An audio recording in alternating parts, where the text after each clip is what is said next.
Like in every novel plot, the heroine, before her reincarnation, was a violin prodigy admired and respected by everyone around her. Although there were always some who hated her talent and refused to acknowledge it.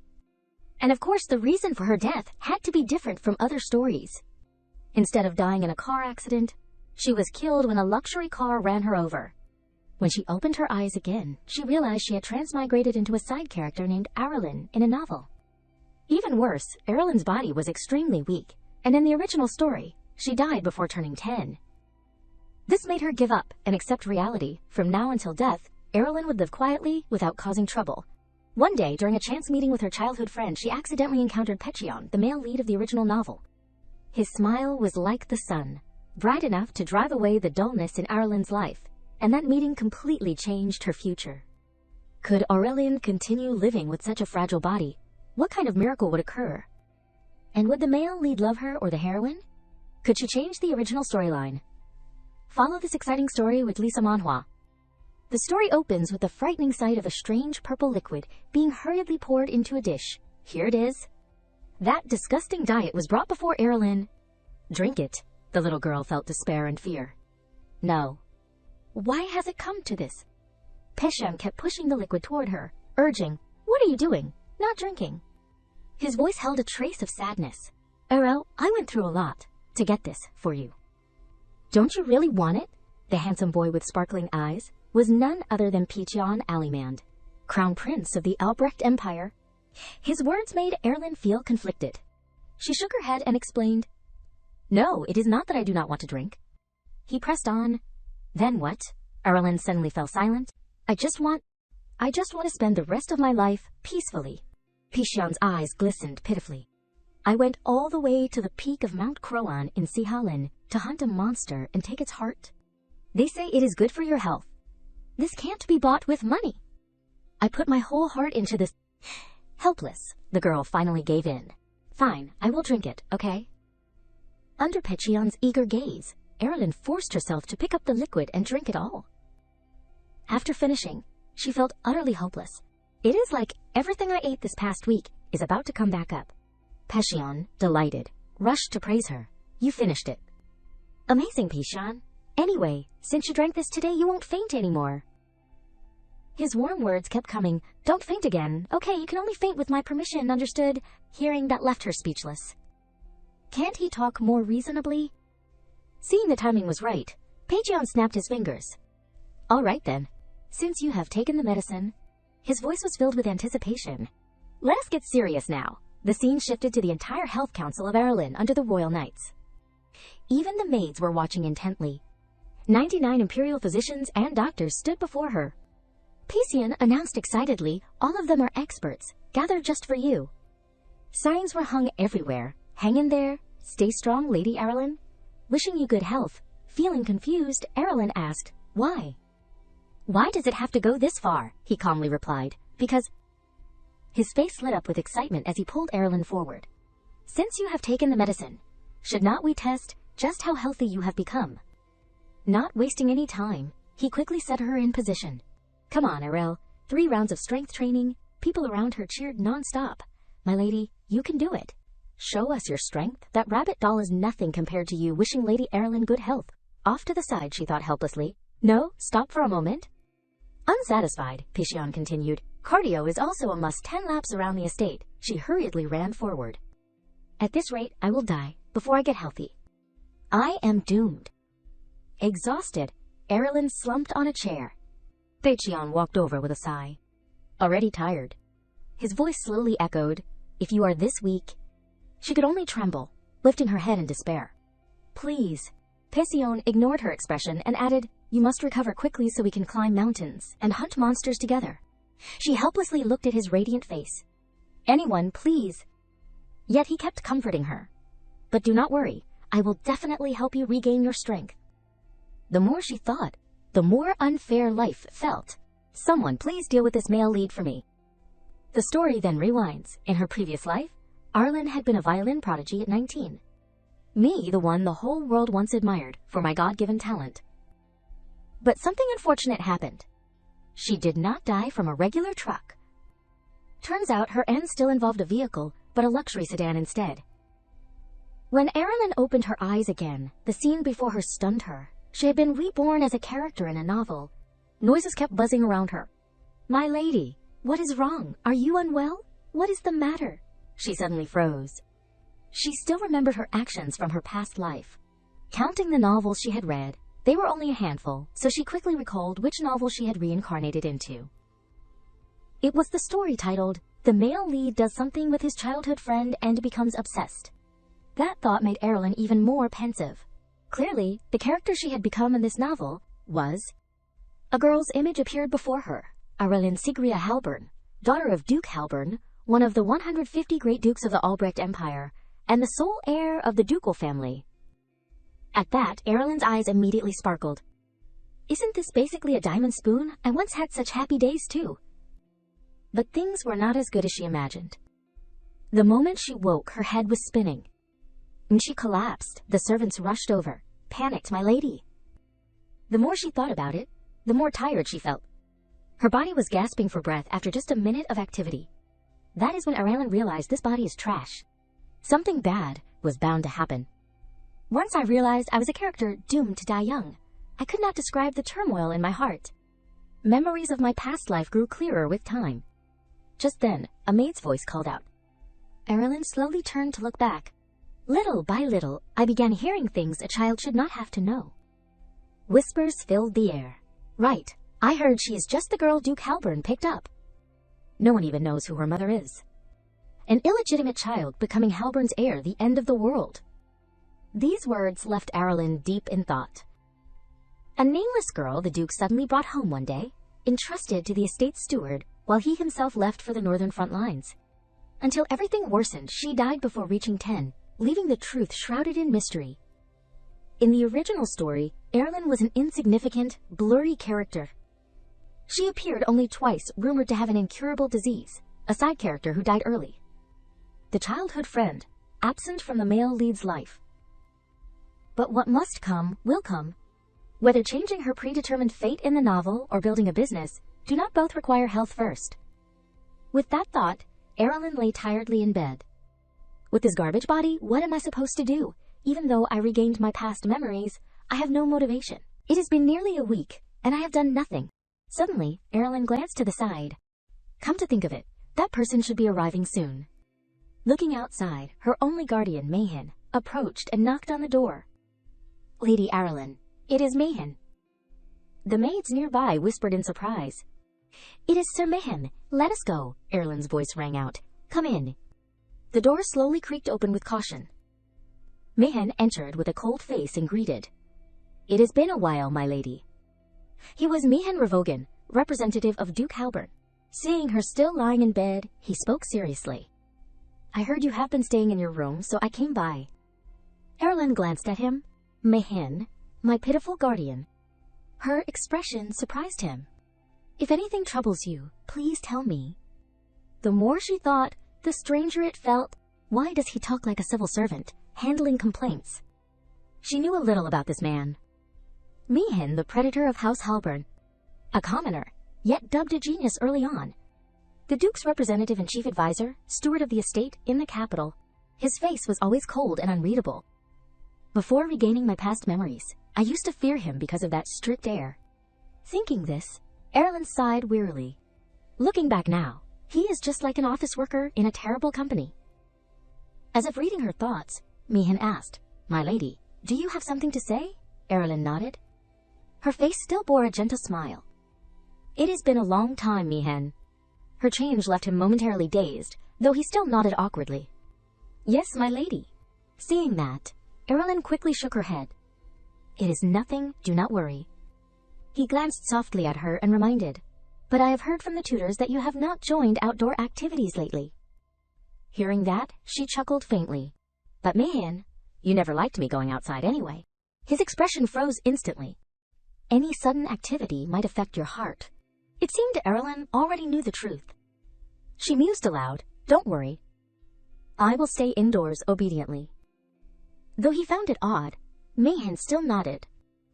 Understood. Time quickly passed. Sunlight streamed into the vast room. Mayan worked silently through stacks of documents, pondering. I can't put it into words, but something feels off. It has been 3 months since I last saw my lady. With that thought, he called out sharply, Dylan. A man stepped forward. Yes, Sir Mayan. His face grew stern. Summon all the tutors here. His eyes hardened with resolve. Notify everyone. The reasoning behind his actions was simple. Even a capable man like Halbern's steward was at a loss in the field of child-rearing. So the conclusion was to leave it to specialists, the cream of the crop, graduates of Ernst Academy of Stewardship and International Etiquette, assembled with the Duke's funds. Thus, the teaching team for Aerilyn was formed, theoretically flawless experts. After hearing their opinions, Mayan reminded them, as expected, you all feel the same. Speak your thoughts.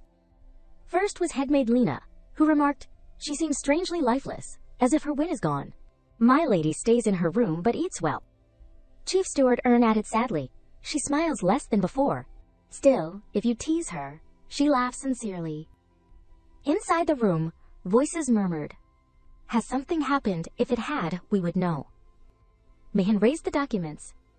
And her health, Lena replied. According to the physician, nothing unusual.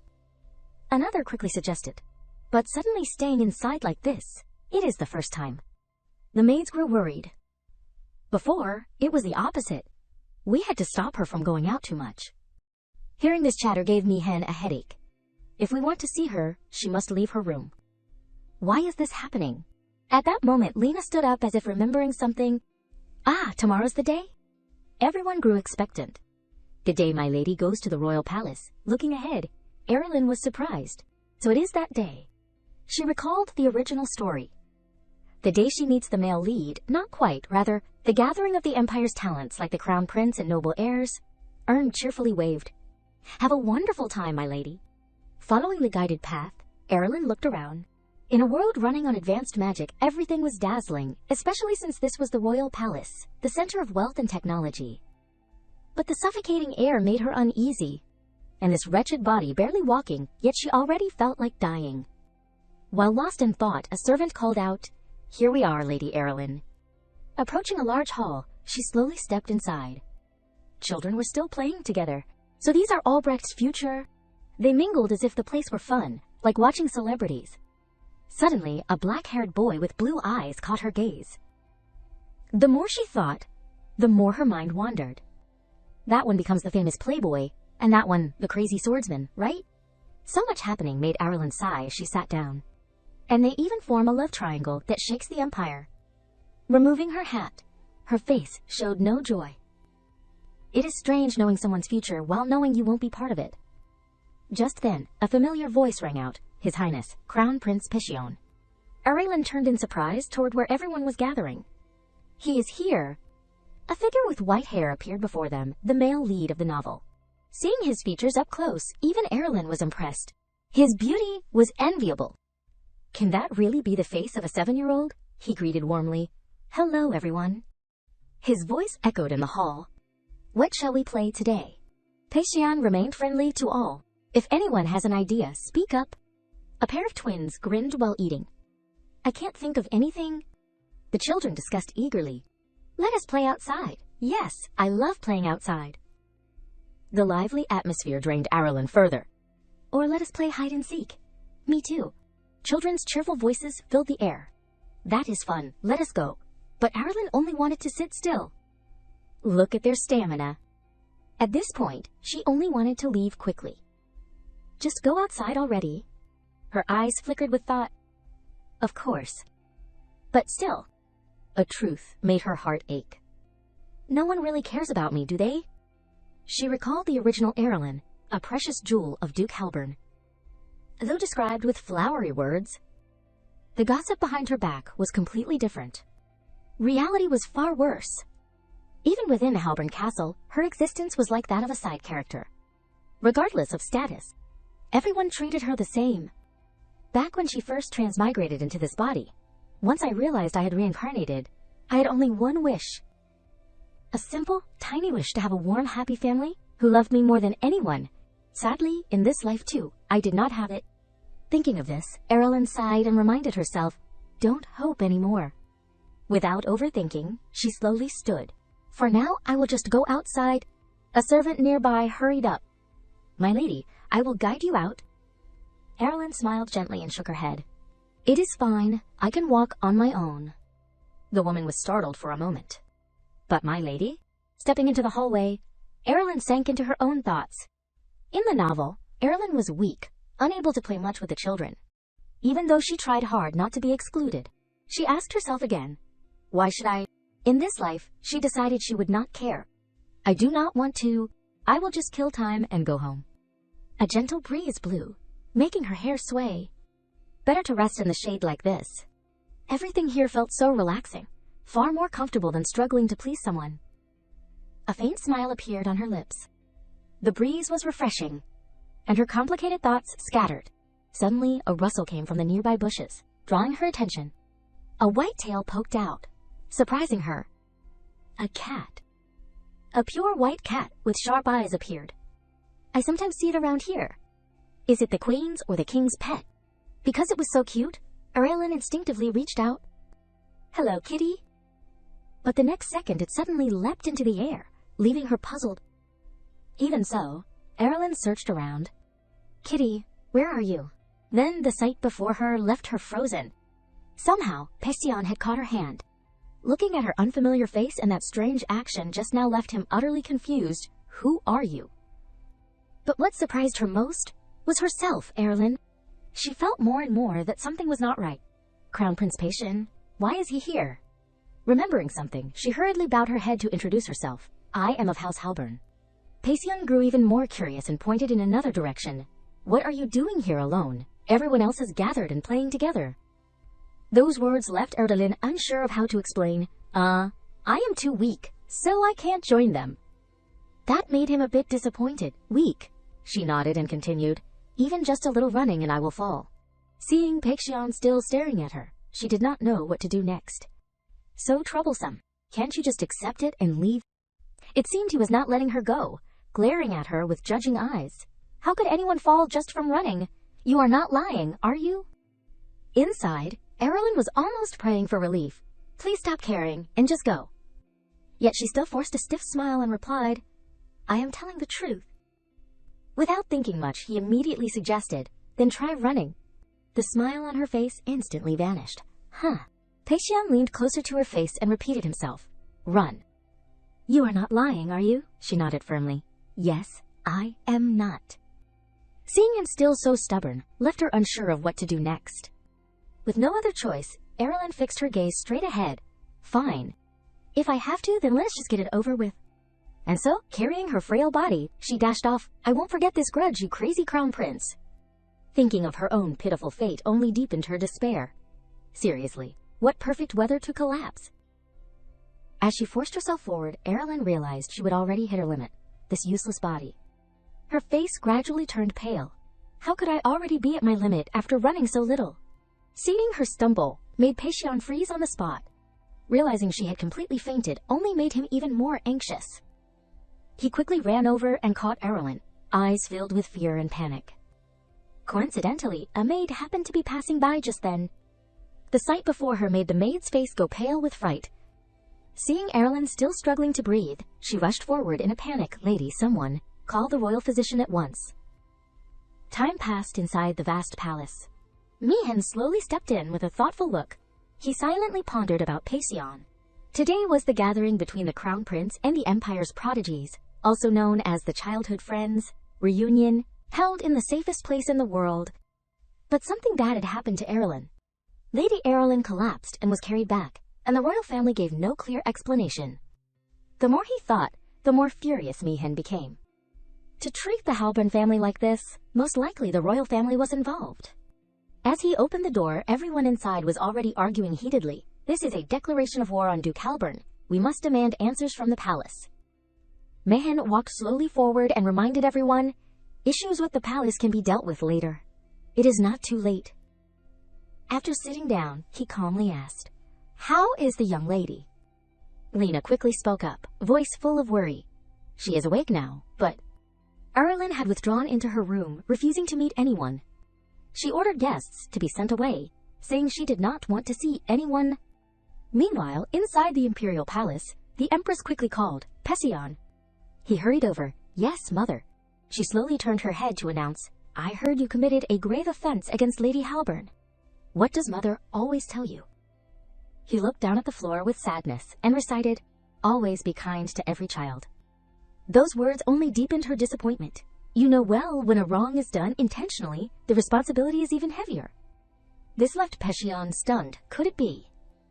The Empress's voice rang out like an order. Immediately go to the Halburn estate and formally apologize to Lady Aerilyn. He realized the gravity of the matter in silence. That order.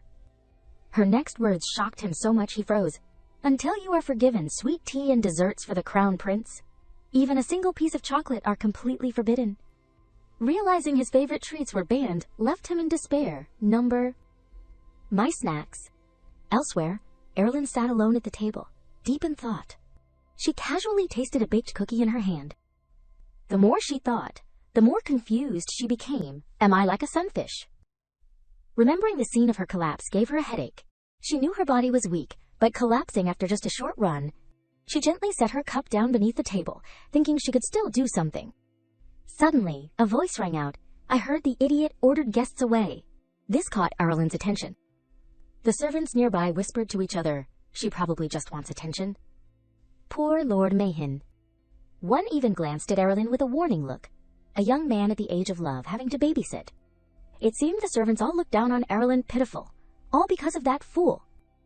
She unconsciously recalled her past self. I am used to this kind of situation. The mocking words echoed in her mind. Still think you are a genius. Acting so capable, look at you now. Hope your arm breaks. And that is when she realized. They try to lie to my face, but their backs reveal the truth about me. She could even hear words that cut like knives. Do they look like friends to you? In the end, they are only your rivals. This made Aerilyn stare blankly into the distance. This life is no different from the last. Exhausted, she sighed. All I wanted was to be loved by my mother. Inside the study, Mayan still held a stack of documents.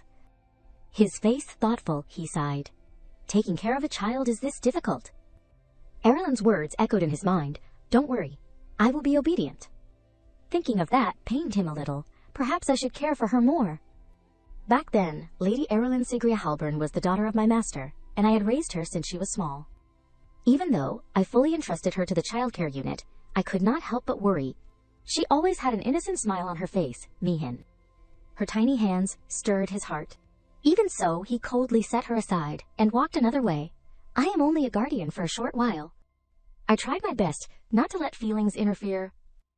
Remembering everything, Aerilyn sighed tiredly. Even after keeping such boundaries, the young lady still needs a family. Holding the communication orb, Mayan grew furious at the missed calls. So please answer, damn master. Just then, Dylan walked in, calling out, Hey, Lord Mayan, I think maybe you are overthinking this. He gave him a thoughtful look. Dylan smiled, nodding as he shared his thought. To Lady Aerilyn, perhaps you feel more like family than even the Grand Duke whom she has never met since birth. Sitting in her cold room, Aerilyn's soul was utterly lonely. What children her age desired was not jewelry or crowns. Hearing this, Mayan was taken aback, but simply the gentle warmth of a guardian. A knock came at the door, Lord Mayan. He quickly responded, Come in. His face puzzled. What is it? The servant nervously explained. His Highness, the Crown Prince has arrived. That news froze him instantly. What? Who came? After hearing the whole story, Mayan quietly sighed inside. So that is how it is, ladies collapse. He turned a judging gaze toward Pishon, all because of this Crown Prince. Pishon, a little embarrassed, quickly said, I want to see Aerilyn. Mayan immediately refused. That is not allowed. His words left Pishon momentarily stunned. Before Pishon could respond, Mayan declared, The attending physician ordered absolute rest. Please return, Your Highness. Pishon did not hesitate and ordered his servant to bring forth a chest of jewels. I will just deliver this and leave. Seeing this, Mayan smiled lightly. I will accept this gift. Pishon's guard looked uneasy at his actions. Still, the royal family. Mayan's face grew so dark it was as if he wanted to devour them both. The royal family must give Halburn a proper explanation. Soon after, he politely dismissed the guests. Please return for today. Pishon, deeply worried, turned to Graham. What should I do? Graham smiled awkwardly. For now, Your Highness, it is best you head back. Seeing Pishon still standing there in thought, he quickly asked, Your Highness. Unable to sit still any longer, Pishon suddenly ran off. No, I must see her myself. Graham, buy me some time. That left Graham helpless. Yes, Your Highness. His face turned troubled. Suddenly Mayan's voice cut in. What is going on? His eyes glared at Graham as if to devour him. I already told you to send His Highness back. Graham could only pray for time to pass quickly, Your Highness. Every second longer here was torture for him. How am I supposed to deal with this mad dog of Halburn? The scene shifted to the vast corridor. Pishon walked slowly through it. Something feels strange here. Sensing something wrong, he turned his head, scanning around. It was unusually quiet, so spacious it felt lonely. He recalled how everyone always chatted with him in familiar surroundings, surprising him. The palace was always warm and gentle. Pishon's gaze swept across. But here, standing in the middle of this space, he felt so small. There was no warmth, only a chilling air all around. He even worried, could I find Aerilyn before being discovered? Thinking of what he had done to her made him even more guilty. That scene flashed again in his mind. I did not expect her to actually faint. If I had known, I never would have made her run. This thought weighed heavily on him. I truly want to apologize. A streak of light caught Pishon's attention. Curious, he murmured. The door's open. Which room is this? By habit, he slowly approached the large door. It did not look like a servant's quarters. The dazzling light inside made him squint one eye. A strong fragrance wafted to his nose. He turned his head. Flowers. Inside the room, Aerilyn stood still, basking in the sunlight. Her platinum hair glowed like molten light. At the same time, she slowly turned her head, eyes the color of rose quartz. To him, she looked like his white moonlight. A small, pale face, unmistakably Lady Halburn.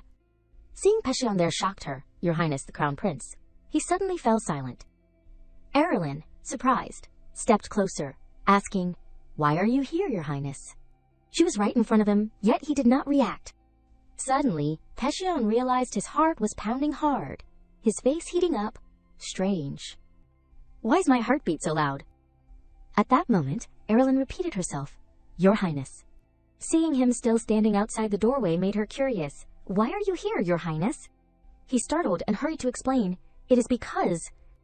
His mind swirled with thoughts. I only want to apologize. Why am I so nervous? Pishon forced himself to stay calm.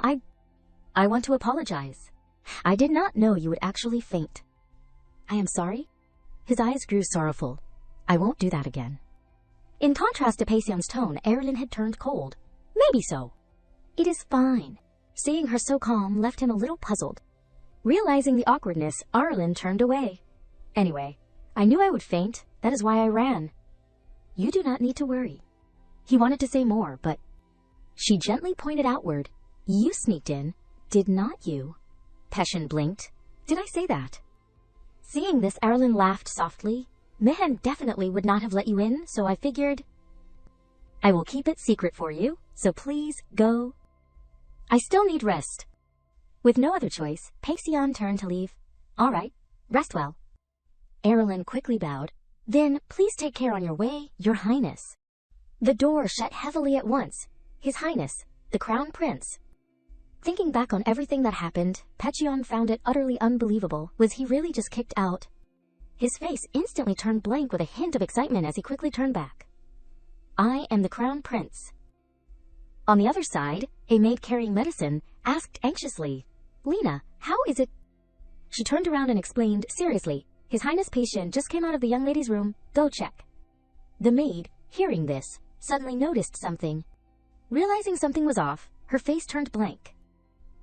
Turns out Mayan had been standing by the door in thought for who knows how long, his face now looking terribly conflicted.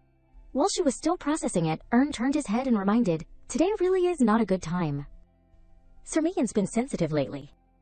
Let me bring the medicine tomorrow instead. Hearing this, she nodded in understanding. Looking at the bowl of medicine in her hands, the maid grew even more worried. What is wrong with those two today, young lady? You must drink on time.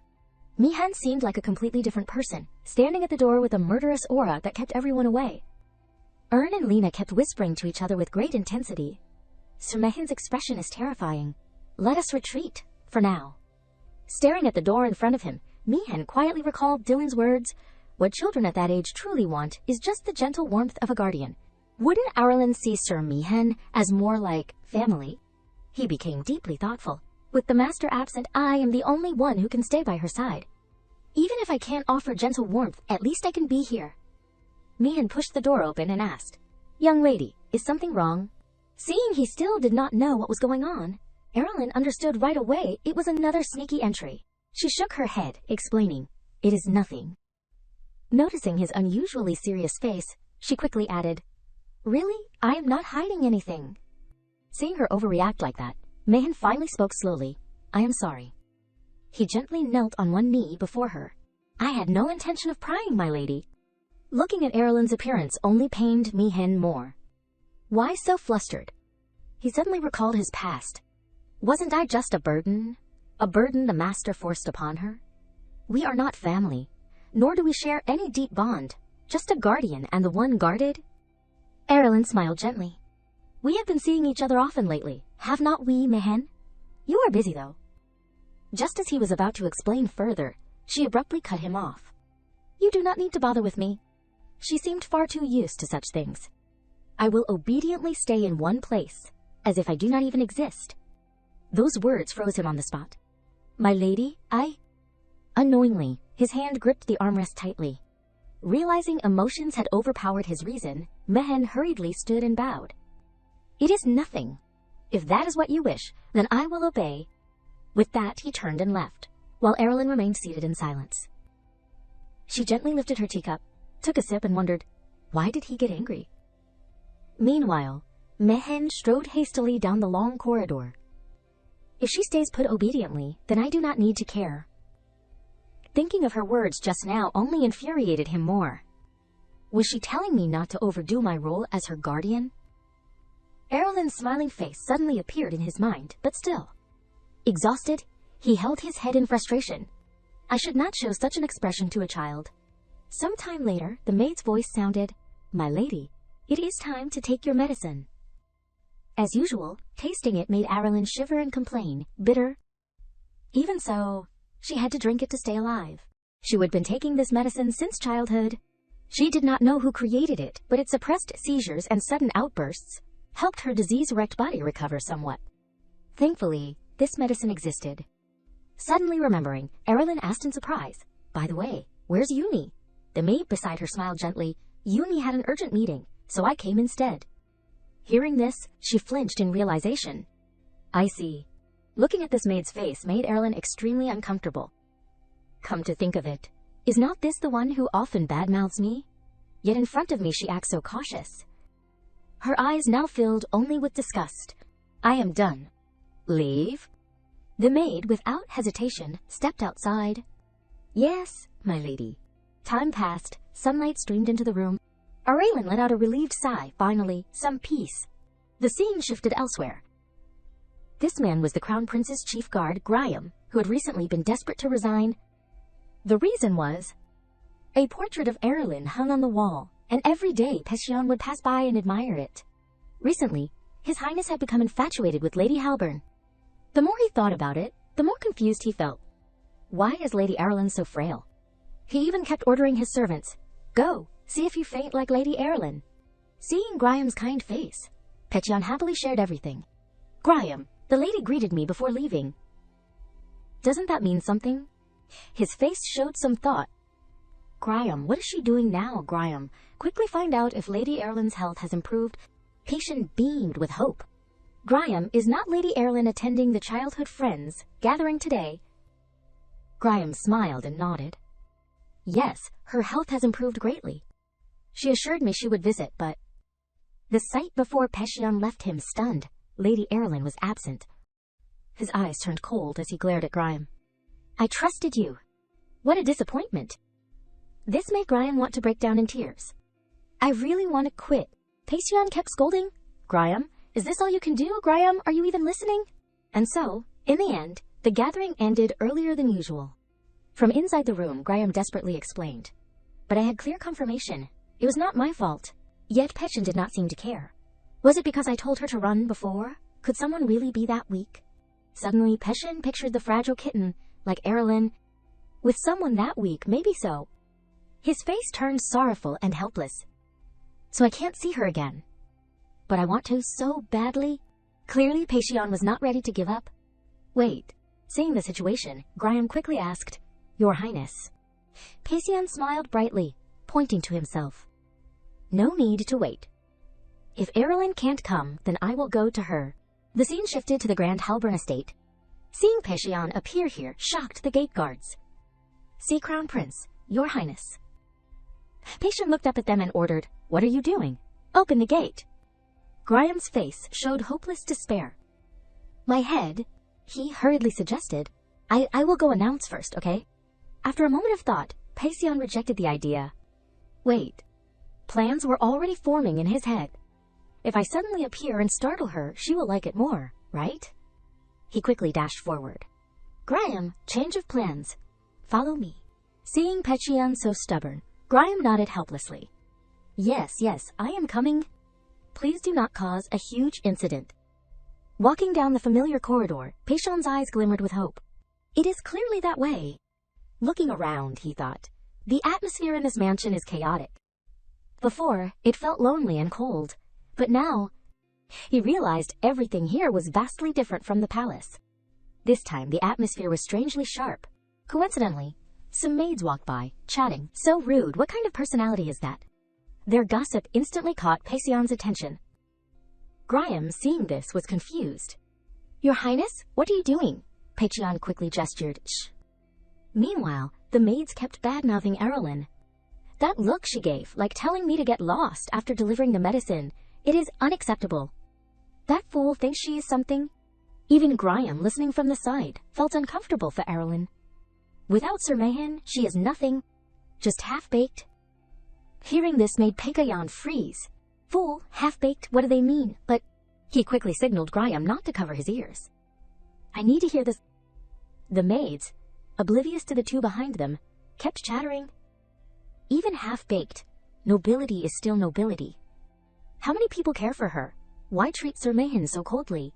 Honestly, without him, is not she useless? At that, another maid sneered. Useless indeed. Everyone knows she will die soon anyway. Doesn't even know her place. Pishon could no longer hold himself back. He snapped angrily. Who said she does not know her place? The two maids jolted, turning back. Who? Pishon's furious gaze bore straight into them. Realizing the severity of the situation, both their faces turned pale with fear. Graham spoke sternly, kneel and show proper respect. He is not someone you can insult so freely. Frightened, the two maids quickly dropped to their knees. Graham turned to Pishon. Your Highness, say the word. Hearing this, the maids trembled even more. Your Highness, one begged desperately. Crown Prince, please, what is going on? Pishon strode straight up to her and demanded, Do you think you have the right to question me? I am the one asking, what exactly were you two talking about just now? The maid's hands shook uncontrollably with fear. Then? Who is it that does not know her place? Pishon's cold eyes pierced them. Malice, meant to hurt and degrade someone. His anger boiled over. I have never seen such vile cruelty in my life. I do not understand why, but my heart feels frozen. Is this anger? He glared at them, as if ready to devour. You were so loud just now. Why so quiet? Lost your tongue. Around them, people began whispering. What is going on with the Crown Prince? I do not know either. The maid bit her lip in terror. This is getting out of hand, if it keeps going. Just then, Mayan arrived, clearly displeased. Why is the Crown Prince here? His face showed obvious irritation as he looked at the maids. What on earth is all this noise? The two maids, trembling, looked at him with tears. So Mayan, it is this time we are really done for. Suddenly, her eyes caught sight of Aerilyn. The more she thought, the worse it seemed. Aerilyn. Meanwhile, Aerilyn was still confused, not understanding what was happening. The maid rushed over, grabbing her hand, pleading, My lady, forgive us. Both of them wept pitifully. Sorry, please spare us, my lady. Please forgive me, please forgive me, please forgive me. Pishon sighed coldly. How foolish. Begging now, what use is that? still do not understand the situation, truly. That stupid? His voice carried judgment. And you dared call your mistress a fool, a half-baked nobody in this estate. Hearing this, Mayan froze for a moment. After some silence, Aerilyn glanced aside. So what if they did? Uni, watching with concern, sat beside her. My lady, has something like this happened before? She nodded. These words made Uni's heart ache for her. Why did not you tell us? Aerilyn's face remained calm as she declared. Because what they said is not wrong. Uni froze in shock. Huh? While things were still tense, Mihan's voice suddenly rang out. Enough. Everyone, back to your positions. Dylan, seeing him turn to leave, quickly asked in confusion, Sir Mahan, what about these ones? He turned back coldly. Lock them in the dungeon. I will interrogate them myself. At that moment, Pishon eagerly rushed over. Seeing Aerilyn before him filled him with joy. Aerilyn, are you... well? To her, his face screamed nuisance. I should have stayed in my room. Didn't expect this trouble to come instead. Yet he kept showering her with cheesy words. How have you been lately? It has been so long. As she stood still, he hurried around, checking her carefully. Is your health okay? Have you improved since then? Standing too long, does it tire you? She coldly asked. Why are you here? Seeing her annoyance, his face turned sulky. I came to visit. When you did not show at the gathering, I thought you were sick. She finally understood. So that is it, visiting the sick. As the distance between them closed, she sensed something odd. From the start, Pishon's liveliness and my own self never matched. Why would he visit me? It left her utterly puzzled. Cute as he is, I do not have the calm to enjoy it right now. Thinking this, Aerilyn replied softly. Thank you for getting angry on my behalf. Your Highness. Pishon scratched his head. It is nothing. I wondered if I was meddling in things I should not, but I could not just stand by. She nodded, understanding. Yes, thank you. But, her voice carried a reminder. Next time, let me handle it myself. Otherwise, it might put you in a difficult spot. Pishon's face immediately turned pitiful. Was I too much? In his heart, Aerilyn nodded. Yes. Outwardly, she still replied, Number. Her vision slowly blurred as she looked at him. Anyway, I am sorry for the trouble, and thank you for today. Her face paled again. You, Aerilyn thought helplessly. Today is even stranger. This broken body. Realizing time was short, she quickly bowed. Normally I would offer you a glass of juice, but the house is in chaos and I have not recovered, so perhaps another day. Though disappointed, he nodded. Aerilyn turned to leave. See the crown prince out. Cryam on the side wept. Your Highness, please do not do this anymore, just go. Still, Pishon waved goodbye. See you, Aerilyn. Stay healthy. The servant nodded. Yes, my lady. On the way back to her room, Uni worriedly asked, My lady, you must be very tired today. Aerilyn's eyes gradually blurred. Uni's voice rang beside her. I will help you prepare for bed. After some sleep, you will feel better. But everything before her eyes was growing hazy. So dizzy? Seeing her collapse to the floor left Uni stunned. My lady. Looking again, she had already fallen. Uni screamed desperately, Lady Aerilyn. After some thought, Mayan called out, Steward. The steward hurried over. Yes, Sir Mayan. Trying to remain calm, he asked, Should I involve myself in this matter? Out of sheer fear, the butler kept bowing his head, admitting fault, apologizing. Lord Mahan, however, replied as if it were obvious. Of course you must apologize. Butler, do you realize how much today's incident has disgraced Halburn? With no other choice, the butler hurriedly explained, I will handle today's matter myself and resolve it properly. Meehan nodded, reminding him. Make sure it is done cleanly. I want to keep seeing you around as butler. Like a scolded child, the butler obediently admitted fault. I understand, Lord Meehan. After the butler left, Meehan finally let out a stifled sigh. Standing alone in the vast room, his thoughts kept surfacing. Even if it was because Lady Aerilyn's attitude had suddenly changed, the truth was that he had been too shaken recently. The tension had thrown the whole mansion into chaos. Fragments of memory flashed through his mind. His concern for the young lady had led him to overhear things he was never meant to hear. Just as he was lost in thought, Dylan burst through the door, shouting, "Lord Meehan!" Seeing Dylan's anxious expression piqued his curiosity. "I am not deaf, Dylan." "What is it?" Dylan gradually calmed down and began, "Right now, Lady Aerilyn." Meehan sighed, as if already guessing. "She wants to be educated. Why?" Before he could finish, Dylan interrupted immediately. "Lady Aerilyn has fainted." His expression changed completely. "What?" Inside the room, Uni was still tending to Aerilyn with worry. Dylan's voice trembled. "The attending physician has been summoned already. Should we contact the magic tower? Or perhaps the temple instead?" Aerilyn's small body convulsed repeatedly, making everyone nearly choke with anxiety. Uni's eyes held both sorrow and helplessness. "She is already showing signs of seizures." At that moment, Meehan rushed inside, his voice loud with worry. "What is her condition?" Everyone, startled to see him, stammered, "Lord Meehan." Uni recounted everything. "I do not know. She suddenly collapsed, and now she is convulsing." Meehan's face grew darker as he asked, "What is the physician doing?" Uni sighed and continued, "He examined her earlier and is preparing medicine now. They said tonight will be very difficult." Meehan pressed a hand to his forehead in despair. Why the sudden seizures? After a brief thought, Uni quickly relayed what she knew. "They said it could be from extreme psychological stress today. The lady took her medicine, so it should be fine, but her body was already weak." As if remembering something, Mehan's hand trembled as he demanded, "Medicine, right? Has she taken her medicine?" Uni quickly nodded. Yes, she has." But sensing something wrong, she suddenly rushed off in another direction in haste. Wait, Meehan was left bewildered. What on earth is happening? Just then, Aerilyn slowly regained consciousness, softly murmuring in a daze, "Mother." That single word pierced Meehan's heart like 1,000 blades. Realizing something was wrong, he turned slowly toward her. She was still in deep distress.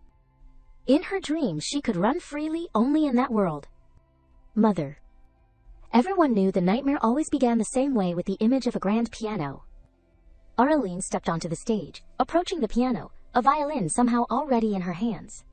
Her expression did not change at all, and the sight before her froze her in place.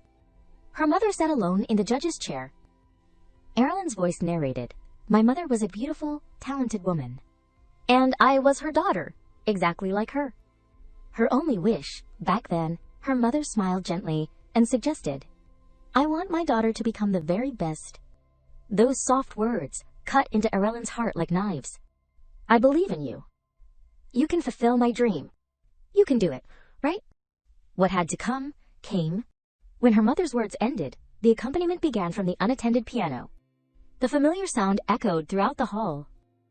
Aerilyn stood frozen, unable to lift her violin, staring at one person only. She asked herself questions, too far. What expression does mother have? Tears streamed endlessly down her face. She cried out helplessly, "Mother." The more she thought, the more confused she became. "Why would you do this to me? What am I to you?" Her hands slowly reached forward. "Mother." Everything blurred into haze. "Do you love me? You still love me, right?" She would probably never know the answer. Countless unspoken words, yet the deepest one was, "I miss you." Seeing her mother walk away, Aerilyn staggered forward. "Mother." The violin slipped harshly from her hands, crashing to the ground. She did not care, only struggling to run forward. "Mother." Darkness seemed to engulf her completely. She ran blindly forward. "Mother." Her lonely figure appeared in the darkness.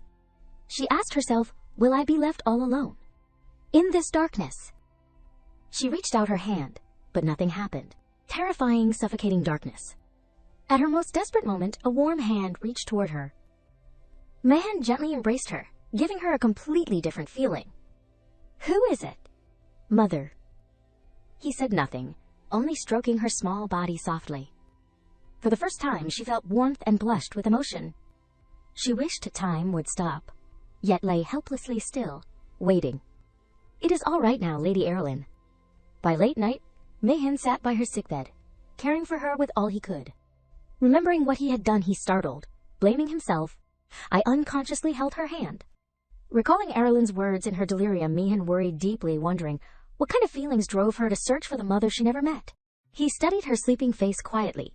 She truly misses her mother. In this vast mansion, is there no one she can say that to?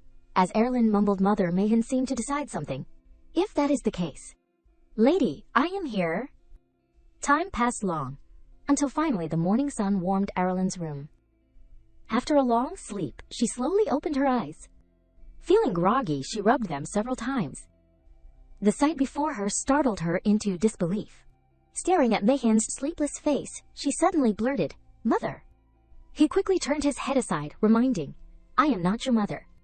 Aerilyn's mind was still blank, unable to process what was happening. Remembering something important, Mayan asked urgently, "Is your body all right?" But she ignored the question, continuing to call, "Mother." He could only reply helplessly, "I am a man." Missing her mother too much, tears flowed endlessly. She could only cry, "Mother." Seeing her like that, Mayan could not bear it and tried to comfort her. Her strange reactions puzzled him deeply. Honestly, children are such unpredictable beings. He recalled the past, when Grand Duke Halburn first brought the child home.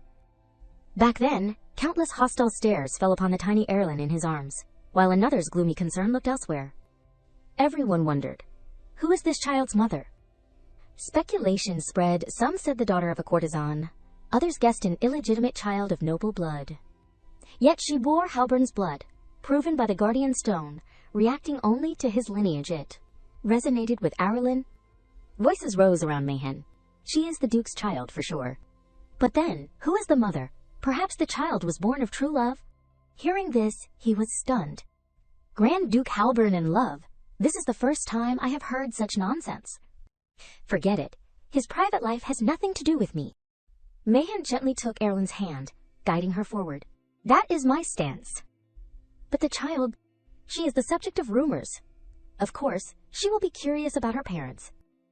Through her growth, Mayan had witnessed much, yet surprisingly, to this day, she had never once asked about her mother. He had even gone to great lengths to prepare answers for the day she might ask, but they proved useless. She never asked anything about her parents. It left him troubled, holding the prepared files. At some point it became so obvious, I stopped wondering. Perhaps she is simply not curious. Back to the present, Mayan gazed at pitiful Aerilyn with heartache. I always thought so. But is it really not like that? Her voice trembled. Mother. Her small hands clutched the blanket tightly. She had only been enduring, suppressing it. Trying to calm herself was futile. I clearly woke from the nightmare. This is not a dream. Yet mother. Seeing this, Mayan spoke. Lady, you do not seem calm yet. She choked. I do not mean to trouble you. When she did not answer, he patiently called again. Lady Aerilyn. Her voice shook. Mother. He sighed. With no choice, he indulged her. All right. What is in a title? Call me however you wish. Hearing this, Aerilyn was dumbfounded. Strange. The Mayan I know would surely push me away. She glanced aside wearily. You hate me. He firmly denied it. I do not hate you. Who am I to hate you, lady? That is impossible. She clearly did not believe him. Lies. Mayan did not bother to explain further. I am not lying. As if realizing something, Aerilyn asked, Don't you want to abandon me? Hearing her painful words, he faltered. I only... After a long silence, his hoarse voice called, Lady Aerilyn. She fell silent, as if she understood him. Suddenly, he changed how he addressed her. Aurel. The familiar name startled her. That name... Mayan remained gentle, his face devoid of expression. He softly placed a hand on her head, silently comforting her. As she still doubted, Mayan began telling his own story. I was an orphan. I do not know who my parents were. I never even saw them. From the beginning, I did not know if I was abandoned or if they had died. He tucked her golden hair aside. Care, of course not. Love? I do not know. Honestly, I do not even know what people mean by love. In the vast room, Aerilyn listened intently. He continued, Truly, what I must do for you now is no different. Finally, a soft smile appeared on his lips, warming his face. But that does not mean I want to abandon or hate you. The stone in Aerilyn's heart was lifted. Tears of relief fell. It is all because of my shortcomings. I thought raising you properly was enough, but I oversimplified. After a pause, she finally said, Mihen, it is not your fault. He looked at her expectantly. So you forgive me, she only repeated. It is not your fault. Seeing her stubbornness, he sighed helplessly. So you are not saying you forgive me? Suddenly, Aerilyn called, Mother. Mihen answered without hesitation, yes. Her innocent, childlike face held an indescribable look. Then be my mother, if you feel guilty. He was speechless. I am a man. But she refused to give up, gently tugging at his clothes. Mother. Her warm gesture left him awkward and unsure what to do. He pondered the meaning of mother. Biologically difficult, but he smiled tenderly. The kind of smile that could topple maidens' hearts. I will try. Aerilyn sat stunned, thoughts swirling. The Mayan I know is rational. He would not indulge such childishness. The more she thought about his words, the harder it was to believe. Unbelievable. For the first time in who knows how long, a satisfied smile spread across her face. But, just this once, I like your answer. Seeing her mood improve, he smiled happily. That is good. Stay that way often, Lady Aerilyn. Sometime later, the doctor entered, focusing on Aerilyn's treatment under Mayan's watch. Seeing her condition improve greatly, Mayan slowly turned to leave. Uni was already waiting outside. Without hesitation, Mayan asked, So what happened? Her face went pale with fear as she reported, It seems someone stole the medicine. The news stunned Mayan. He turned back sharply. What? Uni recounted everything. The day she was supposed to take her medicine. Because you were there, I did not give it. The next night I stayed up late and forgot. Then another maid said she gave it instead. Her voice shook more. But that maid was among those who caused yesterday's commotion. When I went to confirm, she was already dead in prison. Suspicion filled him. The cause of death, Uni sighed. They said suicide by hanging. Mihen knew someone was pulling strings. Impossible. Not suicide. His eyes grew cold. Where is the stolen medicine? Uni shook her head helplessly. Still not found. After a pause, he ordered seriously, for now, treat it as suicide. Uni, does anyone else know? She quickly shook her head. No. Before leaving, he added, keep it secret. Focus on the young lady's health. Uni nodded. Yes. After she left, Mayan stood alone in the large room. His face twisted with rage. How dare they do this inside my mansion? Just then, the physician finished treatment. Mihen quickly asked, How is she? The doctor replied seriously. She is much better. Heart rate, pulse, and mana response are all stable. The result pleased Mihen. Thank goodness. The doctor glanced back at sleeping Aerilyn. She needs monitoring, but her improvement is remarkable. She seems stable, even mentally. What method did you use, my lord? Mihen did not know how to answer. I did not do anything special. In truth, the only thing different was how close the two had grown recently. Him always at her side. Even the doctor approached him, saying, However, the worrisome part is that her body seems to be weakening over time. At this rate. Before he could finish, Mihen snapped, Enough. The doctor realized he had gone too far. I apologize. Mihen's expression did not change. No need to apologize. Just pay special attention to her health. The doctor bowed obediently. Yes, understood. Looking at Aerilyn, still recovering from her long sleep, he thought, the fact that she can still speak and walk at all is nearly a miracle. When she suddenly saw Mayan appear, she was utterly bewildered. So that is why I hope the master shows himself at least once. Seeing him acting so strangely, Aerilyn asked in surprise, What is wrong? Mayan gently sat down right next to her. Tonight, my lady can eat anything she wants. This information made her face visibly brighten up. Really, that is great. This warm smile once again touched Mayan's heart. In his head, he was quietly thinking. Anyway, he gently called out, My lady. Aerilyn turned to him a bit blankly. Mayan gently extended his hand toward her and suggested, May I hold your hand? Seeing him take the initiative like this for the first time left her momentarily frozen. Without thinking much, she immediately extended her hand toward him. In his heart, Mayan had already made up his mind. This small hand and these cheeks are definitely what I must take care of. He gently reached out and took her tiny hands. Good thing I realized sooner rather than later. Now, I just have to raise her well. The scene shifted to a vast place. At the same time, the childhood friends, gathering at the royal palace. Pishon sat there in deep, almost uncomfortable thought. His attitude left everyone extremely surprised. Your Highness, what is wrong? Does anyone know? I do not either. Only Graham at the side seemed to have guessed something. Everyone was confused. Of course, His Highness could not be in a good state today, because... He stared at the letter in his hand. Lady Aerilyn fainted, so she probably can't come today. This gave him quite a headache. She fainted again. In his mind, various thoughts kept surfacing. How can someone faint so often? Is her body made of glass? If she is still suffering from illness right now. People behind him whispered to each other nonstop. Go ask. No, you go. At that moment, the twins came over, asking curiously, Your Highness, Your Highness, why do you look so gloomy? Your Highness, Your Highness, why do you look so sad? Pishon did not seem to care about the two of them. Go. I am not in the mood to play with you right now. But they did not give up, chattering right beside him. If you are not in the mood to play with us, then what mood are you in? The mood of not wanting to play with us. After a period of silence, Pishon finally let out a slow sigh. Actually, I have something on my mind. This statement made the twins extremely curious. Your Highness, what is it? Tell us, what is the matter? He slowly began to speak.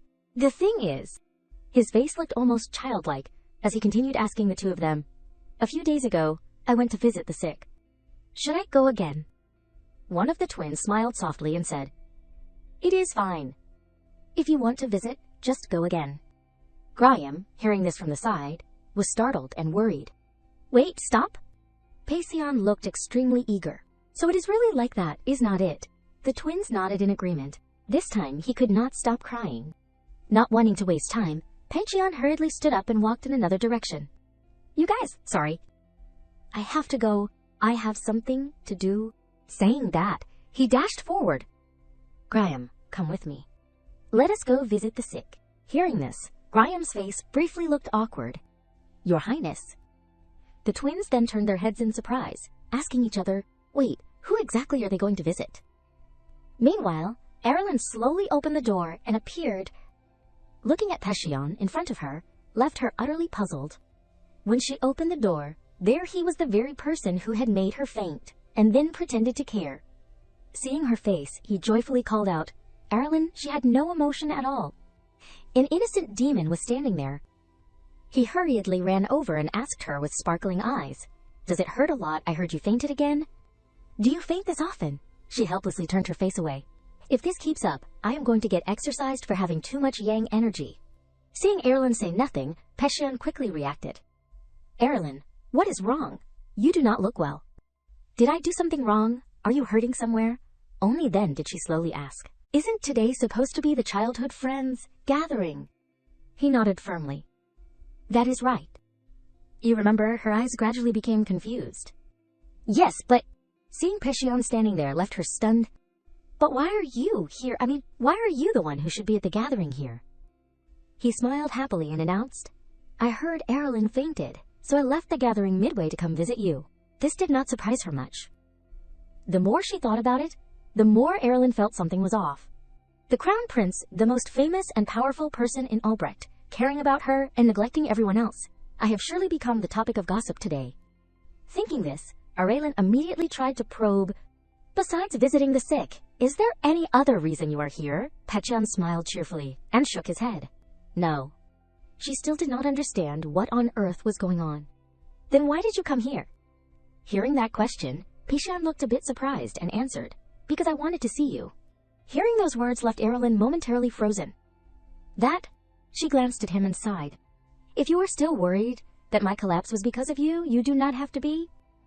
Pishon, however, had a completely different reaction. How can I not worry? It was my fault. His face became very determined. I will take care of Aerilyn until you are well again. Meanwhile, she had her own thoughts. As expected, the Crown Prince Pishon and I do not suit each other. Thoughts kept surfacing in her heart.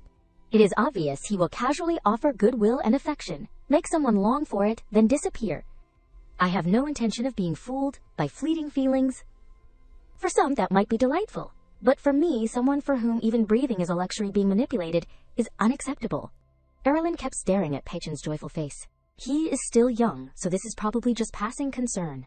I will just handle it properly. Inside the room, he asked curiously, "Does Aerilyn always stay in her room like this?" She nodded.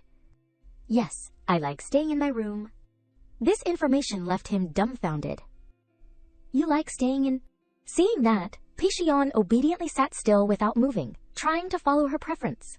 Seeing him being so cute, the corners of her lips curved into a gentle smile. "You really can't sit still for even a second, can you?" Noticing the smile on her face, Pishon finally became happy. "You smiled?" Seeing that radiant smile, she froze for a moment. Pishon did not seem to care about the look on Aerilyn's face. "This is the first time I have seen Aerilyn like this."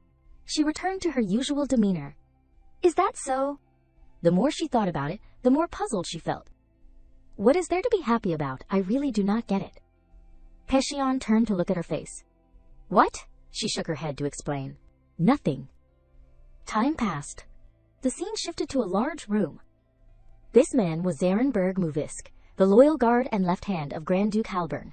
He smiled and waved. "Mayan, long time no see." Mayan calmly replied, "I still have not recovered, so I need to rest." The more he thought about it, the more puzzled he became. "Then why is not His Highness here?" Zarin recounted the situation thoughtfully. "His Highness is currently dealing with an accident with casualties, so he went to restore a delayed front." His face immediately became curious. What is going on?" Mayan's attitude completely changed. "No, never mind." Noticing his expression, Zarin chuckled and continued to ask, "What is it? Tell me.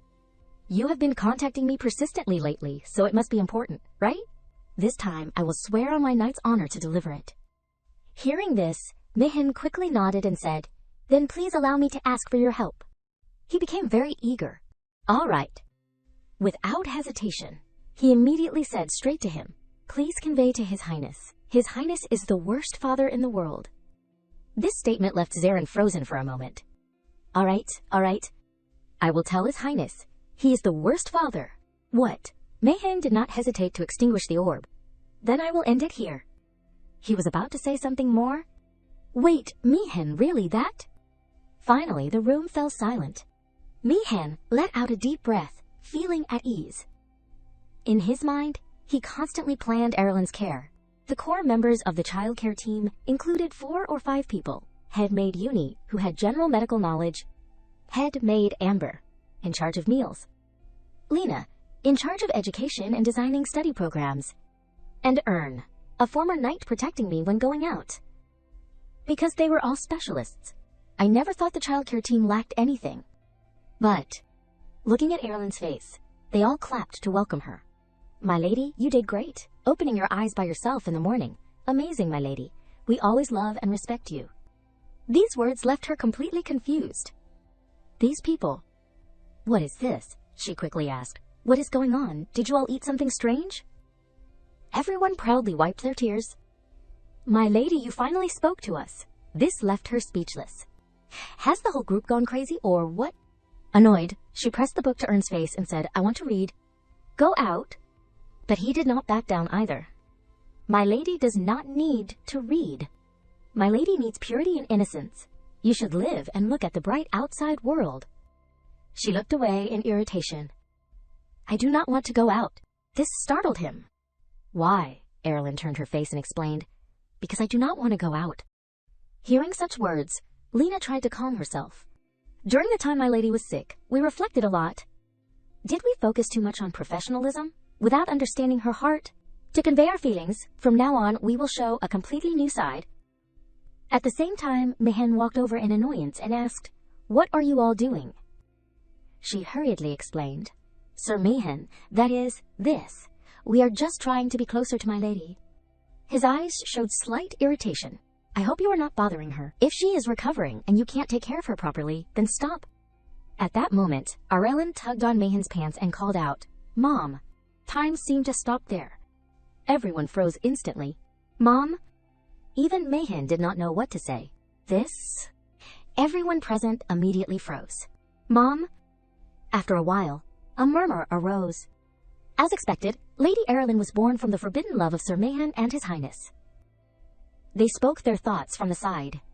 That rumor was not it, the baseless one that got squashed. Now that you mention it, Lady Aerilyn and Sir Mayan do look a bit alike. Seeing this, Mayan sighed and informed everyone, "Stop spouting nonsense.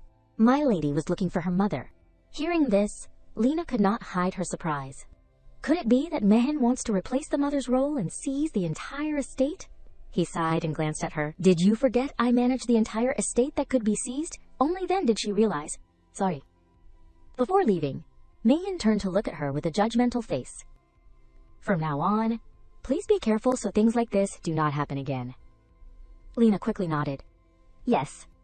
After a period of silence, Uni finally spoke. But only Sir Mayan gets along with her. "We are always left behind. We also want to be close to my lady." He coldly turned his judgmental eyes on everyone. "That is none of my business. Handle it yourselves. But those who care for my lady should not make things hard for her." These words made all four of them fall silent for a moment. After he left, everyone slowly discussed among themselves. "Sir Mayan reconciled with my lady, so he does not know our feelings. I also want a close relationship with my lady." My lady. Inside the office, while handling documents, Mihin was silently thinking. Were they like this at first? Even so, there is no staff more reliable than them. Messy thoughts kept surfacing in his head. After my lady recovers, all the unreliable workers in the mansion will be eliminated. How many days has it been? I keep checking inside the mansion for safety, just to ensure my lady's safety and health. Thinking this, Mihin tiredly let out a breath. So exhausting. If only I would check thoroughly from the start. No, if only Grand Duke Halburn had not caused trouble from the start, then nothing would have happened. His Highness is the worst father in the world. He also realized his own words back then.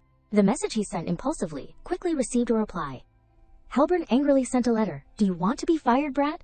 And this was Mihin's reply. "Go ahead, fire me. I am retiring." Mihin seemed to have conveyed it well, swearing on a knight's honor. Just then the carrier pigeon knocked, catching Mihin's attention. Opening the letter, he carefully read its contents. "Not firing you. You will bear the disloyalty yourself." This left him speechless. This guy. The scene shifted to inside the royal palace. The childhood friends gathering resumed after a week. Pishon sat there excitedly, making everyone whisper nonstop. "Your Highness, you seem cheerful today." "Indeed, and you came earlier than usual." "Something good happened." He ignored their chatter and looked outside eagerly. "Is it soon?" He focused on the person approaching. Surely, after that child, she will come in. A girl even claimed, "Your Highness, are you perhaps waiting for me?" Pishon shook his head. No. With people coming and going, he became extremely expectant. For some reason, he felt after that child, she would come in. Footsteps without any strength at all, just like Aerilyn. No, not her. Thinking about Aerilyn not attending again made Pishon very sad. Could it be she won't come today either?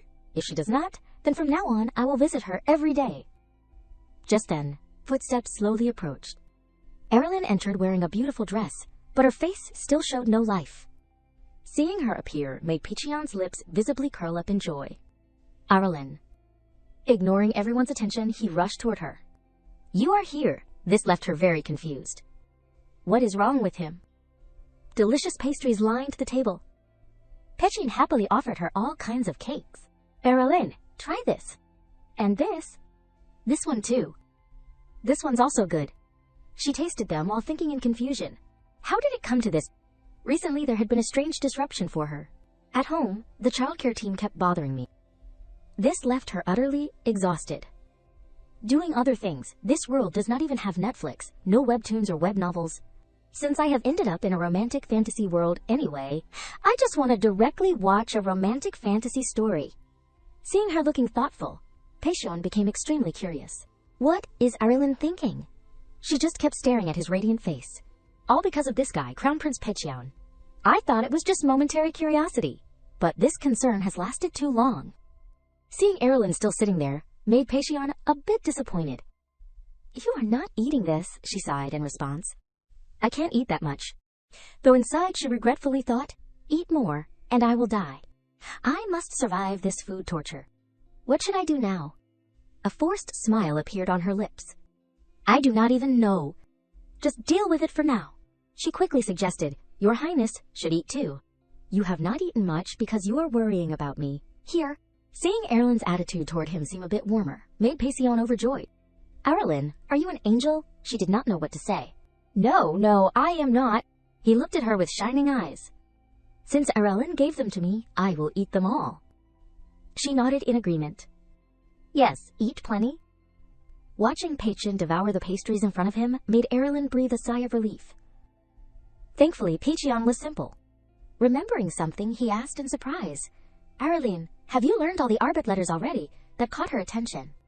Well, although she felt a bit unsettled inside, I just naturally could read them, so I can't really say I studied. I will just say it anyway. She replied softly, I studied hard. This only made Pishon admire her more. Amazing, she chuckled and continued reading. Your Highness could do it too. Seeing the two of them close like that made people around them whisper non-stop. Who is that boy Aerilyn? Do you know? What is he doing to make His Highness so flustered? Could it be something? These murmurs quickly drew Aerilyn's attention, children whispering out of jealousy, or those hovering around just to get noticed. She realized she had completely forgotten about the Crown Prince's popularity. She continued looking at Pishon's face as he was absorbed in reading. She had thought of him as just a puppy since he always smiled foolishly, but without smiling he actually looked quite sharp. That surprised her and made her think. She did not know what the author had in mind, but Pishon was definitely a rare type of male lead. Weren't fantasy romance male leads usually possessive? Arrogant? Regretful? Holding the book in her hands, Aerilyn sank into her own thoughts. Anyway, I will soon grow distant from him, and he will connect with the heroine, so it does not matter.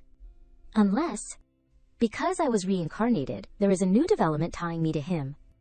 At that, Aerilyn shook her head to remind herself. Absolutely not. Don't get conceited, stay clear-headed. Just then, Pishon called out, Speaking of which, Aerilyn. She looked at him in surprise. Yes. His eyes were full of expectation as he requested, Call my name. It is Pishon. Seeing his reaction left Aerilyn completely puzzled. Only then did she slowly respond. Yes, Crown Prince. He grew stubborn. Pishon. She was at a loss. Your Highness. He would not yield either. Pishon. The situation left Aerilyn very awkward. He just kept repeating his own name. Pishon. Seeing no other choice, she also said his name. Pishon. Getting what he wanted, he brightened with a radiant smile. Just calling my name should be fine, right? Still not satisfied, he urged again. Say it once more. Aerilyn did not think too much. Yes, Pishon. Time passed, and the scene shifted to the vast corridors inside the Imperial Palace. Exhausted, Aerilyn returned to her beloved home. Finally, home. It was so hard to shake Pishon off from escorting me. Suddenly, two people blocked her path ahead, startling her. While she was still confused, a guard suddenly spoke. Lady Aerilyn, Her Majesty the Empress calls for you. This information left her bewildered. Her Majesty the Empress. She did know a little about this person called the Empress. The Albrecht Empire, a vast nation that had unified all the kingdoms on the central continent into an empire. Many dazzling figures were like stars there, and among them, the most renowned was Empress Ajani. To her, this woman was formidable. A peerless beauty who had received marriage proposals from all the greatest powers of the time, and wise enough to rival a monarch. That made Aerilyn deeply nervous. Not only the Empire's people, but even she admired Empress Ajani. Pishon's upright and honest nature surely came from her. She stared in surprise at the woman before her. It must be thanks to her family upbringing. Seeing Aerilyn appear, Ajani gave a gentle smile. Welcome, child. Was it tiring to come here? Aerilyn nodded. Yes. Sitting at the tea table, she smiled and said, The scenery is beautiful today, so I invited you here. This is one of my favorite places. At the same time, delicious pastries had already been laid out on the table. I heard from the maids, you have worked hard today too. Looking at the pastries, Aerilyn hesitated. I am already full thanks to Pishon. Maybe I will just try a little. Instinctively, I waited for the elder to pick up her chopsticks first. Seeing her hesitation, Ajani chuckled and gestured. You looked so adorably conflicted, I could not help but laugh. Don't mind me. Eat as you like. Hearing that, Aerilyn nodded. Yes. Looking at Aerilyn's innocent face, she slowly recalled the past. This must be the first time we have been alone like this, right? When we first met, you were tiny. You were too little then, so you probably do not remember. While tasting a pastry, Aerilyn glanced at her and thought, when a subject you do not know comes up, the best way to handle it is absolute silence. Jenny, seated opposite, kept speaking light-heartedly. You were already adorable back then, and now you have grown even cuter. Her gaze grew somewhat sad as she spoke cryptically.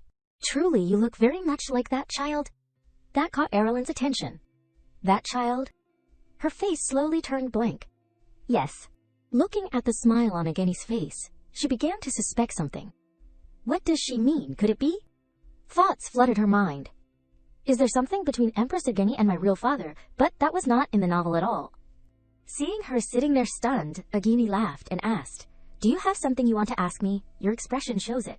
Only then did Aerilyn respond slowly. I do not know why you summoned me here. She gazed at her tenderly. If I said it is because I simply wanted to see you, would you be troubled? Those words puzzled her. Yes, the Empress gently reassured. Such a cute reaction. Don't worry.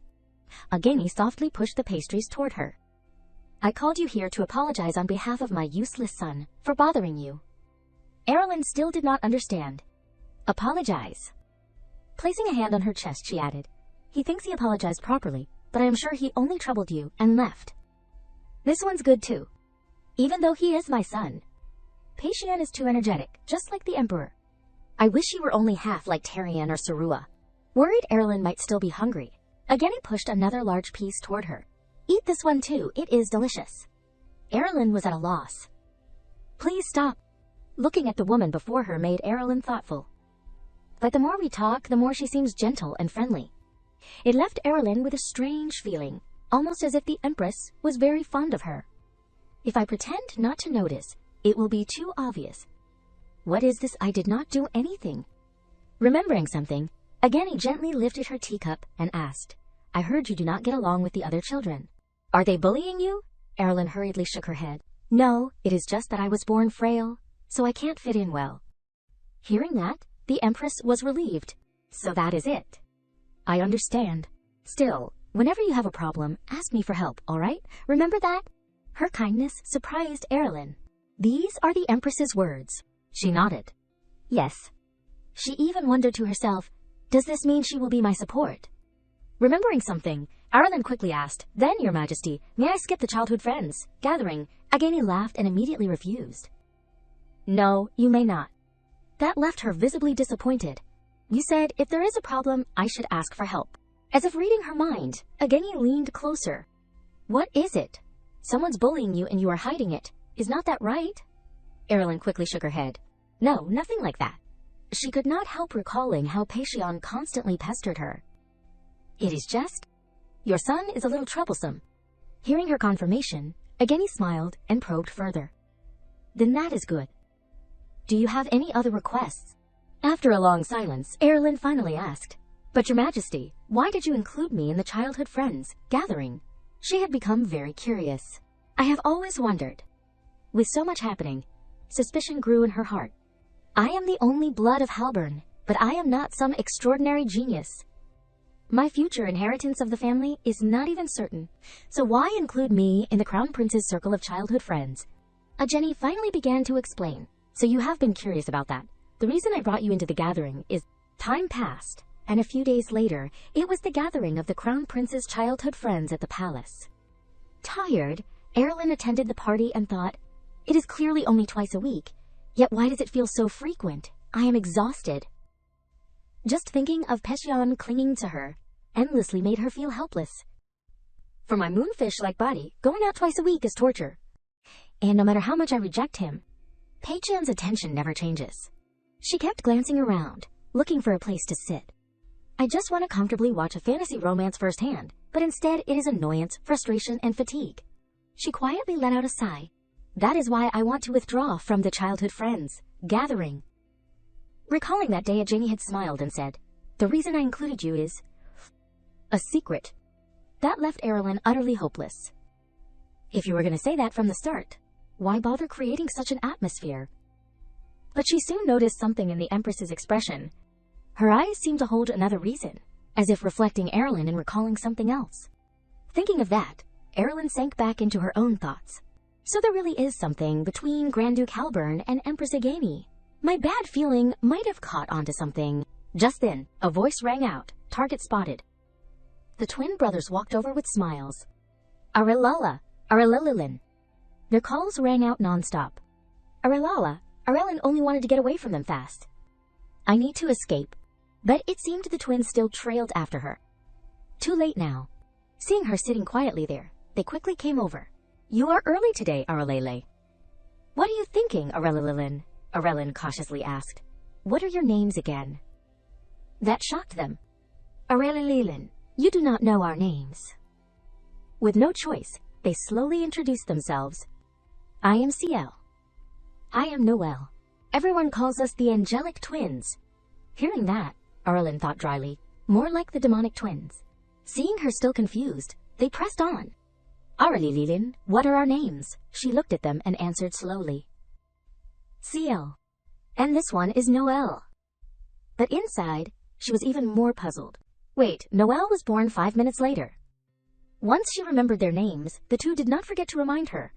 Now you can't forget us anymore, okay, Aerilyn? She was speechless. My name is Aerilyn. But they ignored that. All right, Aerilyn. Annoyed, she snapped. You two are the ones who should call me by my right name. But Ciel and Noel did not care what she said. All right, Aerilyn. By the way, will you really faint if you run? Can you show us? She glared at them angrily. What is so fun about me fainting from running, like it is some circus show? At that moment, Noel slowly held out a coin to her. I will give you this, okay? Curious, she asked. What is it? He proudly said, my allowance. She recognized it. A platinum coin, worth 1,000 gold pieces. As expected of House Sparrow, the family holding all the Empire's wealth so extravagant. Seeing her still hesitate, Ciel eagerly added, This is really valuable, you know. I will give you another one, too. She turned away. Even if you gave me 100, I would not run. Put it away. Hearing her refusal, the two looked pitiful. So mean. Aerilyn slowly glanced at them. Really. Outwardly flawless, but inside, devils.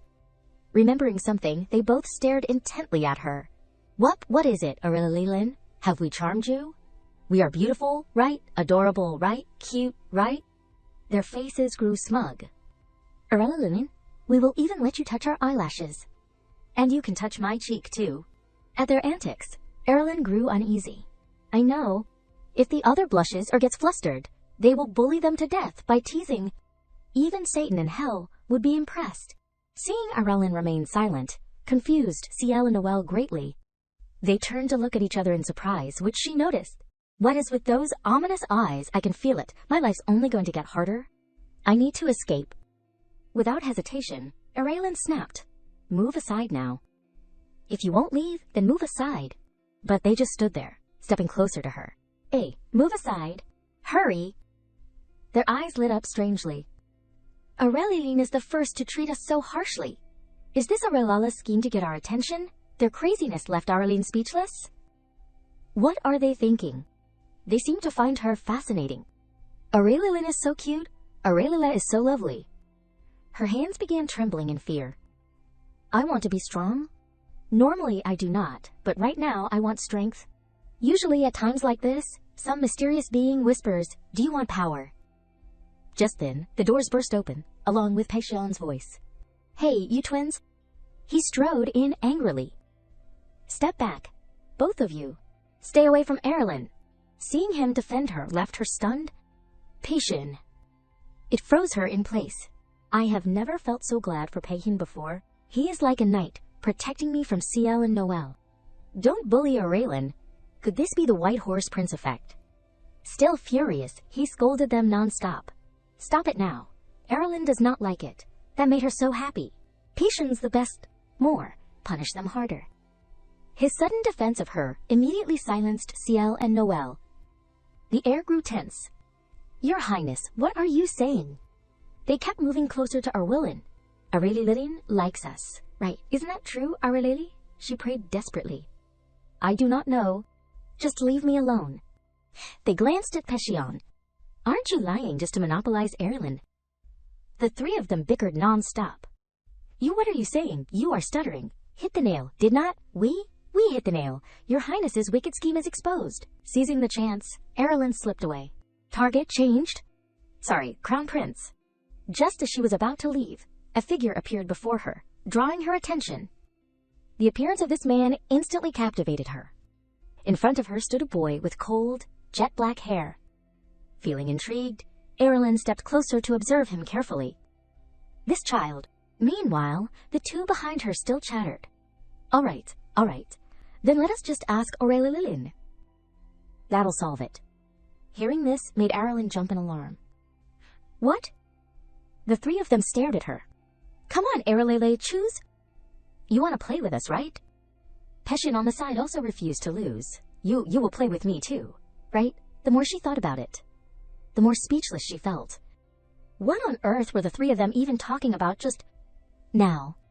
Remembering something, Aerilyn stepped closer and tugged on Haroon's sleeve. In front of all three of them, she immediately declared something. I will play with young Master Haroon over here. Hearing this made all three of them freeze for a moment. Well, we did not see that coming. Unconsciously, Aerilyn recalled the character from the original story. Aerilyn was clearly just a side character in this work. The story was slowly told, even though Halbrand was set up as one of the 5 major ducal families of the Empire, holding many secrets, and it was true they wielded the greatest power. Still, there was an undeniable fact: they were just like a universal key. Whenever anything happened, the blame was always shifted to Halbrand behind the scenes. And it dragged along many other events as well. Unlike the other ducal families, who displayed real strength and influence, in this work, they only existed as background decoration. Aerilyn squeezed her eyes shut in deep thought. Even so, Pishon eagerly pushed a piece of cake toward her. Aerilyn, eat this. This left her exhausted. Ever since she got involved with the Crown Prince, the twin brothers of the Sperum ducal family happily brought her sweets too. Aerilyn, eat this too. This one's delicious as well. Everything was happening too fast for Aerilyn to react. The future of the 5 ducal families, pillars of the Empire, Haroon sat silently on the side, unable to say a word. He represented the Mibix ducal family. Everyone there was happily chatting together, except for Aerilyn. In other words, the main characters were being drawn, one after another, into the situation. Was this really okay? She kept staring at Haroon's cold face. But she had her reasons for choosing this boy, Haroonberg Mibix, the genius of Mibix, the Crown Prince's protector, and the male secondary lead of this work. His looks captivated her. No wonder he was the one the female lead Claire fell for in secret. Noticing Aerilyn's gaze, the twin brothers grew very surprised. Aerilyn, why have you only been looking at Haroon, and not at us? Aerilyn, do you like Haroon that much? This left Aerilyn in a bind. Ugh, I think I have been ruined by these brats already. Still, she did not care, calmly lifting a teacup in her hand. Even though it was a bit frustrating, Haroon was firmly the steadfast secondary male lead of the Northern Duke. To explain a little, what did the flower of a secondary male lead mean? Faithful, devoted, like a steaming hot bowl of soup, steady, an honest and reliable anchor, quietly helping, while only watching the heroine from behind. Reliable without being intrusive. That made Aerilyn look forward to it all the more, hoping he would immediately deal with those 2 little devils and the Crown Prince. Just then, Noel slowly held out a piece of cake to her. Aerilyn, try this one. This delighted her. This is it, my chance, Haroon. Hurry up and save me from this. She immediately glanced at him with a desperate, pleading look. Help me. That made him hesitate for a moment. Seeing this, Aerilyn rejoiced. All right. He got the hint? Without hesitation, Haroon immediately pushed a piece of cake toward Aerilyn. Watching his action, she was completely speechless. Not that, you brat, get me out of this mess. Suddenly, Pishon jumped up. He walked over and snatched Haroon's cake, swallowing it in one bite. Right after that, he immediately pulled out his own cake and held it out to her. Aerilyn, this one tastes better. The situation left Haroon so awkward that he turned his head away. She quickly noticed his once cold demeanor had in an instant turned into a sorrowful beauty. Not only did he miss the signal, but he was also such a kind person. The twins immediately caught on.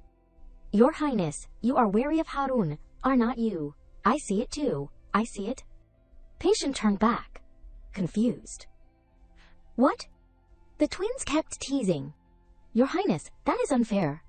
You are jealous of Harun, are not you? Yeah, that is dirty play, trying to monopolize her for yourself. Aerilyn furiously glared at the cake in front of her. Plan failed. Relying on the secondary male lead to escape was impossible from the start. Meanwhile, the three of them kept bickering. That is not it. Your Highness is mad. Look, his face is red. Shut up. Aerilyn was too desperate to say a word. I can't escape. I am trapped in hell already. Right then, the twins noticed her expression. Aerilyn must be thinking the same thing. She just sat there motionless.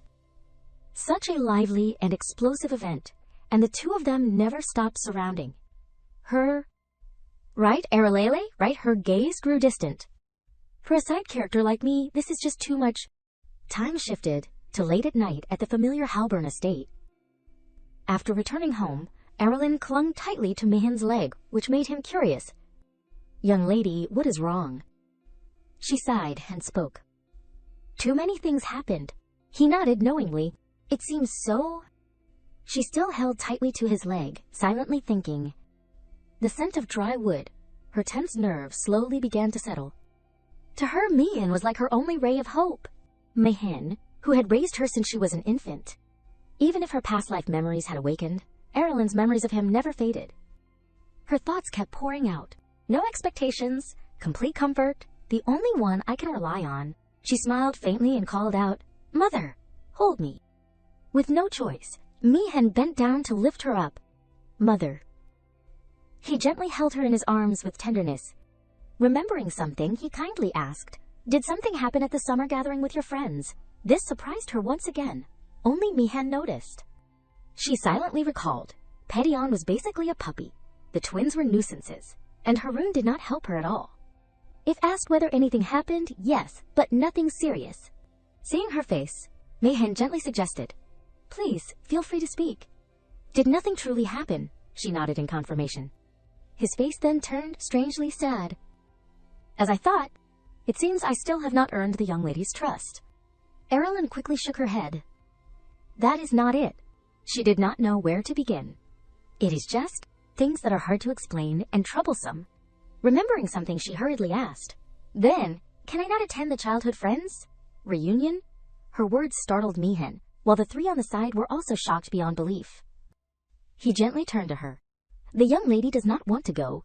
The three on the side loudly voiced their opinions. We strongly object. Absolutely not. The only lively activity is the childhood friends reunion. Without thinking much, Aerilyn nodded. That is right. Her face carried a bit of sadness. As expected, she would not be allowed, even if it was Mayan, the childhood friends. Reunion was an order from the Empress. Contrary to her expectations, Mayan gently said, Then the young lady does not have to go. If you do not want to, it is up to you. I will handle the excuse. This deeply moved Aerilyn. Mayan. Suddenly, her hands clenched tightly. Surely that was not easy for Mayan either. This was what being an adult meant, a steadfast protector. She quickly hugged him even tighter. Something I have never had before. Aerilyn suddenly spoke out. Mother? Her voice carried a touch of emotion. Mother. This sight made the three behind them, Uni and the others, feel incredibly uncomfortable. Their gazes seemed ready to jump in and hug Aerilyn themselves. At this rate, Mayan will monopolize the young lady. That can't happen. We have to show her the strength of the childcare team. The three of them seemed more determined than ever. Just wait and see, young lady. The image of a professional childcare team, all to win your affection. Time passed, and today was the day of the childhood friends reunion that she had been dreading. Aerilyn's lips curled into a satisfied smile without stepping out of bed. Staying home, not going out bliss. It was all part of Mayan's arrangements. He kept his promise to her. Our young lady needs rest. He had even sent an official notice to the royal family, saying she would be absent due to health reasons. Thinking of this, Aerilyn grew even happier. Mayan is the best. He is truly my mother. Everything here made her even more delighted. The soft bed, warm sunlight, this light, the temperature, the humidity. Everything was just right. At that moment, Uni called out in surprise, Young Lady Aerilyn. Her face turned extremely serious. Are you really okay? Realizing they had entered her room made Aerilyn groan inwardly. Anyone but these people. She turned her head away in annoyance. I am fine. Leave? Uni refused to go, adding, can't we stay here and watch over you? We won't do anything. We won't even breathe too hard. Aerilyn still rejected them. I said, I am fine. Leave? Hearing those cold words, Leon looked like he was about to cry. Young lady, you are too cruel. Their constant pestering drained her. As if the clingy ones in the palace were not enough.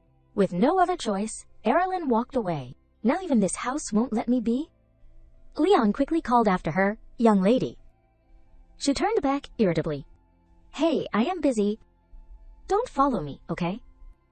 Those words left the two of them frozen for a moment. Yes, they realized this was a shocking declaration coming from a 7-year-old girl. Aerilyn stepped outside into the corridor with annoyance. That is right. If I hate the temple, then I will just leave it. Behind her, the servants kept calling. Wait, please wait. Young lady, if you have a schedule, please tell us. A little later, chatter erupted. After Lord Mayan, I am the one the young lady favors most. The three of them gathered, bickering endlessly. What nonsense! I am the most qualified. I am responsible for her health, which is why you did not give her medicine on time. Right? This is not the time to argue. We need to find the young lady first. From the side, Aerilyn watched all their antics. As expected, this childcare team never listens when I tell them not to follow. Just thinking about them tagging along made her feel even more troubled. Not long ago, they had been quiet enough, but somehow the childcare area had turned into a battlefield day by day. Remembering something, Aerilyn suddenly asked in surprise, But uncle, do not you have to do that too? The man before her was Ern, head butler and bodyguard. He sighed. The young lady is paying attention to me again. She quickly realized his identity. So he is also part of my childcare team. He bowed and reported, Don't worry. I won't do such silly things. I am satisfied with serving and protecting you like a shadow. Remembering something, Aerilyn thought silently.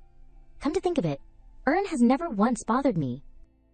Just then, Ern's voice grew serious as he reminded her. But please do not hate the childcare team too much.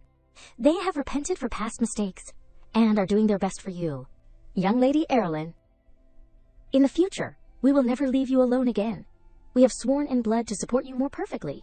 His words left her speechless. What is with this blood oath nonsense? Ern gently knelt down on one knee before her and said, So from now on, we won't let such things happen to you again.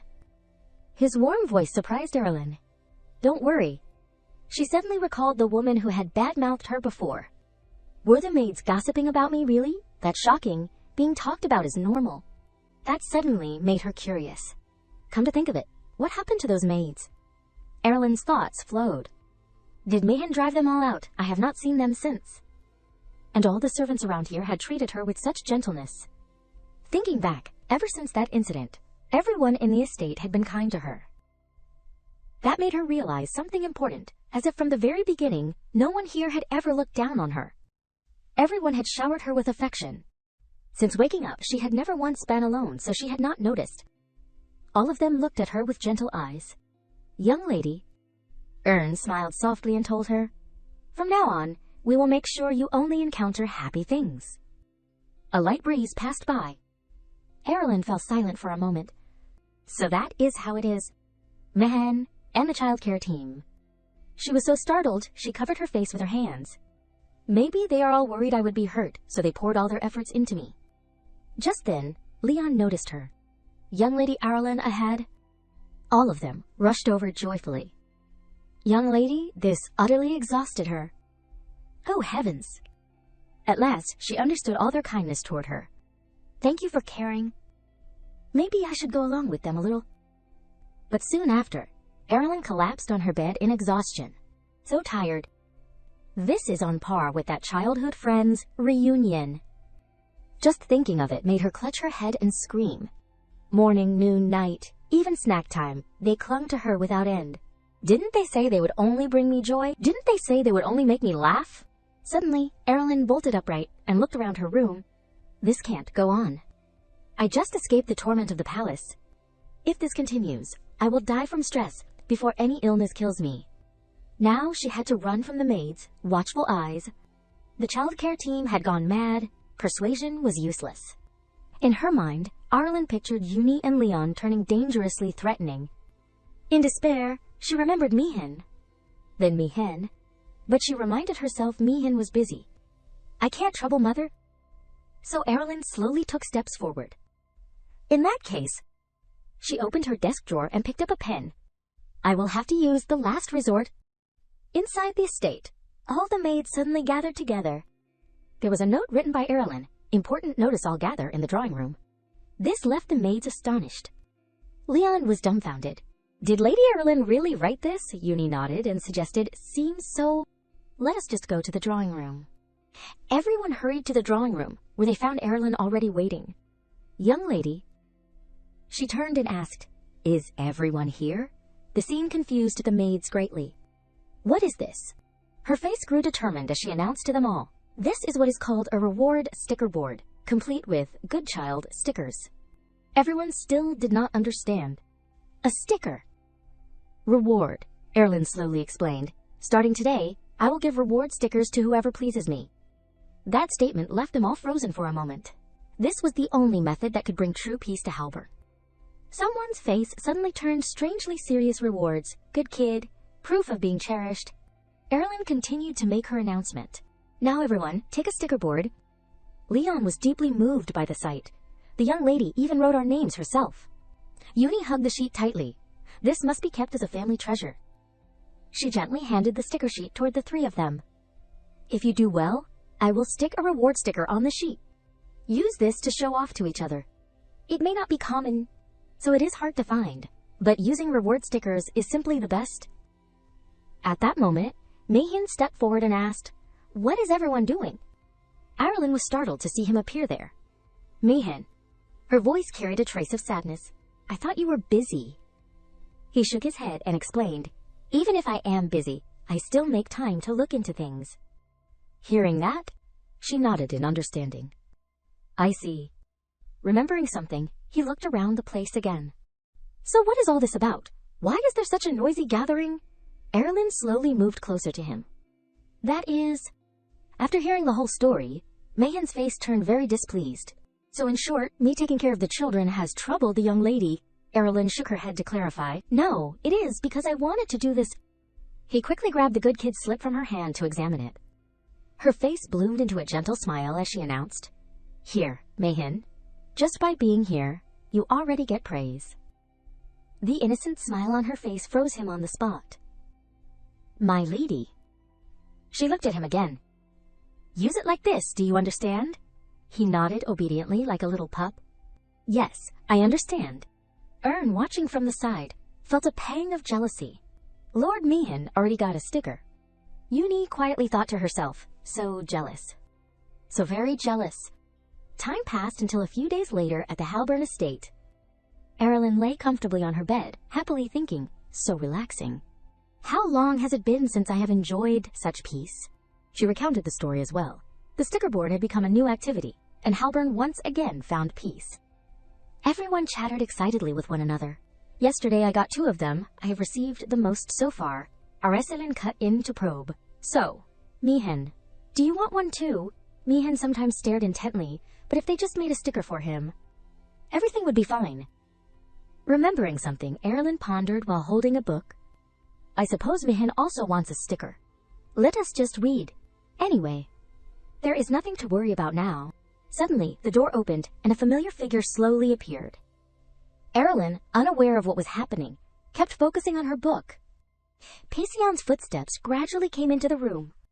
Noticing something unusual, Aerilyn glanced outside in surprise. Strange. Why is it so quiet out there? It is usually so noisy at this hour. Pishon's familiar voice rang out. I am here? She quickly sat up. That voice. He stood happily in place and called loudly, Aerilyn. She was utterly confused. Pishon. Time turned back to earlier. Pekyon was baffled when he heard the news. What, Aerilyn is not coming today either? Graham awkwardly explained. The Halburn butler said the lady is not feeling well, so she can't attend today's gathering. Pishon grew upset. They said the exact same thing last time. Time passed. At each party, Pishon's eyes grew more expectant. 1 day, 2 days, 3 days, 4 days, once, twice, 3 times. The twins behind him kept pestering. Your Highness, Your Highness, let us play a game, Your Highness, are you listening? But all he could think about was Aerilyn's figure in his mind, even though nothing had actually happened. Today, I miss Aerilyn so much. Graham sighed helplessly. She is sick. What can we do? Pishon's eyes looked as if he might cry. But, he still managed to remind himself, you can't treat someone who is sick that way. In the end, he reluctantly accepted it. I guess that is true. Seeing Pishon's sadness, Graham thought to himself, Lady Aerilyn's absence may actually be better this way. He realized Pishon was only ever glued to Aerilyn. The atmosphere here always grew chaotic, because the prince cared only for her, without any thought for others, while other young men crowded around. Her too. With a delighted smile, he continued. This way, things will settle down somewhat. Besides, without the lady, socializing with other friends is not so bad. But Pishon's mood was so bad that Graham did not know what to do. Wrong. He is not hearing anything I am saying anymore. Pishon muttered to himself nonstop. The last time I saw her, she was fine. This time she did not come, so next time will be the same, right? And what if she never comes again after that? What if I never see her again? No, I can't let that happen. Determined thoughts surged through his mind. Even if we do not play or do anything special, just being in the same space with Aerilyn makes me happy. I miss Aerilyn. Unconsciously, Pishon remembered the very first time he fell for Aerilyn. Maybe even now she is sitting by a window, all alone. The sunlight shone in, and he squinted. I know Aerilyn wants to be alone. But somehow, I do not want to leave her that way. Inside the large room, Pishon gazed out. If Aerilyn is alone? His eyes grew sorrowful. I am afraid she might disappear somewhere. Without delay, he quickly called out, Graham. Graham answered hurriedly, Yes, sir. Pishon's heart swelled with indescribable emotion. What is loneliness? He looked like a completely different person. What is solitude? He wondered silently. All I want is for Aerilyn to appear before me. Pishon grew contemplative, secretly calculating. But Aerilyn can't come here now. So then... Back to the present, Aerilyn's voice sounded inside the room. So then... She looked at Pishon before her, a bit at a loss. Your Highness. You came here. He nodded firmly. That is right, to visit you. She did not know what else to say. This whole visiting the sick thing... Really... With no other choice, she invited him to sit. I have no motivation left, nothing to say, no willpower. I avoided the childhood friends' gatherings to escape him. And now the troublemaker came here himself. What do I do now? While she was still thinking, he eagerly asked, Aerilyn, do you want to exercise with me? That startled her. Exercise. Pishon nodded excitedly. Yes, I just discovered a shocking truth. Time shifted back a few days. Pishon's voice rang out. Sir Jade, how does one stay healthy? The man was Jade, a royal guard serving directly under the emperor. Surprised, he asked. What do you mean, Your Highness? Are you unwell? No wonder you were not focused in training today. Pishon shook his head. No, I am fine. Thinking of Aerilyn, he grew embarrassed, unsure how to begin. It is just... I have a friend with poor health. I wonder if she were stronger, could she play more? Jade laughed knowingly. Ah, I see. Inwardly, he felt proud. The prince is truly kind. His concern for his friend is admirable. And so he explained all he knew. For your friend's health, first, a regular lifestyle and enough sleep are necessary. Next, balanced meals 3 times a day. And most importantly, exercise. Jade flexed his muscular body while speaking. The human body only has vitality when it moves just enough. The body runs on surprisingly simple principles.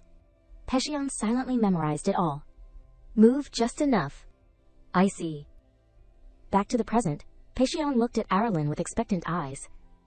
In short, exercise makes you healthy. She was speechless.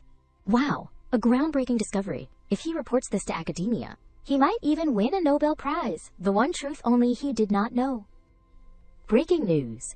Breathing means you are alive. Who knew? Pishon went on confidently. So if you sleep well, eat well, and exercise, Aerilyn will become healthy too. She did not know what else to say. Really, she thought. I thought he came to see me for something important, but it is just a daily schedule to kill time. After explaining, he looked at her eagerly. So, Aerilyn, exercise with me? She frowned slightly and replied, Sorry, that is too difficult. I can't? Aerilyn sighed and explained further. Even just walking a bit makes me dizzy. Pishon understood. Then there is no way. She thought helplessly. As unbelievable as it sounds. People like this do exist, Your Highness. Then Pishon suddenly brightened. Instead, let me tell you what happened while you were away. Today I trained, Aerilyn thought. I do not want to hear it at all. But a gentle smile appeared on her face. Still, since he is so cheerful and cute, I will listen just this once. Remembering something, Pishon leaned closer to her face. By the way, what have you been doing lately, Aerilyn? The close distance froze her on the spot. He did not notice her expression and happily called, Aerilyn. She slowly reminded him, Hey, could you step back a little? Pishon jolted and retreated. Sorry, I did not mean to. She secretly breathed in relief. Goodness, I thought I was about to be bewitched. Pishon continued to compliment her. But, Aerilyn, your eyes are such a beautiful, pale pink. She smiled slightly. People say it is the color of rose quartz. He kept praising. I see. It suits you perfectly. Truly beautiful. Pishon's lips curled into an innocent smile. If Aerilyn were a gem, you would be even more beautiful. A light breeze blew. Her face showed no emotion. Seriously, where do kids learn these lines? Still, it sounded sincere, so it was not annoying. Yet she kept her cold expression. Unfortunately, I do not have many reasons to laugh. Pishon eagerly stood up, hand over chest. Then today, I will make you laugh. She was flustered. No, I did not mean it like that. But he ignored her. Come on, look here. No, really, it is fine. He had already made a silly face, leaving Aerilyn speechless. Please, at least listen to what people say. Meanwhile, someone who could not laugh before a wild dog's presence spoke up. Chief Attendant, Mayan grew very displeased at Graham's arrival. Seems you have hidden honey in the Halburn estate, huh? Always dropping by without warning, no matter how busy you are. Graham forced a stiff smile. Of course not. But inwardly, he was terrified. Your Highness, why must you test me like this? Mahan's gaze looked as if he would devour him alive. Though I can't oppose the Crown Prince's will, do not you think you are being too familiar? Graham quickly nodded in agreement. A mere servant like me would never dare go against my master's wishes. Mahan leaned close, speaking threateningly. I know it is also your duty to guide His Highness onto the right path. Graham tried to steady himself. Just smile. Just keep smiling. But tears were already rolling down his cheek. Your Highness, one day you will know how devoted I was to you. After a long conversation, Pishon happily asked, Today was fun, was not it, Aerilyn? She nodded politely. Yes. But inside, she thought, exhausting. 2 whole hours non-stop. I have to send him away now. Remembering something, Aerilyn turned and reminded him, But I am not well, so I should rest today. Thank you for visiting me. Thanks to you, I had a pleasant day. Understanding her hint, Pishon's face turned pitiful, leaving her awkward. What is with that look? Isn't this brat supposed to be a little devil? How much more does he plan to torment me? She continued gently, I do not know when we will meet again, but I hope you stay safe until then. Just then Pishon suddenly said, No, Aerilyn. His words froze her instantly. A bit flustered, he still spoke his mind. I would be really sad if Aerilyn kept not coming like this. I told you, I would take care of you until you get better. She was startled. What is this dangerous opening line? Pishon did not hesitate as he declared, So I have decided. His face was firm as he announced, From now on, I will come here. He even smiled happily.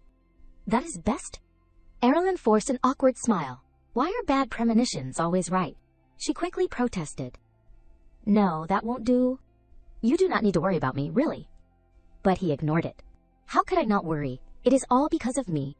Aerilyn, I will definitely visit you every day until you are better. Aerilyn felt utter despair.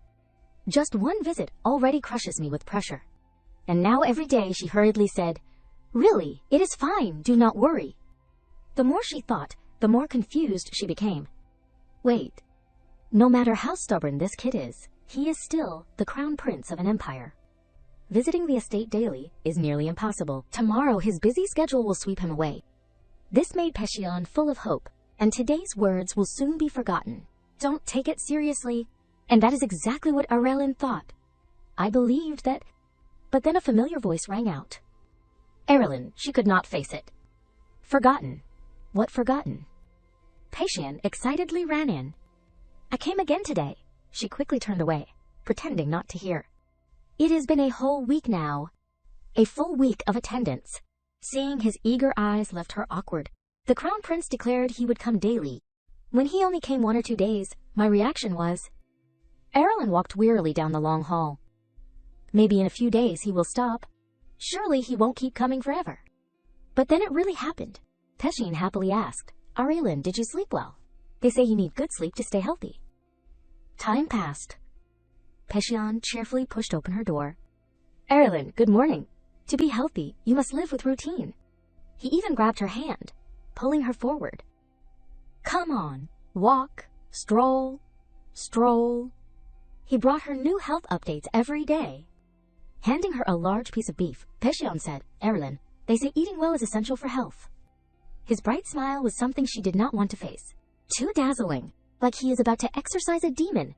Is this even real? Day after day wore her down. Even if he is the crown prince, this is still my house. The Halburn ducal estate, one of the 5 great noble houses. How can he just come and go like it is his own place? Even his presence made everyone uncomfortable. Are we really just letting the crown prince run wild here? Someone say something? Just then, Ern suddenly coughed. He and Leon stepped forward to greet him. Your Highness, please take care of Our Lady. Though weak, her soul is delicate, gentle, and very lovable. The sight made Aerilyn sigh. Traitors? Pishon proudly placed a hand on his chest. Very well, leave it to me. She was speechless. Leave what exactly? Aerilyn sat still without moving. So lonely. Amber reminded her seriously. My lady, you must finish your meal.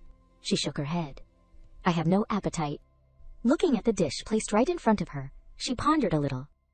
Ever since the crown prince arrived, the mansion's menu, the arrangement of servants, even the time she woke up, everything had been adjusted according to that kid's preferences. And of course, the most shocking thing was that Ern had told her, and Lord Mayan had also allowed it. This made her deeply reflective. Everything had been permitted by Mayan. At this moment, Pishon continued speaking. Arenals, I heard that to stay healthy, one must eat a balanced diet. She nodded in understanding. I know carbs, protein, fat. These words left him completely confused. Carbs, protein, fat. What are those? Aerilyn patiently explained. Carbohydrates, protein, fat. Those things exist. But Pishon still did not understand. Is this some kind of monster or magic? Where did you learn that, Aerilyn? This time she blamed herself. Damn it. Attention had shifted onto her again.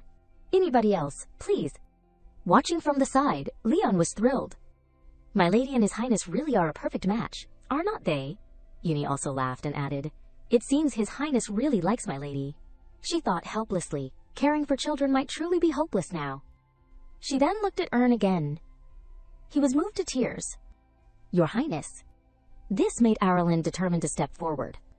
Fine, better to wish for things that could actually come true. Pishon, noticing she had finished eating, was surprised. Did Aerilyn finish everything? I will have to research this carb-protein-fat magic later. Without hesitation, he quickly ran up to her and suggested, Then let us go for a walk outside. You need exercise to be healthy. Slowly reaching his hand out to her with a friendly look. Come on, let us go outside. After a brief silence, Aerilyn suddenly called out, Your Highness.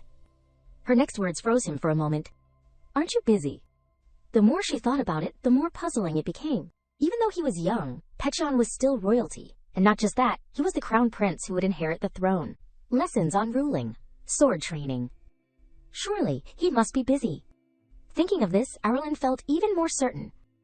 Perhaps he was just sparing a little of his precious free time to come here. She continued with judgment. Someone as busy as you, is it really necessary to visit every day? Pishon suddenly asked back. Why would you say that? Startled, she looked up at him. Yes. But Pishon did not mind at all.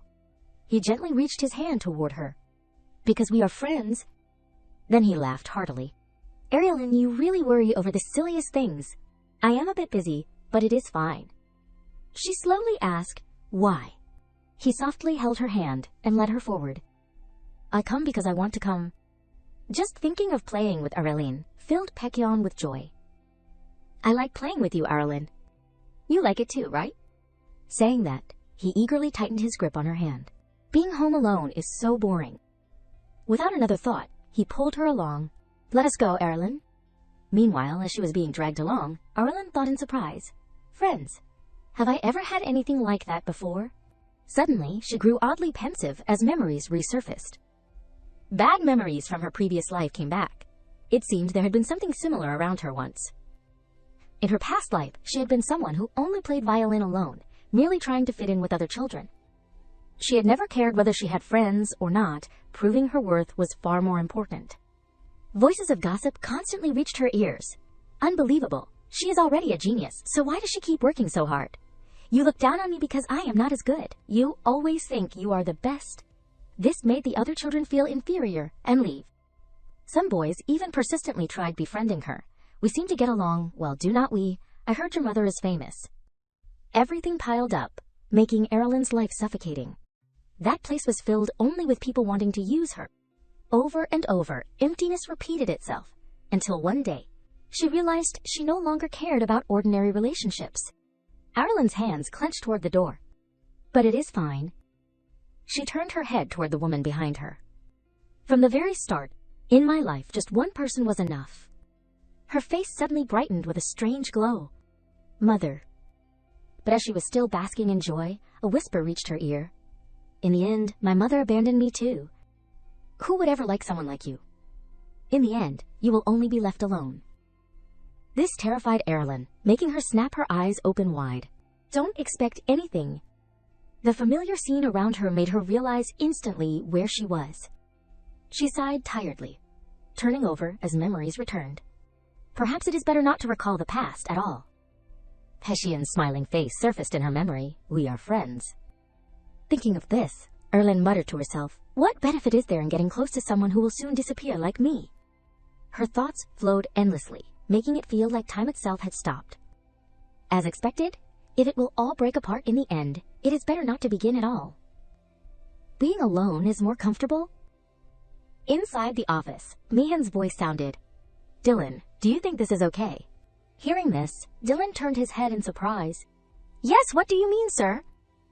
He rubbed his temples, troubled. Letting the crown prince come and go freely like this, won't it be a problem? Seeing his displeased expression, Dylan silently thought, Lord Mayan is actually asking something like this, and with such a complicated face too. On the desk there was still a picture of Aerilyn. A warm smile tugged at Dylan's lips. I thought Lord Mayan would stop the crown prince from visiting any time he pleased, but he has not stopped him at all. Mayan recalled Aerilyn's words to him. Can I skip the childhood friends gathering?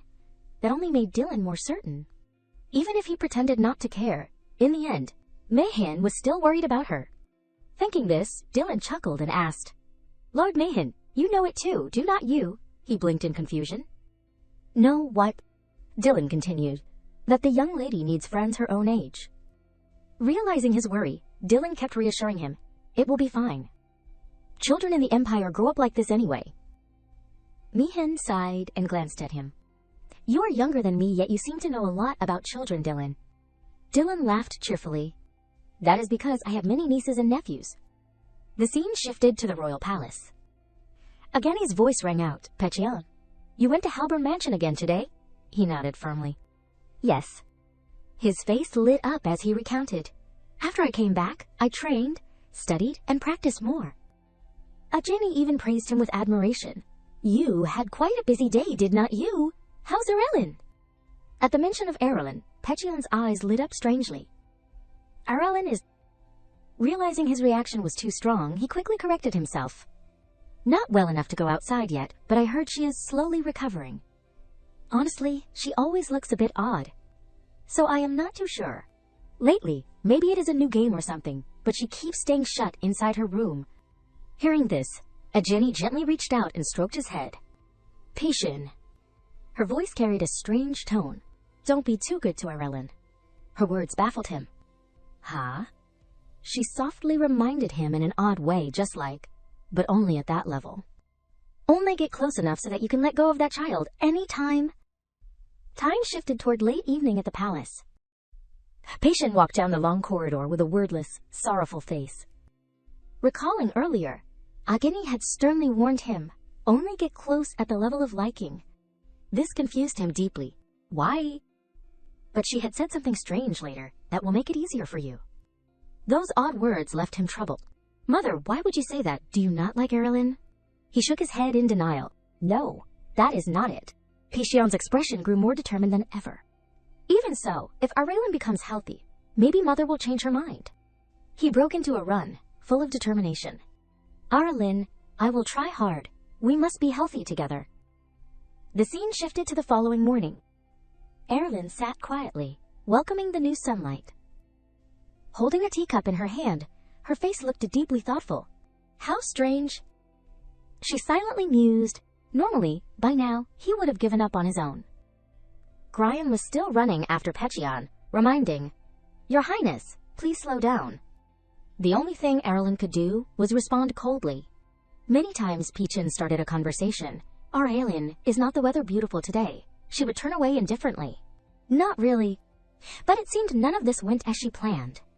Ignoring him, not answering, even when Petrogran excitedly pointed, Look, a squirrel. Aerilyn, she still walked away without caring. She even shut herself inside, locking the door, avoiding everyone. Pishon's voice rang endlessly. Aerilyn, what is wrong? Are you unwell? The maids, seeing this, quickly reported to him, Crown Prince. Today the young lady does not seem happy. Please come with us to do something fun instead. Inside the room, Aerilyn remained motionless. I do not even want to show my face anymore. In the end, Pishon burst in energetically, pushing the door open.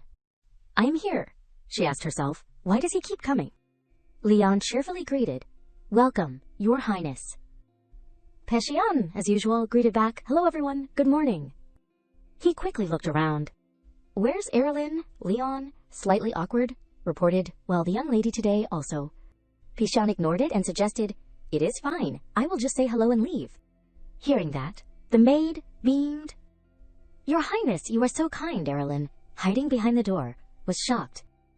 Such incredible social skills? How does he naturally win everyone's favor in this mansion? Noticing something, Pishon turned his head with his usual bright smile. Aerilyn, you finally came out? Realizing she had been spotted, she panicked. Damn, I let my guard down. Before she could close the door, Pishon had already rushed over. With a caring look, he asked, So you decided not to stay locked in your room anymore?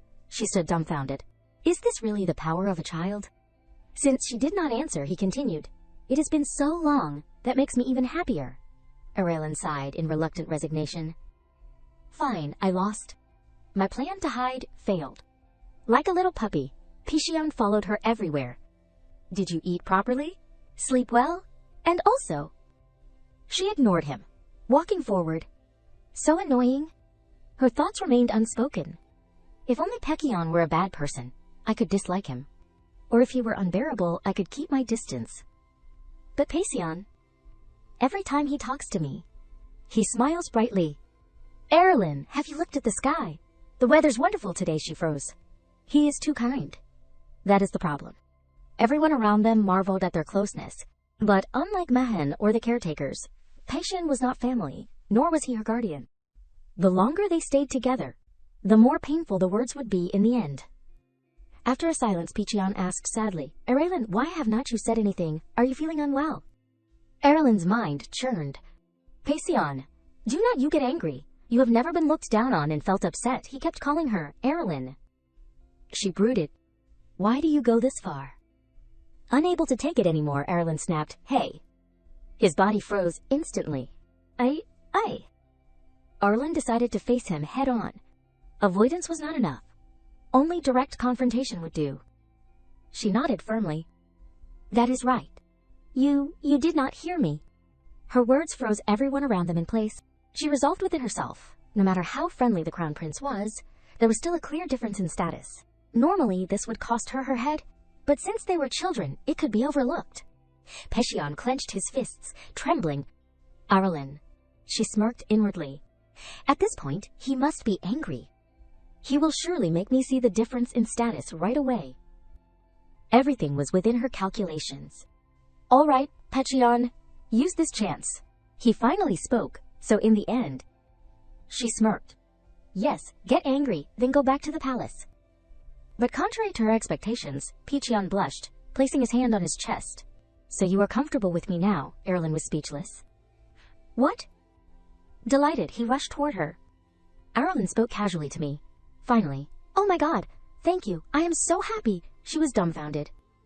This is not how it is supposed to go. Flustered, she quickly retorted. No, your highness, I am speaking casually right now. Aren't you angry? Don't you feel it is rude, annoying, or want me to kneel to show our difference in status? Pishon brushed it off. Why would I be angry, since it is you, Aerilyn? I like it even more. Keep doing it. This left her dazed. What on earth does he believe in me? Suddenly she reminded herself. No, stay calm. At this rate, I will get swept away by the crown prince. Irritated, she turned away. I do not want to speak casually anymore. I will use honorifics. This startled Pishon. Completely baffled, he asked. Why? I already said you can speak casually. She turned cold, avoiding him. I do not want to. Go away. His face grew firm. No. Since Aerilyn said she does not like it, I do not like it either. She was speechless. This guy? She was still constantly trying to subtly push him away. Go away, but he kept getting closer to tease her. I do not like it. Seeing how stubborn he was, Aerilyn was extremely confused, thinking, why is not this working? Usually, just being impolite makes people uncomfortable and avoid me. She continued to look at Pishon's face, which still had a smile. I need something stronger, even stronger, to make Pishon turn away immediately. And so Aerilyn chose to grab Mihan's leg and beg, which surprised him, princess. A plan formed in her head. After a few times, I understand now. This is what happens when you are exhausted. Today, the crown prince has been especially persistent. So that must be it. He looked at her worriedly. Princess, are you all right? She still held tightly to his leg, refusing to let go, Mom. Seeing that he did not react, she continued to call out, Mom? Mihan had no choice but to nod, yes. He gently picked her up in his arms, secretly thinking, as expected, that is what she calls me. Should I be thankful that she restrained herself when there were other people around? After a moment of silence, Aerilyn said to him seriously, Hey, I am being obedient now, so grant me a wish. Hearing this, he chuckled and replied, A wish should be for me since I've received so many reward stickers. She sighed and replied, So you won't grant my wish? Mihan shook his head and explained, No, anything is fine. Please feel free to tell me. In his head, he was already secretly thinking of different items. A wish. Does she want something? Does she want a gift? Even different locations appeared in his head. Or does she want to go somewhere? Aerilyn looked up at Mihan with expectant eyes. Read me a fairy tale when I go to sleep. These words made him freeze for a moment. A fairy tale. Seeing that his attitude did not seem good, Aerilyn was disappointed. Is it too difficult? What she just said surprised him, and he secretly thought, I thought she would ask for something big when talking about a wish. It is just... He gently picked her up and walked out of the room. No, as many as you want. Aerilyn's eyes immediately became expectant. Really? I thought you would be busy, so it would be difficult. A gentle smile appeared on his lips. I have enough time to read you fairy tales. In his head, he was secretly thinking, I am qualified enough to be a guardian, but it is probably still a long way off. Mihan gently carried her forward. Now is your bedtime. I will read right away. Aerilyn looked at him with expectant eyes. I want to wish every day. Hearing this, he chuckled and decided, every day might be a little difficult, but I will try. Remembering something, Mihan asked with concern, Have you been getting along with His Highness the Crown Prince lately? Aerilyn replied with a very sulky face, Number, can't Mihan stop Pishon from coming?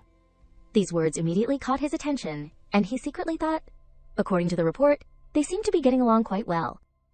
Could Dylan have missed something? He continued to probe. You do not like his highness. The crown prince, she did not know how to explain. It is not that. He nodded in understanding, so... Aerilyn unconsciously remembered Pishon's smile. It feels awkward. Pishon is kind. Her face became strangely pensive, so I feel like I am being mean. I do not want to hurt him, and I do not want to be hurt either. Hearing this, he nodded in understanding. I see. In his head, he secretly thought, she has a childish side, but she is not like a child. At this moment, Aerilyn also slowly let go of Mayan's hand and said some very incomprehensible words. I know, I won't live much longer. If I get close to me, Pishon will suffer. Hearing these heartbreaking words, Mayan seriously reminded her. Don't say that. No one knows what the future holds. She continued to walk forward, really. His eyes revealed a clear look of sadness, and at the same time she slowly called out, Mayan. Her face bloomed into a bright smile as usual. Please read this fairy tale to me. This made him secretly think, it is like she does not know anything. Even though the child is wearing a bright smile right in front of me, I still have a feeling of unease in my heart. The story began. A gathering of childhood friends, a place where the future of the empire, carefully selected by Empress Ageni, came together. A day passed as usual. Today, Prince Pishon was once again surrounded by children. CL listlessly knocked the chess pieces forward. How boring. The twins became extremely tired and sighed. Tedious. There is nothing interesting. People around them kept discussing. It is the first time I have seen the twins without any energy. Hey, do not get noticed. After a moment of silence, the twins seemed to share the same thought. The two of them continued to discuss very enthusiastically. CL, what do you think, Noelle? Maybe it is because of that. Huh, I think so too. I think so too. It is all because... The two of them angrily stood up and shouted, Aerilyn is not here. Goodbye, everyone. The two of them walked out with annoyance. We were having fun.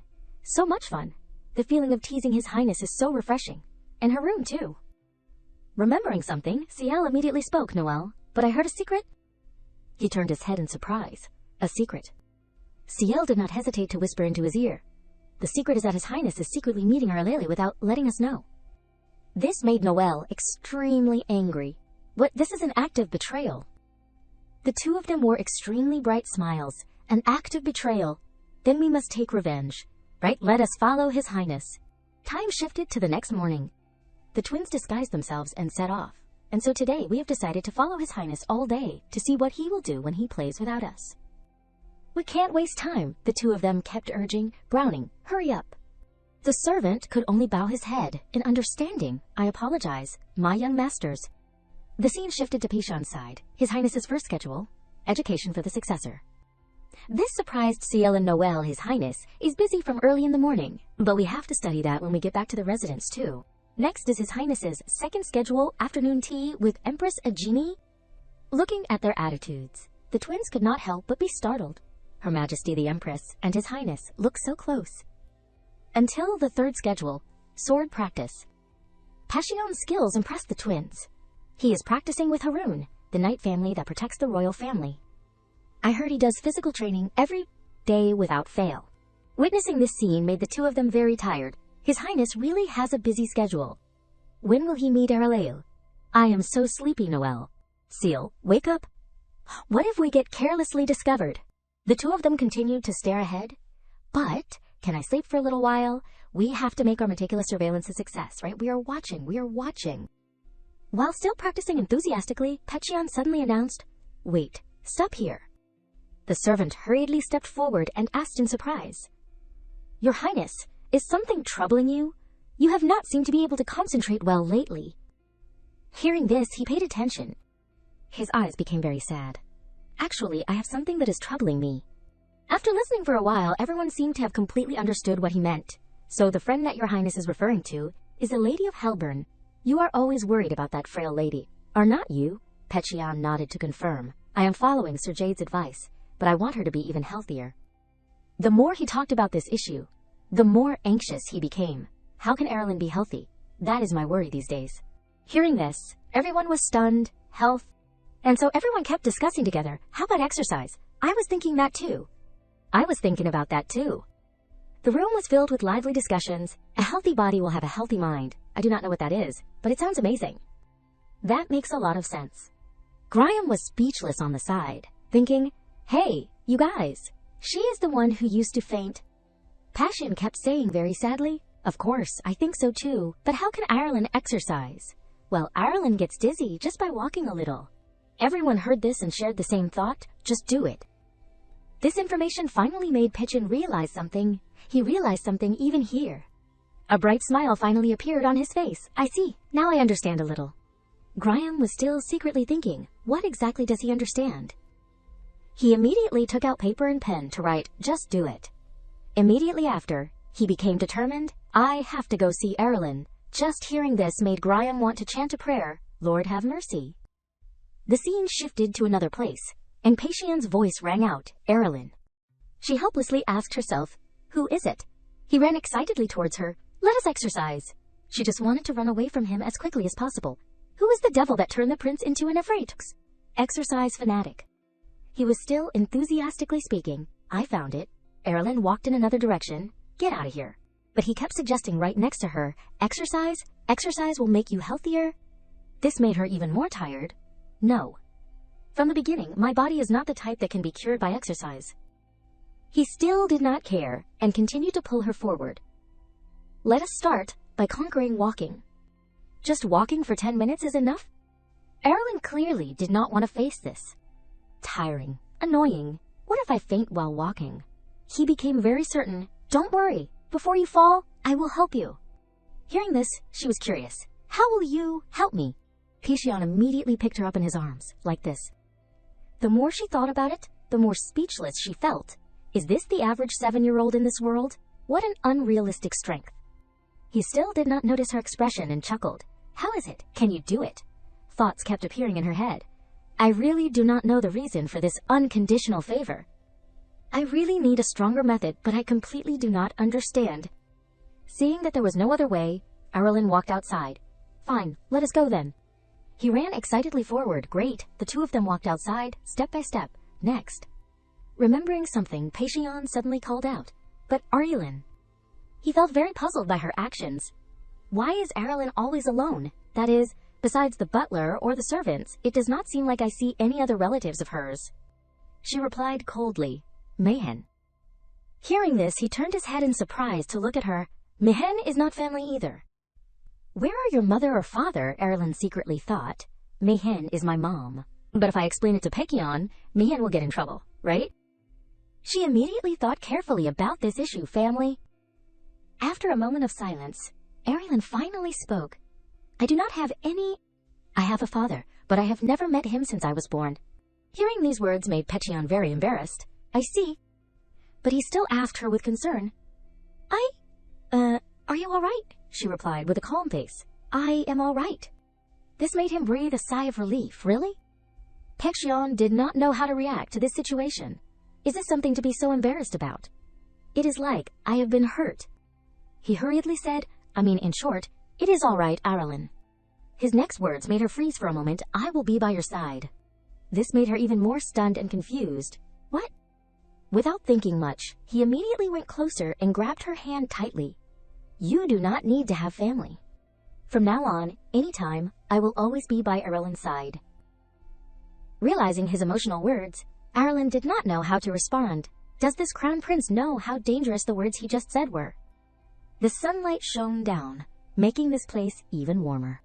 Instead of ridicule and sarcasm, there were warm and gentle words of comfort. I am not immune to these things. Without thinking much, Aerilyn immediately reached out her hand towards him. Recognizing the smile on her face, he became very happy. Aerilyn is smiling. But the next second, the smile on her face was completely extinguished.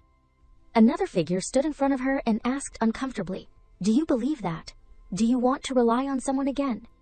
This person did not forget to come closer to Aerilyn and whisper, You have to take responsibility for your own life. You are not going to irresponsibly bet on someone else again, are you? The words were simple, but like knives cutting into Aerilyn's heart. You have been through enough, so you know. In the end, they will be disappointed and turn away. Realizing this, she hurriedly let go of Pishon's hand. Seeing that she was acting strangely, he called out in surprise, Aerilyn. Once again, she had completely closed her heart, not allowing anyone to touch it. I know, this is entirely my problem. My problem is that I can't become a character in a novel who lives a complete life after remembering my past life, and I can't become a person who fits into this world. Aerilyn suddenly spoke. Pishon. She told herself. Anyway, I am going to die soon. I just need to take this on myself and disappear, and it will be over. Her voice had become extremely cold. Don't come here again from now on. These words made Pishon freeze for a moment. She knew that she could not hurt his heart any further.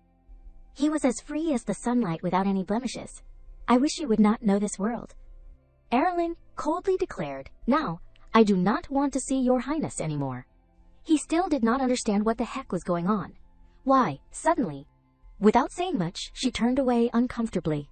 No matter how hard I tried to explain, the crown prince, who is always welcomed and loved everywhere, probably won't understand. Because you never have memories of being alienated, despised, or abandoned. Having said that, she walked away, leaving Pishon standing there. So, please, do not come again. He was about to say something more. Then, Aerilyn. The twins, observing the scene, did not know what to say.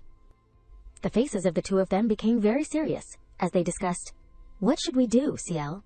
That is right, Noelle. The atmosphere is terrible. Let us be quiet. But the next scene made both of them freeze. Pishon's heart was now completely hurt. His Highness is crying. Time shifted to the evening at the vast palace. The servants were still busy doing their jobs. The maids became very confused as they talked about this issue. How is His Highness the Crown Prince still the same? This is the first time I have seen His Highness the Crown Prince in such a state. No matter what we bring, he does not react. Really, I heard that even Sir Graham did not say what happened. This made everyone discuss very enthusiastically, His Highness cried. No, I heard he did not cry. Something happened to the point of crying. Sir Graham said that His Highness did not cry. Listening to these whispers made Graham very tired and sigh. This is a big deal. He had different thoughts in his head. Normally, there would be a shower of gifts and a circus act from the support team right now. This time should be enough for His Highness to be happy with the royal chef's dishes, right? At this moment, the door was suddenly opened. Pishon was still sitting quietly on the chair, stroking his cat. But His Highness the Crown Prince was different today. After a moment of silence, Graham asked in surprise, Your Highness, you really won't tell me what happened at the Halburn residence? He remained silent, seeming not to want to say a word. This made him feel very embarrassed, and secretly thought, as expected, he still does not want to say it. His Highness was clearly happy during the day. What on earth happened? This will definitely become a more serious problem than I predicted. At the same time, the scene shifted to the Halburn residence. All the servants were gathered, standing solemnly there. Unlike the royal palace, which was noisy to coax the crown prince, everyone could only worryingly look inside Aerilyn's room. The Halburn residence was shrouded in deep silence. It seemed like Pishon was not in a good mood either. Aerilyn, who had been dragged away by the crown prince, had returned alone and had been in her room with the door locked for 3 hours. The maids who were present kept discussing together, Does anyone know what happened? I saw His Highness the Crown Prince with the Sperum twins. The Sperum twins? Why were they there? I do not know. All 3 of them had faces that did not understand what was going on. At the same time, Mayan had also appeared at this place. Currently, the only person who could enter the restricted area was one person, and that was Mayan. He gently stepped forward and announced to everyone, I will be opening an emergency meeting. All members of the childcare team, please come to the meeting room. A short time later, Leon and Amber were sitting there, ready to wait. Ern and Uni were still stunned, not knowing what was happening. Mayan on the side had become very tired and sighed, I have a headache. The sudden emergency meeting of the childcare team and the emergency letter from the royal palace made me think something big had happened, but when he entered Aerilyn's room, seeing her sitting quietly there, he was very confused. Princess. Tears kept flowing down her innocent face. Unexpectedly, Aerilyn had become like this. He wearily raised his hand to his head. Raising children is so difficult. In his head, he secretly thought, no matter how much I learn, when I put it into practice, it is still full of unpredictable things. Amber and Leon sat on the side, not daring to move. Empathy. I empathize. After a moment of silence, he finally cut in and announced to everyone, I think everyone has felt it without needing a deep explanation. The princess seems very tired. Therefore, I would like to hear everyone's valuable opinions. Leon immediately proposed without hesitation. How about we call a theater troupe? She immediately wore a very expectant smile. I saw the princess enjoyed watching plays last time. Ern, sitting on the side, was not willing to be outdone and said his thoughts. Speaking of which, the princess also likes watching documentaries about world landmarks. In addition, I will bring more novels. Everyone gathered to listen to his opinion. Comics and fairy tales too. A little more variety. After a moment of silence, Uni finally spoke and suggested, how about Sir Mahan plays with the princess for a day? Realizing the gazes of everyone, she worriedly hurried to explain, no, I am not saying that because I am too lazy to think. I thought about what the princess likes the most, and it seems like it is when she is next to Sir Mahan. Mahan suddenly fell silent for a moment. To dispel the awkward atmosphere, Ern hurriedly suggested, this kid is saying useless things. I am sorry, we will teach Uni properly. We will think about more constructive methods. While everyone was still preparing to deal with Uni, Mahan suddenly spoke, no, it is okay. He quickly walked out of the room. Everyone was still stunned, not understanding what was going on, what is going on, is he angry? At this moment, Mahan was also walking forward, lost in thought. She likes being next to me the most. He remembered every moment from before, thinking about it, even though she likes it that much. I do not have many memories with Aurel. She kept acting spoiled with him. Read me a fairy tale. This made Mahan sigh and blame himself. If reading a small fairy tale became a wish, then perhaps that child felt that way several times over. It was not until this moment that he realized, how foolish of me. Without hesitating, he slowly walked forward, step by step, but regretting it now is still too early. Inside the room, Aerilyn was still sitting there, curled up. The atmosphere here was very gloomy, making her feel even colder, so quiet. The moonlight shining into the room caught her attention. Light. Unconsciously, Aerilyn reached out and touched the light before her. The unpleasant memories of her past life reappeared. Her mother kept saying judgmental words. You are my light. You are my only hope. Please fulfill my dream. She could only helplessly endure. Bright eyes. The crazy pursuit contained within. Everything kept happening, making her very tired. The embodiment of my old nightmare. My mother was not like that from the beginning. She used to be a promising violinist, but because of the tragic accident caused by my father, she could not play the violin anymore. She could only helplessly blame, it is all because of you. Everything is because of you. Aerilyn's father at that time had taken all the blame on himself. I am sorry, my love. I am really sorry. And Aerilyn was the thing that could make her mother shine once again. Her father began to obsess over her mother, and then a miracle appeared for the two of them. A daughter with outstanding talent. It was a story that would be strange if it did not end in tragedy. Inside the house, her father kept cheering her on, you can do it, because you are very similar to your mother. As time passed, Aerilyn's talent gradually became more prominent. Very good. You just need to play music well like this, and that is enough. You won't trample on my dream like your father. Will you? Growing up in these words, Aerilyn's heart had completely frozen over. Do you know, Mom, how much I tried and worked hard so as not to disappoint you? But perhaps she had known it all along. She did not even glance at her efforts once. In fact, my mother does not love me. She just wants a daughter who can fulfill her dream. Aerilyn's hands trembled as she picked up the violin. This action made her very angry and stare ahead. Her eyes were as if she wanted to eat her alive immediately. How could you disappoint me this much? On the stage, Aerilyn's figure stood alone and still. How could you? The story was told. The final Tchaikovsky international competition. Aerilyn's mother coldly turned and left. And the day I could not pick up the instrument anymore, she abandoned me cruelly as expected. Things did not end there. After that day, my father came to find me after 2 months. He kept blaming me because you disappointed Mom. That is why she is so heartbroken. Mom is a very pitiful person. Please understand her. Her life became more stressful than ever. Now you should live and do what you want. She was as if she had completely imprisoned her own life. After that, what I ate, what I did, neither of them cared about me anymore. Something terrible happened, and then one day, the TV quickly reported, the Tchaikovsky International Competition. The winner is Ms. Oh. Aerilyn could only stand there, looking at the scene before her. Congratulations to Ms. OOO for fulfilling the dream of violinist OOO. This is the result achieved after great difficulties last year. On the TV screen, her mother was affectionately holding another woman, making her desperate, "Mom, mom, mom." Her hands gradually trembled as she touched the screen. "I am still here. I am here." She desperately shed tears of helplessness. "I am still alive here. Why?" A voice rang in her ear. "Give up now." Something gradually pushed Aerilyn to the bottom of society. Who would look for someone abandoned by their family like you? At the same time, Aerilyn woke up. How contradictory. Unconsciously, she remembered Pishon's smiles for her. Aerilyn. He kept looking at her with warm eyes. "From now on, I will always be by Aerilyn's side any time. So you do not need to have family." Just thinking about everything that had happened made Aerilyn shed tears. "I only met you after I learned how to give up. And now I have met you, right when I am about to die."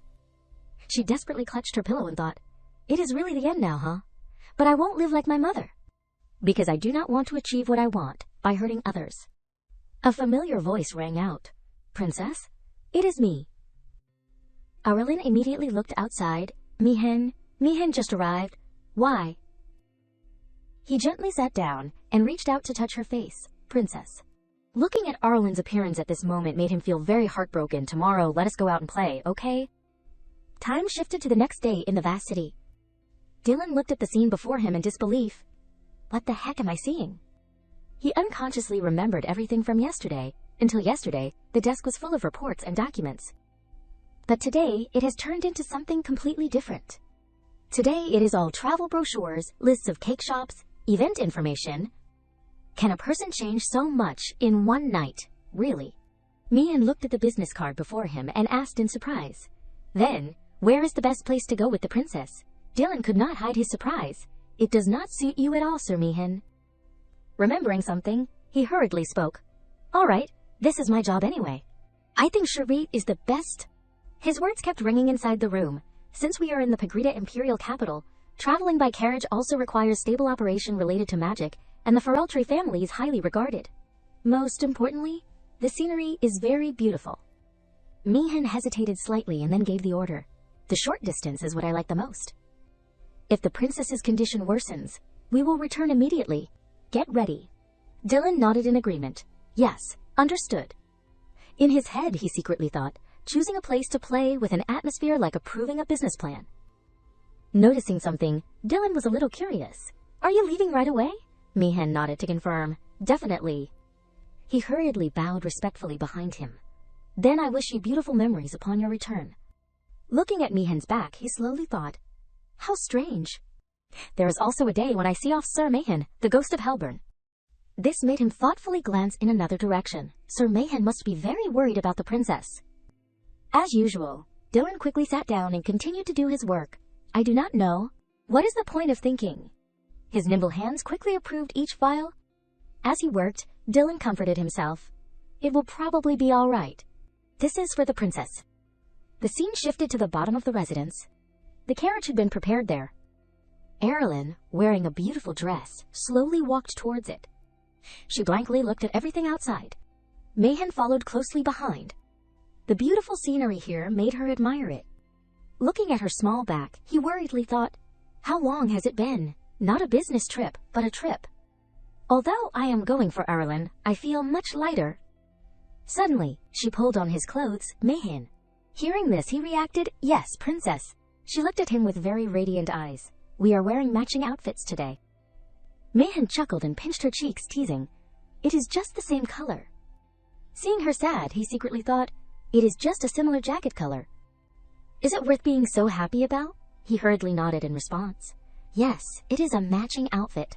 She did not forget to add, "And matching hats too." He nodded to confirm again. "Yes, matching hats." The two of them slowly strolled through the bustling streets of this place. "Let us go." "It is too crowded here, huh? Because this is a famous tourist destination." Noticing her expression, Mayan delicately spoke. "You do not like it." She shook her head to explain. "Number." The scene before her made her very curious. "But Mayan, the water under my feet." "What is this?" He chuckled in response. "This is the reflecting pool beneath the magic field." He continued to pull her forward, mechanically explaining. Sherit is a city built by covering an entire lake with a special magic field. I am not a specialist in magic, so I do not know the details very well. It seems there is also a legend that the great magic beast Sherit is sleeping here. Aerilyn walked and looked around. Cold. How magical. At this moment, a mischievous boy ran quickly forward. Dad, let us go together. She quickly noticed the intimacy of the children with their families. Mom, buy that for me. My son, you want that? Let me see. Mayan looked at the scene before him and was surprised.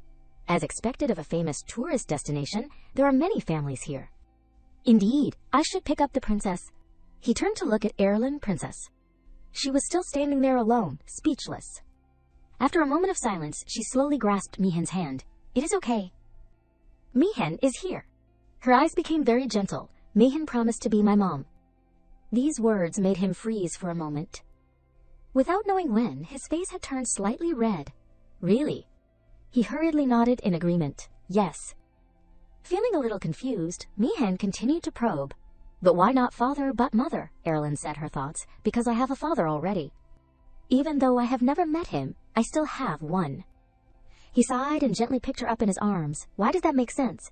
It makes too much sense, so I can't claim the father's position. Mayan nodded in understanding. I see. Walking through the vast space of this place, the two of them continued to discuss. Anyway, Mayan is better than father. Anyway, I have never met him. I like Mihen. That is obvious. The scenery is good, but how about we go eat something? Okay? He carried Aerilyn in his arms and angrily thought, how hard did I work to raise the princess so that I can't be inferior to that master who has never even looked at her? The scene this afternoon was inside the restaurant.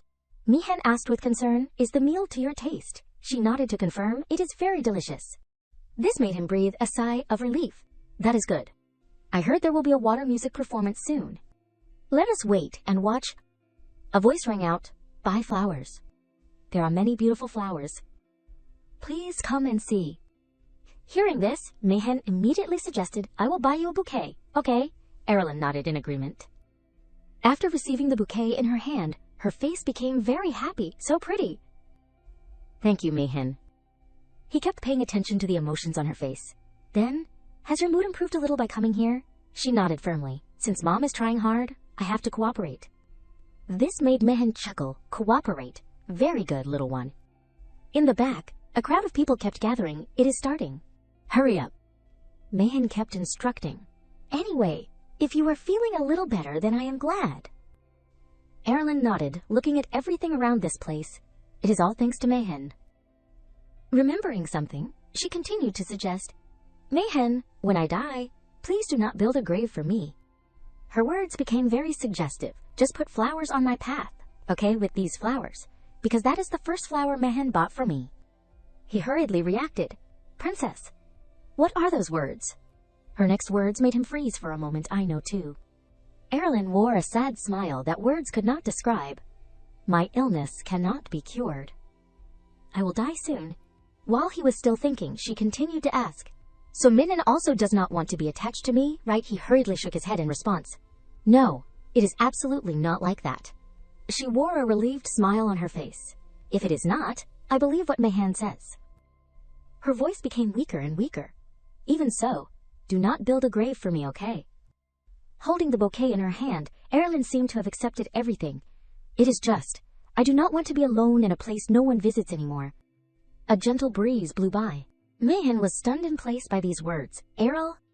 While the two of them were still emotional, a man quickly offered, hello, intimate father and child. There is a very fun game. Would you like to participate? Mihen quickly turned his face away. Let us not. Those things right now. Aerilyn became very excited again. I want to try. The guy was overjoyed. Please fill out the registration form here. She continued to look at him. Mihen, is it okay? I want to try that game. Although he did not want to, he could only nod in agreement. Yes. The scene shifted to a large hall. The voice of the greeter kept ringing. The rules are very simple. I am sure everyone has heard the story of the princess locked in the tower, right? This is just like that. It is just that the special thing is... He excitedly pointed to the sphere right in front of them. The guardians here are the princesses. This made the crowd happily discuss, we are the princesses. The rules were continuously broadcasted to everyone by the man. And the children come to save you by solving the secrets of the magic residence are the heroes. Now then, let us watch the brave images of the young heroes together. A voice kept ringing inside the large hall. It must be scary, but everyone is very brave. Please show our children on the screen too. People praised those adorable faces. Mihan sat on the side but was very uncomfortable, thinking, is this the time to play games like this? She said shocking things and then casually plays games. The more he thought about it, the more confused he felt. Or did some crazy person in the residence say strange things again? Maybe I should talk to her seriously. Realizing that something was wrong, his face became blank. Wait, what did I just see? His eyes immediately became stunned. That person, why are they here? Even the greeter had become very stunned. Why is this happening? The sphere immediately shattered in an instant. On this side, Aerilyn was still stunned when Pishon slowly walked over. Seeing that he had appeared again made her very confused. Looking into his eyes, it seemed that he also did not understand what was happening. Pishon. The two of them stood there, looking at each other with confused eyes. Aerilyn. A little explanation about this game. The game of escaping from the mansion is a game of rescuing the guardian who is locked somewhere in the mansion by solving the various mechanism puzzles in it. This game still has another creative point. There is a special point that, seeing Aerilyn appear, the costumed person quickly stepped forward to scare her. She still did not care much and continued to walk forward. Uncle, I saw where you were hiding. The man was a little startled, really. The more she thought about it, the happier she felt. Plus, a haunted house. Actually, I agreed to play because I did not want an awkward atmosphere with Mayan, but it is quite interesting. Without thinking much, she immediately used the key to open the door in front. In my past life, I also wanted to try escaping from this room. This key opens this door, right? As soon as the door was opened, Pishon's figure suddenly appeared in this place. Aerilyn stood there blankly, thinking that she was hallucinating. She even called out to confirm once more, Pishon. He also did not understand what was happening and called out, Aerilyn. Very quickly, the attitude on his face completely changed. Aerilyn? Just as he finished speaking, she decisively closed the door tightly. Pishon's voice rang out, Hey, Aerilyn. The more Aerilyn thought about it, the more wrong she felt and secretly thought, how strange. Why is Pishon here? Shouldn't he be at the royal palace? His voice was a little desperate. Why is this door locked, Aeril? If you are there, open the door for me. She thought that she was having bad luck, so she hurriedly ran in another direction. Stay calm. I have locked the door. As long as I step back a little, it will be okay. Suddenly a noise rang out. His voice kept screaming, Aerilyn. Seeing that the situation was not good, she hurriedly ran forward as fast as she could. I have to run. At the same time, Pishon had also caught up with her and kept searching. Aerilyn, where did you go? She did not know what to say in this case. Break down the door, Halcia. After searching for a while, he finally discovered her, found you. His actions made him very confused. Aerilyn, why are you running away? She did not know how to explain. You are asking me that. And so the two of them kept playing chase in the wide hallway. Aerilyn, where are you going? Wait a moment. She could only try her best to run as fast as possible forward. Don't chase me. Pishon's hand slowly reached out towards her. Aerilyn. Feeling a little strange, she slowly turned her head. Finally, the door in front slammed shut, leaving Pishon outside. Looking at the eerie scene here made Aerilyn a little scared.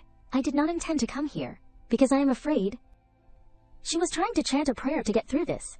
If it was not for this terrible body. Thoughts kept appearing in her head. Didn't I tell him to leave yesterday, and tell him not to come again? As soon as we met, he chased after me without hesitation. Pishon's voice kept ringing. Aerilyn, are you there? Suddenly, strange noises rang out, making her very scared. Having no other choice, she hurriedly shouted to signal Peklian. Stop! Are you going to break down the door again? This is property damage. Seeing that it had become silent on the other side, made her breathe a sigh of relief. But it seemed like he was not willing to give up. A happy smile appeared on the corners of his lips. It is really Aerilyn. Unable to bear it anymore, she hurriedly asked, How did you get here? Shouldn't you be at the royal palace right now? You definitely did not come here to play. Could it be that you followed me again? Pishon thought for a moment.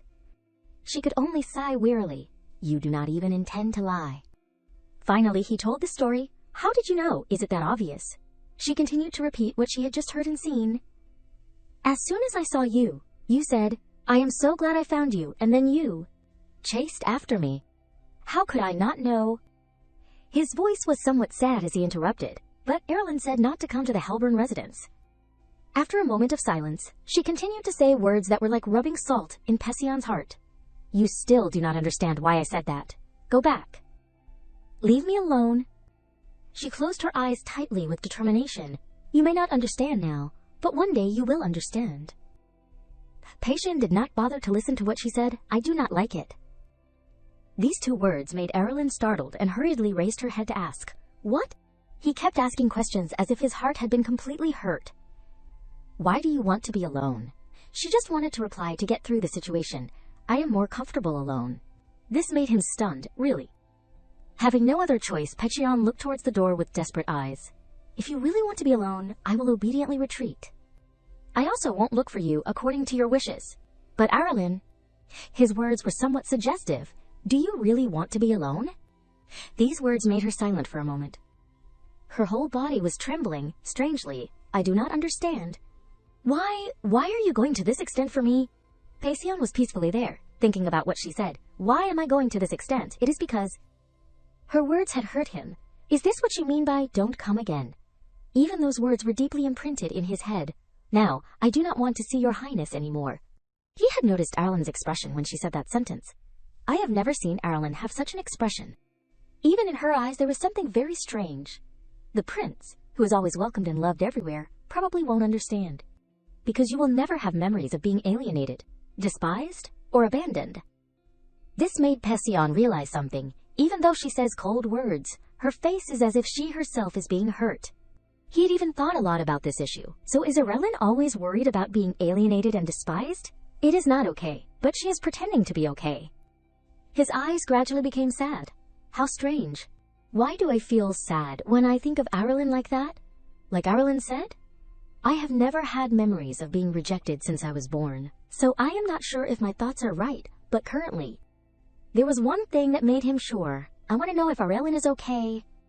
Finally, Pishon spoke. I can't leave you alone. Seeing that he was stubborn like this made Aerilyn helpless. I do not understand. I have no value or meaning for you to be concerned about me. If it is you, should not you be able to have any friend you want? Why? Why me? He gently replied. Because it has to be you. His eyes were more determined than ever, value and meaning to be concerned about. I do. The friend that I want. What is the use of those things without you? His words rang out inside the room. Without you. Aerilyn did not know what to say. Why is your voice so choked up? After a moment of silence, Pishon sighed and began to tell. I know, you do not like me very much. This made her as if she wanted to beg, if you know, then leave. Just leave. His voice continued to ring out, I know, but... She asked herself, what on earth is the reason? His face turned slightly red when he said this. I like you. Pishon treasured every moment next to Aerilyn. I am always curious about what you are doing. I am curious about whether you remember me or not. This whole world is full of Aerilyn. In the end, everything ends with you. His voice became choked and embarrassed. Aerilyn does not have to believe me. It does not matter if you do not like me. But, Pishon's face had now become very sad. Don't avoid me, okay? Tears kept flowing down Aerilyn's face. A trembling breath. What am I that you? She tried to make herself calm. Why do you have to worry and be hurt because of me so much? Seeing that there was no reaction, Pishon hurriedly called out. Aerilyn, can you hear me? She was still sinking into her own thoughts. Now I do not even know why I am crying anymore. She remembered her painful memories from her past life, I am afraid. I just want to run away and hide once again, to a place where no one can find me, where no one knows me. Her hands trembled strangely. Clearly, that is what I want.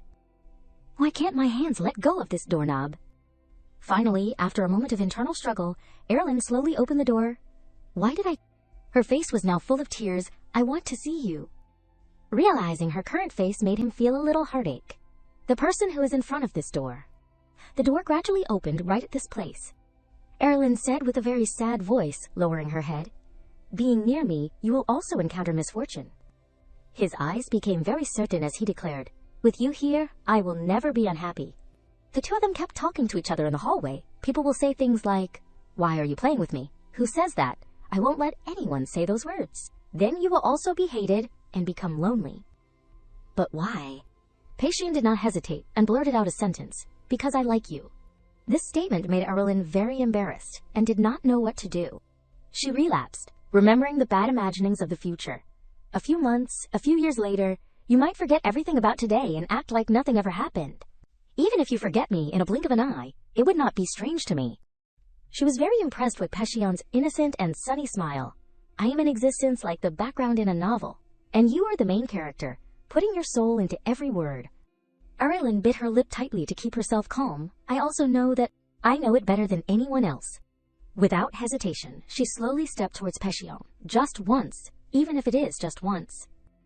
Finally, she did not hesitate and stepped towards him. I want to try to believe. After a moment of silence, Aerilyn's voice slowly rang out. I do not like you. Hearing these words, Pishon chuckled and shook his head to explain. It is okay. He became strangely radiant because I like you. This smile seemed to shake Aerilyn's small heart. Looking at his smile, always shining like the sun in the middle of summer, I once thought I would burst into flames or disappear into ashes. Finally, the two of them reconciled, but the truth is, have I always been avoiding this moment? And finally, the story ended. After a commotion, the atmosphere between the two of them became very awkward, accompanied by a little embarrassment. Pishon still wore a bright smile, making Aerilyn a little surprised. Is it just me who feels that way? Remembering something, she continued to ask, Tell the truth. How did you get here today? Skipping school, right? Pishon heard this and startledly confirmed that is right. But I promised to try harder tomorrow. There was another thing that made her curious. How did you know I was here? He quickly coughed once, someone told me. Hearing this made her even more suspicious. Who on earth is it? Is there a traitor in the residence who dares to side with the crown prince to leak information? She quickly asked, What about this game? Pishon acted as if he had nothing to do with it, coincidence? She clearly understood something. Are you going to use that smile to gloss over it? Having no other choice, she could only sigh and announce, All right, let us solve the puzzle. Pishon, try opening the box over there. He excitedly nodded in agreement. Remembering something, he turned to look at her again. Aerilyn, but you usually hate exercising. Why can you walk so well here? She was still trying to pretend not to hear. Pishon's eyes brightened with radiance. Is it possible to exercise when you are happy? Realizing that the item in his hand was broken made him very sad. Why is this broken? I did not use much strength. At this moment, Aerilyn also slowly opened the treasure chest. It is solved. He excitedly ran towards her. Aerilyn solved it. Great. Looking at the paper in her hand made her thoughtful. It is like a map. If we follow it, we can find the princess's room right away. Remembering something, she turned to look at him again. But Pishon, who is the princess you have to save? He calmly replied. I, Graham, Aerilyn, and Mehan, right? She nodded without hesitation. We have to save Princess Mehan. He also nodded firmly. I do too. I have to save Princess Graham. Suddenly, strange sounds rang out outside, making him startled. Pishon's face immediately became blank. That statue. It moved just now, right? She thought this was absurd. Why is it suddenly like that? Don't tell jokes like that. The two of them continued to stare intently at the statue in front of them. How strange. I thought it was moving. Realizing that something was wrong, Pishon hesitantly spoke. Speaking of which, I have not seen any other children since just now. Aerilyn had also sunk into her own thoughts at this moment. I am not afraid of demons, but I hate mysteries like this. Could it be that this is some kind of hidden camera prank? She quickly reminded, Pishon, do not say strange things. Let us quickly go to the lost room. The scenes before her made Aerilyn freeze for a moment. Her whole body was sweating with fear. What is it? What is this abnormal feeling? Seeing this, Pishon hurriedly grabbed her hand. Aerilyn, are you all right? What is wrong? A big change seemed to be appearing in this place. She realized that this place was very dangerous. My instincts tell me that I have to run. Realizing the seriousness of the situation, Aerilyn hurriedly pushed Pishon back. Her actions made him very stunned. He hurriedly called out in despair, Aerilyn. The scene shifted to another place. Voices kept ringing out, Mom, my daughter, are you very scared? At the same time, when Graham saw Pishon appear at this place, he also hurriedly ran over. Young master. He quickly helped him stand up. Young master, are you all right? At this moment, he slowly asked, "Graham, what is wrong? Explain it to me." After a moment of silence, he finally decided to tell the story. "This strange magic that the mage in charge is also talking nonsense, so I do not know exactly. But it seems that there was an error in the magic that was set in the mansion." Pishon's attitude completely changed. "Error." Graham wearily sighed and nodded before these things. "Yes. Therefore, we went to find the children ourselves. Do you know how surprised we were when all the recording spheres in the Guardian's room were broken? Anyway, fortunately, the young master is all right." Realizing the seriousness of the problem, Pishon hurriedly spoke. "Aerilyn is still in there." At the same time, Mayan also ran over to this place in fear and called out, "That! What do you mean?" The scene transmitted to the inside of the castle. Aerilyn was still trapped at this place. She wearily struggled to sit up. "It is too dark." What happened? The unfamiliar scene here made her feel a little scared. I felt a strange energy, so I pushed Pishon, but I was dragged along. The more she thought about it, the more she wanted to run away from this scary place as fast as possible. I am doomed. When I am with Pishon, I still feel safe to some extent, but now, just taking a wrong step can cost me my life? At this moment, movement suddenly appeared behind Aerilyn, making her hair stand on end in fear. Having no other choice, she could only crawl down and sit under the table. Different thoughts kept appearing in her head. The instincts of the weakest person in the world are telling me that it is not a human. Could it be that I mistakenly took on the challenge that Pishon had to take? Something is wrong. This is not... Aerilyn's whole body was trembling hideously. A strange sound rang out, making her pay attention immediately. Footsteps. At the same time, a mysterious person also slowly appeared at this place. His scary eyes stared intently towards her. The scene shifted to the outside. Mihan's scary voice kept ringing out. "Where is the person in charge of the mansion's barrier? Where is the person responsible for security?" The man hurriedly spoke to explain. "First, please calm down." His face became very uncomfortable as he gave an order. "I have found very interesting parts in the financial reports and safety inspection records of the frail family. Surely you have understood my meaning, right? You, the mages of the Magic Tower branch, will have to explain the situation clearly."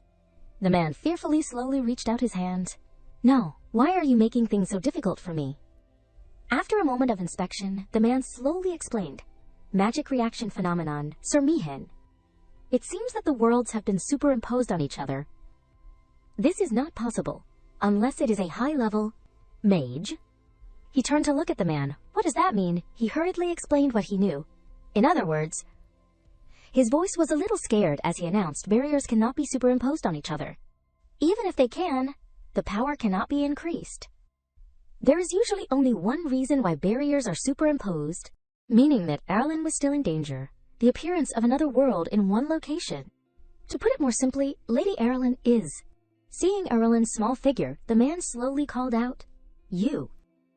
A very scary smile appeared on his face. "Can you see me?"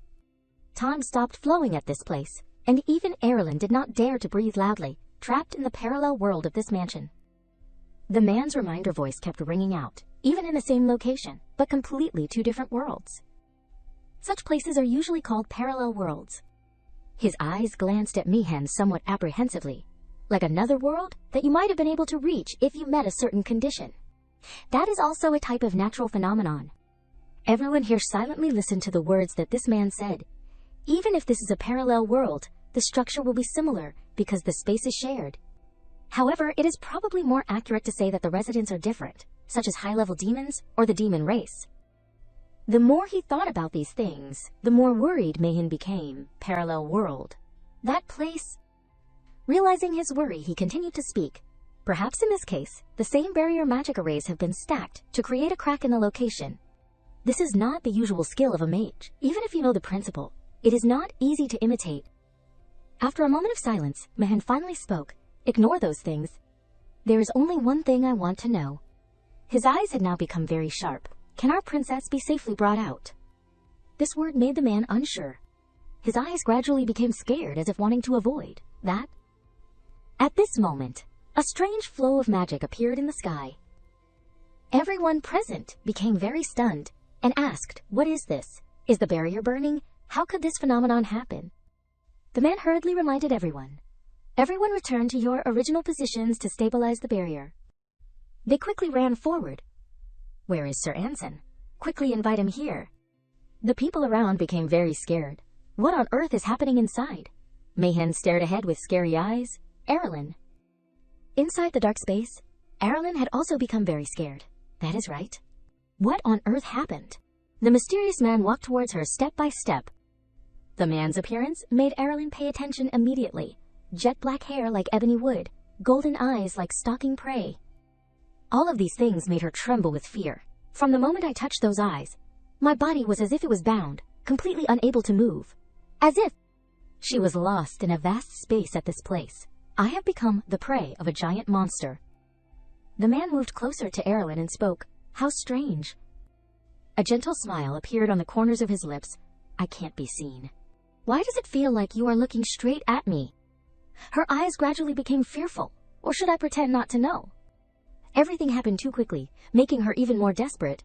But if I am discovered that I can really see him... The strange man then laughed in surprise.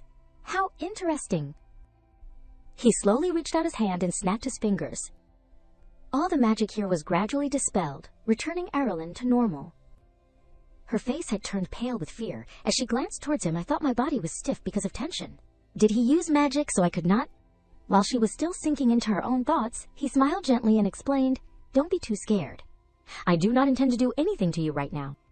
Realizing that the situation was not good, Aerilyn hurriedly looked down at the ground, just now when our eyes met. Once again, scary thoughts kept appearing in her head.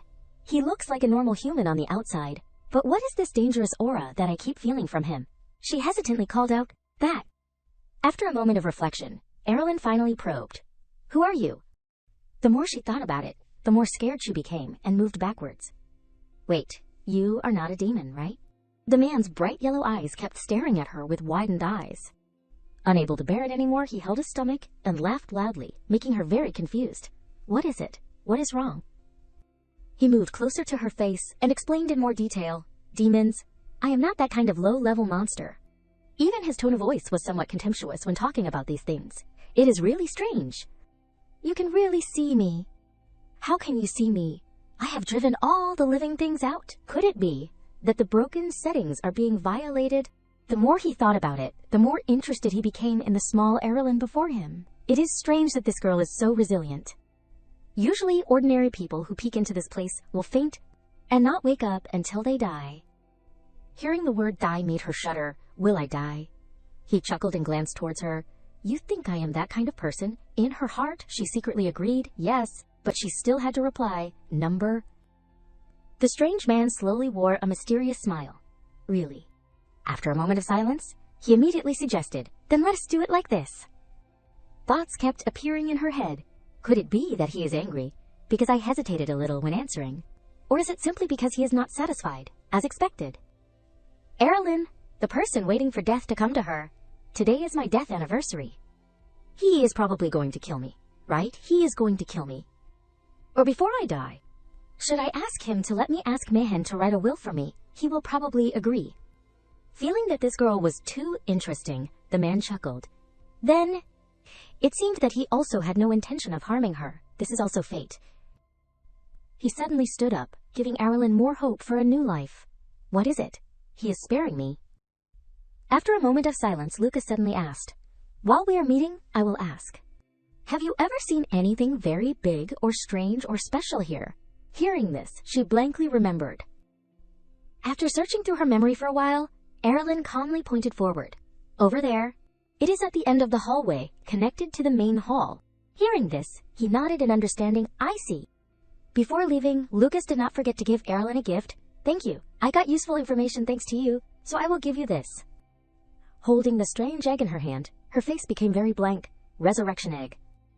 Unable to waste any more time, Lucas turned to leave, not forgetting to say goodbye. Hold it tightly, and you might be able to survive. A piece of advice for you is that you should quickly go to the opposite side. His voice was a little strange. If you do not want to be caught up in it and die. Hearing this, Aerilyn startled and reacted, What? And so Lucas completely disappeared at this place, making Aerilyn unable to believe it. He disappeared. If he is not a demon, then what on earth is he? I just have the feeling that I have been bewitched. Realizing that she could not sit here and think anymore, She quickly stood up and reminded herself. But he told me to run in the opposite direction. I can't run. The lights have also turned on. That is good. A layer of protective shield made her confused. What is this? A shield. A huge explosion appeared right at this place, making Aerilyn freeze for a moment crazy. She realized that her life was about to end right here. This is crazy. Give me time to run. Everything at this place seemed to have been broken. A space rift appeared, causing Aerilyn to fall. Her screams echoed throughout this place. Finally, Aerilyn had returned to reality. She still did not know what had happened to her. Thoughts kept appearing in her head. What happened? Did I die and go to heaven? This time, she slowly opened her eyes and looked around this place. Did I return to the mansion? The scene before her made Aerilyn quickly pay attention. It turned out that it was the shell of the egg that Lucas had given her. It had been broken into pieces from some time ago. The egg? A strange imprint appeared on her hand, making her blink. What is this? This imprint became clearer and clearer, making her freeze. A star. The scene shifted to another side. The mage sighed and announced, "The barrier seems to have stabilized." He turned to inform everyone, "Now you can go inside." Pishon did not hesitate and immediately ran forward quickly. Aerilyn. Graham could not stop him on the side. "You're no young master." He ran forward quickly, as if he wanted to find Aerilyn's figure. Not wanting to miss any chance, he even searched through every room. Not here. The more he searched, the more his face became worried hideously. Not here either. Bad thoughts kept appearing in his head. "Aerilyn, where are you? Could it be that you were transported to another place instead of the mansion?" On this side, Mayan also kept running to search. "Princess?" His heart was like it was on fire at this moment. Aerilyn. He hurriedly looked at the small Aerilyn before him. "Princess, are you all right?" She shook her head and called out, "Mayan." Pishon kept running over to ask her, "Aerilyn, are you all right? Are you injured anywhere? Is there anything uncomfortable?" Her eyes gradually blurred as she looked at the images of the two people. What on earth happened in there? Everything happened too continuously, making Aerilyn very tired. I thought I was okay. Now the feeling of fatigue has come crashing in. Pishon hurriedly reached out to support her. "Aerilyn, what is wrong? Dizzy?" She gently leaned into Mayan's arms and informed the two, I am just going to sleep for a bit." Before falling asleep, she did not forget to tell the two, "It is okay. Don't worry." Mayan hurriedly called out, "Princess." Waiting one day since the princess and Mayan left for Sherit, Winnie worriedly looked outside. They are coming back late. Leon chuckled and added on the side, "Although I am unwilling, perhaps Mayan was right." She also chuckled and nodded in approval. How great would it be if the princess could return with a happy face? At the same time, Mayan was also constantly thinking, I thought that the princess would have a good time and return to being the normal princess as before. He uncomfortably suddenly spoke, "Why?" All the doctors were trying to treat Aerilyn. The princess is in this state again. One of the doctors turned around to announce, "First of all, the treatment is complete." Aerilyn hurriedly asked, "How is it? Is there anything wrong?" The doctor smiled gently and announced good news.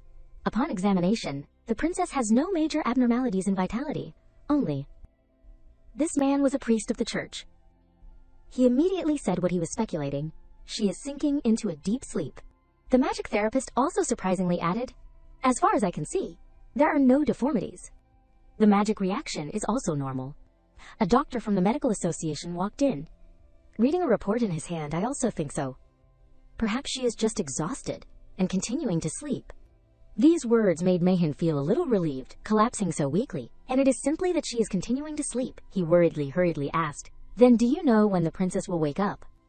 This made everyone embarrassed and shook their heads to report back that Princess Aerilyn is inherently weak, so it is difficult for us to predict. Sometime later, Aerilyn was trying to accept this fact. "All right, everyone, please go outside." Inside the room, Mayan slumped on the bed in helplessness. "I am sorry, Princess." "It is all my fault." His hands had been holding tightly to her small hand since some time ago. "As her guardian, I should have been by your side, but I could not protect you properly." His voice was a little hoarse with helplessness. "I just wanted the princess to be happier." Uni was witnessing the whole story on the side. Sir Mayan. Seeing her thoughtfully, Leon hurriedly stepped forward and comforted her. "Don't worry too much, Uni. The princess will wake up soon. like last time. Everyone looked at Aerilyn's pale face lying there. Hopefully. All the things that had happened had made Mayan pensive. However, contrary to expectations, the princess is only sleeping, but things were getting worse and worse. 3 days passed, and she still did not wake up. Outside the room, the magic therapist anxiously spoke. Why is not she waking up? I can't find the cause at all. The results of today's examination also do not show any major abnormalities. The priest of the church also nodded in agreement. That is right. He became very worried. If we keep going like this, are not we all going to die? She still comforted. Instead of weakly complaining, go cast vitality magic for the princess. Having no other choice, he could only sigh and said, I am not kidding. If the princess does not wake up, we are all finished. She was about to say something more. That is right. Every time I go in for treatment, it is stressful, but Pishon was still sitting right next to Aerilyn's hospital bed, attracting everyone's attention. His Highness the Crown Prince is staying by the princess's side. They kept discussing with each other excitedly. I heard the relationship between His Highness the Crown Prince and the princess is very good. Of course. Looking at his mournful appearance made everyone admire. Otherwise, how could he stay by her side day and night like that? In the blink of an eye, time had shifted to late at night at the Halpern residence. Pishon was still persistently sitting right next to Aerilyn's hospital bed. Although he really did not want to, Brian quickly stepped forward to inform him. Your Highness, it is time for you to really go back now. Clearly, he did not want to face this at all. I am not going. His voice became very decisive, until Aerilyn wakes up. He sighed and added, you can return to the palace and come back later. Pishon did not think much, and immediately refused. What if Aerilyn gets sick or wakes up in the meantime, so I am not going. Graham, who was on the side, worriedly thought after hearing all of this, His Highness is so stubborn. As expected, I can't succumb to his stubbornness, even if I borrow the palace's internals. Everyone had come to persuade Pishon, Your Highness. He still coldly refused, I am not going. He could only sigh and nod. All right, I understand. Immediately after, he slowly stepped outside. Then, I will be outside. If you need anything, just call me. The room immediately became silent. Pishon was still sitting there quietly. The moonlight shone everywhere inside the room. His eyes clearly showed an indescribable sadness. Seeing that she still did not have any movement made him even more worried. Aerilyn? He suddenly called out, Aeril. Realizing that something was wrong, Pishon startled and blanked. Wait, could it be? He gently reached out his hand towards her, who was still fast asleep. After confirming it once again, Pishon breathed a sigh of relief. She is still breathing. Even so, his face could not hide an indescribable worry. How strange. Unconsciously, he remembered the time before. Just a few months ago, I did not even know Aerilyn was at the gathering of childhood friends. His eyes widened with disbelief. Now, Aerilyn had completely occupied all of his attention. I do not want to think about a world without her. But Aerilyn's cold attitude made him feel a little annoyed. Of course, although Aerilyn is always busy pushing me away. Inside the room, he continuously sank into his own thoughts. At first, like everyone else, I also thought that if Aerilyn quickly liked me, then we could get along. However, reality slapped him in the face, but the closer I got, the more I could not grasp her. That was also the reason why he felt that things were getting worse and worse. I even felt like she would disappear. For the first time in my life, I learned what fear is. In his head at this moment, only one question was set. Aerilyn, are you planning to just disappear like that? Pishon unconsciously remembered the scene when Aerilyn pushed him over backwards. Why did I foolishly let you slip away? The hands of the two people gradually became distant, because I did not grab that hand at that time. This time, you are not planning to escape into a dream, are you? Pishon lowered his head at this place, as if wanting to beg, Aerilyn, wake up. His hands had been holding her hand tightly since some time ago. Please wake up. Later, this will never happen again. His eyes became more sparkling than ever. Next time, I will protect you. After a long time of sinking into sleep, Aerilyn finally slowly opened her eyes. She realized that there was a woman who was still holding her in her arms. This made her very blank, not understanding what was happening. How warm. Who is it? This woman wore a gentle smile at her. Her eyes are the same pink as mine. A voice slowly rang out. My dear. Aerilyn quickly paid attention. Her voice is as if she is singing. The woman still smiled gently as she chatted. Remember, you are... Everything gradually became blurry for her. I can't hear clearly. What did she just say? Ending her long dream, Aerilyn had finally woken up in the real world. She still did not dare to believe her dream from just now. Was it a dream? But what did I dream about? It feels like it is something I should not forget. At this moment, Pishon on the side suddenly called out, Aerilyn? She surprisingly recognized his appearance at this place. Pishon, why are you here? Realizing that she had completely woken up made him cry incessantly. Aerilyn. Just waking up and seeing this scene made her very confused. What is wrong with him? After listening to the whole story that was told, Aerilyn had understood something. So from that day, I had been sleeping for several days straight, and while I was sleeping, you... She recognized Pishon's appearance at this place, didn't return to the royal palace even once. He excitedly nodded in agreement, but this made her even more worried. Are you crazy? Pishon resolutely shook his head and explained, but Aerilyn was sick like that. How could I return? She continued to glance towards him with judgmental eyes. What are you saying? You have to go home anyway, right? He became even more worried and announced, but Aerilyn was dying. These words made her angrily turn her head and retorted, I was not dying, okay? I was just sleeping. Don't arbitrarily turn me into someone who is about to die. Okay. Hearing these reproachful words, Pishon's eyes became strangely sad. But you had been lying there for several days without waking up. Your breathing was also very weak. If I returned, then what if something happened to Aerilyn? She did not know how to say this, that, what could happen. This is my house. Pishon had now turned into a cute little puppy, but there is a saying that people plan, but heaven decides. Pishon's mood plummeted. Aerilyn does not like me staying here, she shook her head to explain. It is not that I do not like it. Hearing this, his eyes seemed to carry hope as he moved closer to her. So you like it? She shyly lowered her head, not daring to face him, that. In her head at this moment she secretly thought, I do not hate it, so it is... Looking at Pishon's sincere face, Aerilyn did not know what to do. Clearly, I do not hate it, but I can't open my mouth. He is so expectant. At this moment, Mayan pushed the door open and surprisingly asked, Princess, you are awake. The people in the back had also become very touched. Princess. He hurriedly looked towards her. Did you sleep well? Do you feel pain anywhere? She nodded and spoke. I am okay. Hearing this, Mayan breathed a sigh of relief. That is good. Looking into his eyes, it was enough to see that he had not slept for days because he was too worried about her. It is good that you do not have a fever? Aerilyn had also understood his kindness. Mayan, you look too tired, like someone who has not slept for days. Different thoughts kept appearing in her head. Even though I said I am okay, he is probably still worried. Ever since I called him Mom, Mayan has been gentler, but I did not expect that he would worry to this extent. At this moment, Pishon on the side quickly asked, Hey, what is the relationship between you two? Aerilyn heard this and blanked. What do you mean by relationship? He continued to look towards the two of them with judgmental eyes. It does not seem like a normal relationship between a master and a servant. She secretly glanced towards Mayan. It is also not as rigid as that. At this moment, he slowly spoke to explain, how should I say it? She gently hugged him and announced, because Mayan is my mom.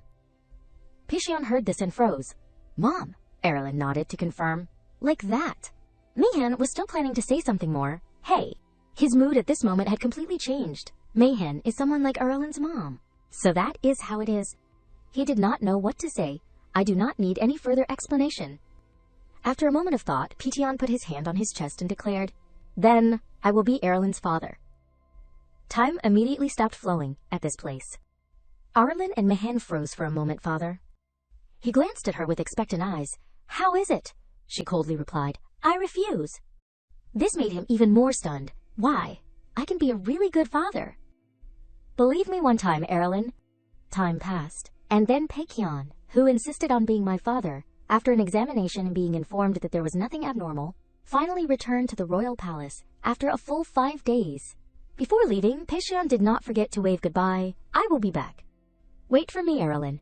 But things did not go as well as he had predicted, saying that he would be back. But Pacello saw that Pishon had appeared and said with a scary voice, Your Highness, you finally made me come in person.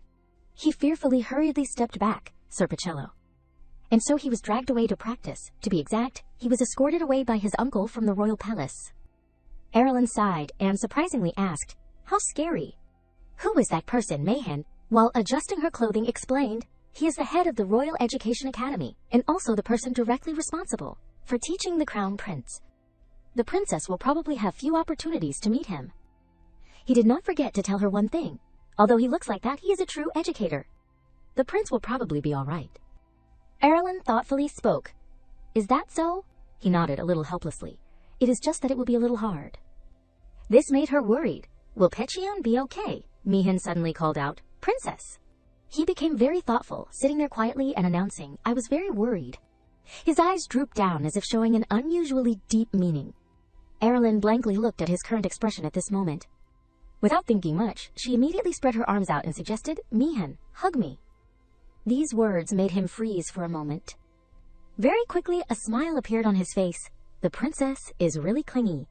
She gently hugged him and explained, "Because Mayan is my mom."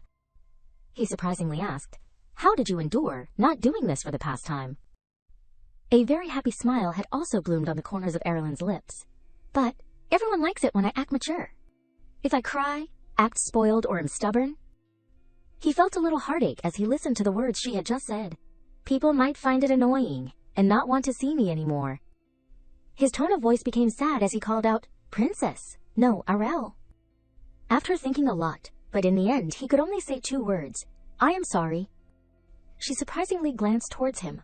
For what? He did not know how to explain this. For everything. Perhaps Mayan had felt regretful because he had neglected her too much for the past period of time, because I had left you alone, because I had abandoned you. Because I did not realize, because I made you sad. He frowned with helplessness, only knowing how to blame himself. Everything. Her eyes became more sparkling when hearing these words. After a moment of silence, Aerilyn gently comforted, "Mayan, it is okay, really. You do not need to make that face." A bright smile bloomed on her face. "Besides, Mayan is not like before anymore, right?" He nodded firmly. "Yes, I am very regretful." His face turned red when saying the next words. "Because I am the princess's mom." Aerilyn fell silent upon hearing these words. The more she thought about it, the more confused she felt. What is it? Is this really the Mayan I know? It was the first time she saw this expression of his. Mayan is a strict, sensitive, and meticulous person. A person like that, but this Mayan. Her lips gradually became stammering. Finally, she rushed over and hugged him tightly, "Mom." Calling himself Mom. Realizing her actions, Mayan seriously reminded, "It is very dangerous, Princess." She still chuckled, seeming not to care at all. Remembering something, Aerilyn happily recounted, but the first time going out to play with Mom was really fun. Her face became very expectant. "Will Mom take me again?" Mayan gently hugged her and nodded in agreement. "Yes. As long as the princess wants to, anytime." Sometime later, Mayan entered the inside of the working room with a scary appearance. "Dylan, the traitor, follow me to the working room. Did you indirectly leak information about the princess to the royal palace?" He saw this and hurriedly explained, "No, I did that for the princess, Sir Mayan." The scene transmitted to another place. Magic circles kept appearing at this place. The mysterious people were still constantly discussing with each other. Even if it is Brajamin's decision, should not. These things usually be handled by the branch. The announcement posted on the board was that of temporarily stopping the operation of Lake Sharit. The mysterious person uncomfortably spoke. "I have been training the disciples to the point of going crazy lately, and now I have to send a saint-level mage here. What a waste of manpower." These two kept discussing with each other. "I heard the branch could not determine the cause of the abnormal phenomenon. If we examine the barrier, we will probably have an answer." At the same time, the footsteps of the mysterious person slowly advanced forward. He was gradually opening some kind of mysterious mechanism. After inspecting, he surprisingly spoke. "The barrier is still normal." "What is there to fix here?" his comrade on the side added. "The other barriers also do not have any problems." This made the mysterious person a little startled, secretly thinking, as expected, a stable barrier that has been around for hundreds of years can't suddenly encounter problems. If there was really a problem, this city would have sunk under the lake a long time ago. "I heard that there was a rift leading to a parallel world, so I thought there would be some kind of special phenomenon." At this moment, a voice slowly rang out, "Wait." His comrade quickly stepped forward and asked, "Don't you see anything strange?" This made him a little blank. "Strange? What do you mean?" The silhouette of a giant snake appeared at this place. making the mysterious person understand everything I see. Then he continued to look at the vast building before his eyes, and abnormally beloved, the aura of the great magic beast Sharit has disappeared. Dark streams of air kept appearing between the space at this place. Lucas sat quietly there, thoughtfully, secretly pondering. He felt very curious about Aerilyn's appearance. What was that child back then? Her blank appearance made him chuckle. What an interesting child. A very excited smile bloomed on the corners of Lucas's lips. I am bored. It is just in time that I found an interesting toy. On this side, Aerilyn recognized that the imprint in her shoulder had once again lit up. It seems that she understood something. As expected, only I can see this rune. If other people also saw it, then they would definitely ask, what is this? Her eyes became thoughtful, remembering even Mayan. At the time of returning before, Mayan worriedly asked Aerilyn, Princess, was there anything strange in the mansion? For example, seeing something or any strange things happening? His face at that time had become very serious, making her realize one thing. Although he is asking these questions, it does not seem like it is because he saw those runes. Aerilyn was still secretly thinking, I do not know why I have the feeling that if I said it, something would happen, so I glossed over it. She also did not forget to add, I do not remember anything. Unconsciously, she remembered Lucas's face at that time. It is definitely because of that strange man, right? Who on earth is he? There is not a character like that in the novel either. She sighed and continued to sigh wearily. I just hope I do not get caught up in anything strange anymore. And the number one strange thing in her heart was Pishon. Inside the room, Aerilyn was still constantly pondering. Right now, everyone is overprotecting me. Waiting for more time to pass, I have to find out about this rune. Mayan suddenly stepped forward and called out, Princess! She saw this and quickly looked towards him. A gentle smile bloomed on the corners of his lips. So you are here. I have been looking for the princess for a while. These words made her a little surprised, Mayan. Seeing that he had suddenly appeared at this place made her feel a little curious. Is your busy work all done? He nodded to confirm, yes. Everything ended very smoothly. His attitude made her also surprisingly think, Mayan seems very happy. It is probably because he vented all of his frustration from the past few days. She quickly remembered everything that she had heard. After I woke up, Mayan sued the Magic Tower and the Peril Tree family, creating a big purge. Mayan's anger made the people around him scared, so Mayan has lost control. Whenever it is related to the princess, he does not distinguish between right and wrong. She sighed and glanced at the information on the paper. It is probably releasing the pressure that has been building up for so long. In it was only written a few lines. Just spare me, and I will do anything, princess. She secretly thought with a threatening style, to the point that the Three Towers and the Peril Tree family even sent apology letters because of the violent reaction. Of course, everything was also good, and according to Mayan's wishes. The result of the lawsuit was naturally a victory for Halburn. Mayan's mood was probably good because today was the end of the trial, and the compensation money had also been transferred over. He gently took her hand and walked forward.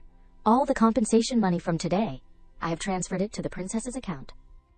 Although there are still some amounts being processed, Aerilyn curiously asked after hearing, why is that? He patiently explained, because that is the compensation I won for the princess.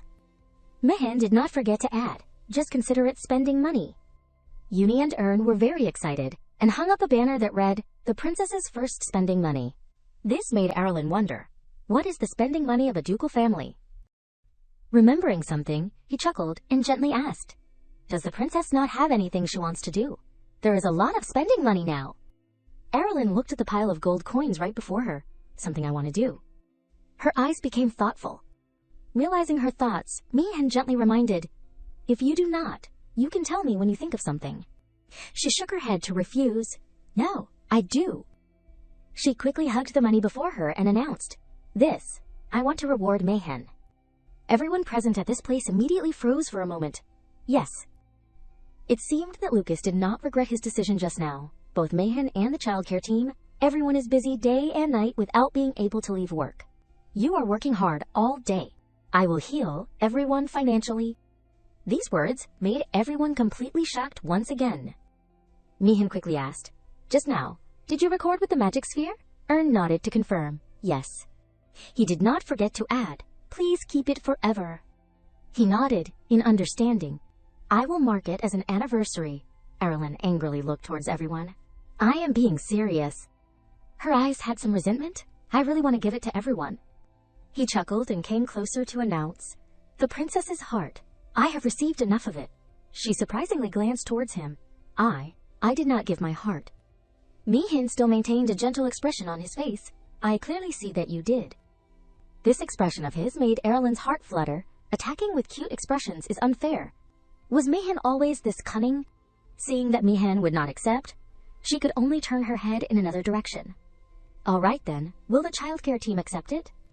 Uni on the side quickly said her thoughts. "The princess's first reward. We want envelopes. Put it in envelopes." Ern on the side had also become very touched. "Absolutely no spending. I will keep it for life as loyalty." Aerilyn, after hearing, was speechless, thinking, "It is probably, to put it bluntly, used as a charm." Even so, Aerilyn immediately took out an envelope to the beloved Uni.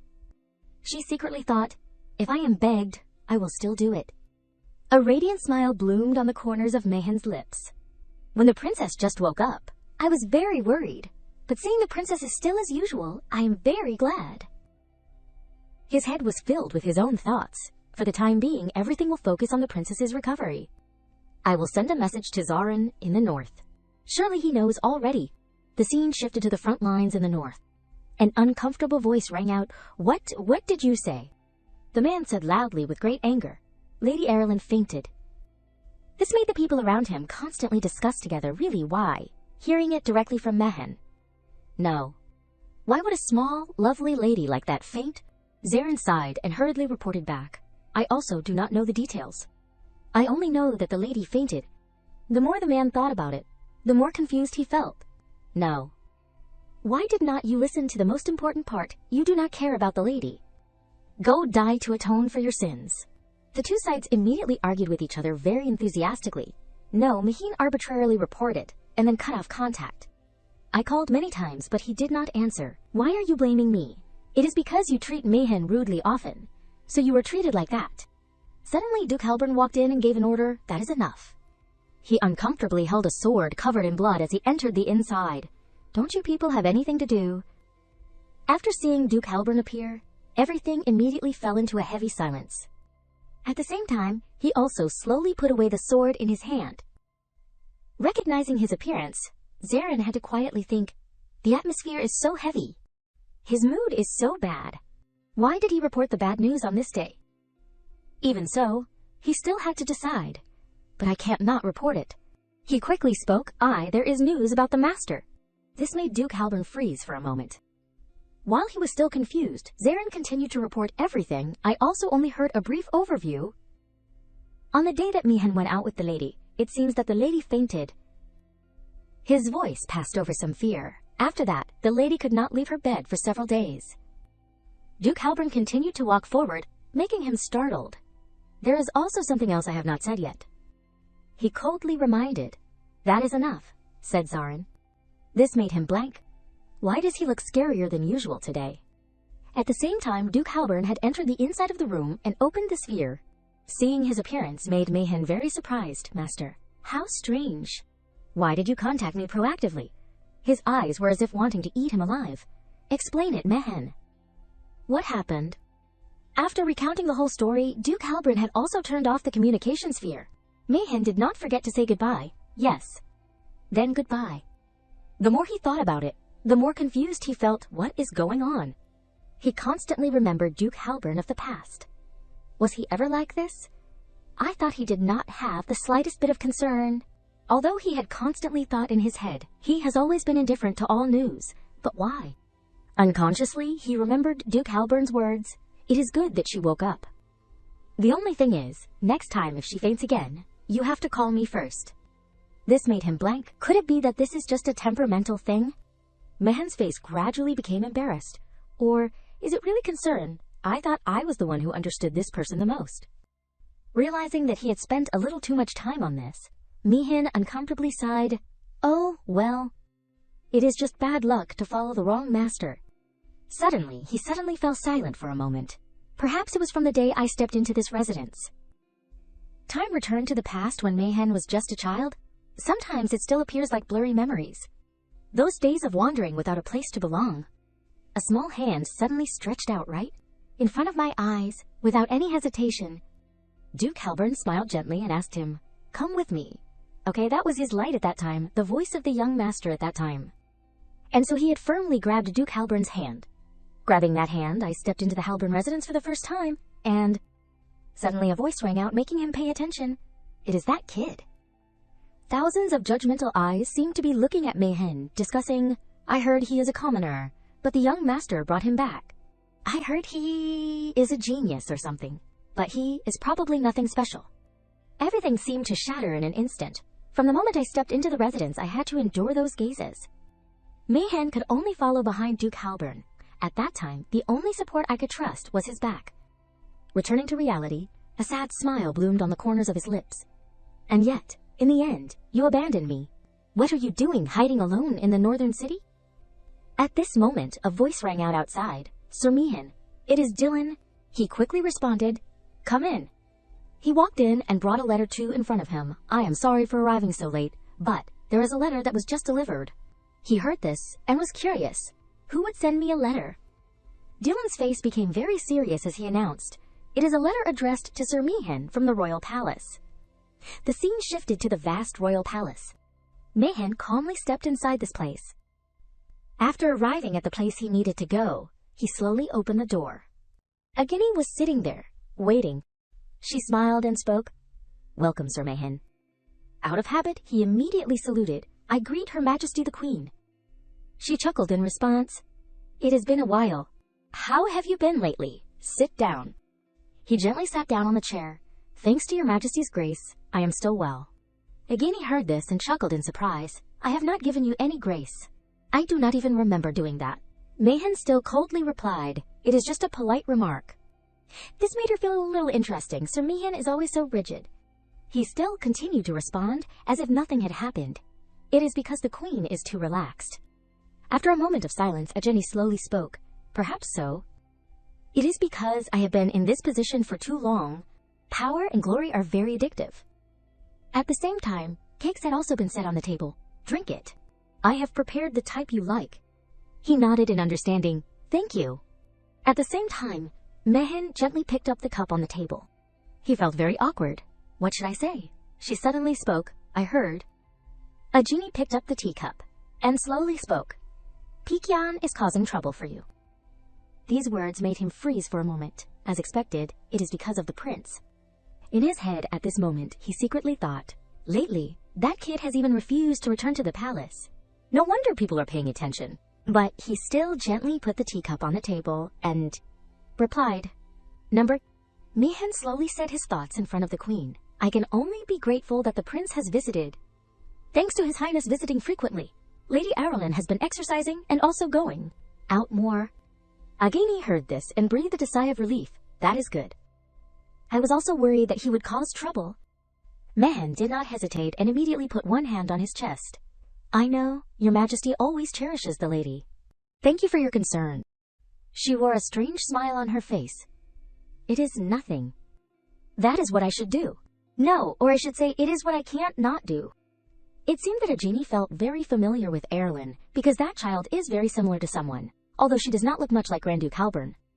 These strange words made Mayan fall silent for a moment. "Not like my master. Then who does she look like among the people I know?" Unconsciously, he remembered a beautiful figure in his head. "There is only one person I can think of." At the same time, this woman also had an acquaintance with Agini. Queen Agini does not have a deep relationship with the Halburn family, so when she sees the lady, she should remember that time.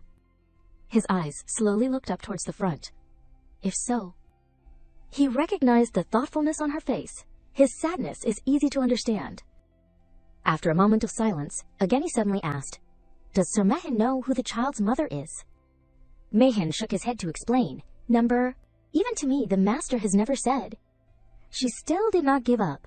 "Then do you have any guesses?" He continued to say what he knew. Unfortunately, at that time, the master was busy with internal Halburn affairs, so he did not have time to meet anyone. Agini's eyes immediately became sharply strange. "It is also possible that during the time you did not know, he had a woman by his side." Mayan then thoughtfully replied, "That may be so." Although in his head he secretly thought, "But it is difficult for someone who does not trust anyone like him to have that."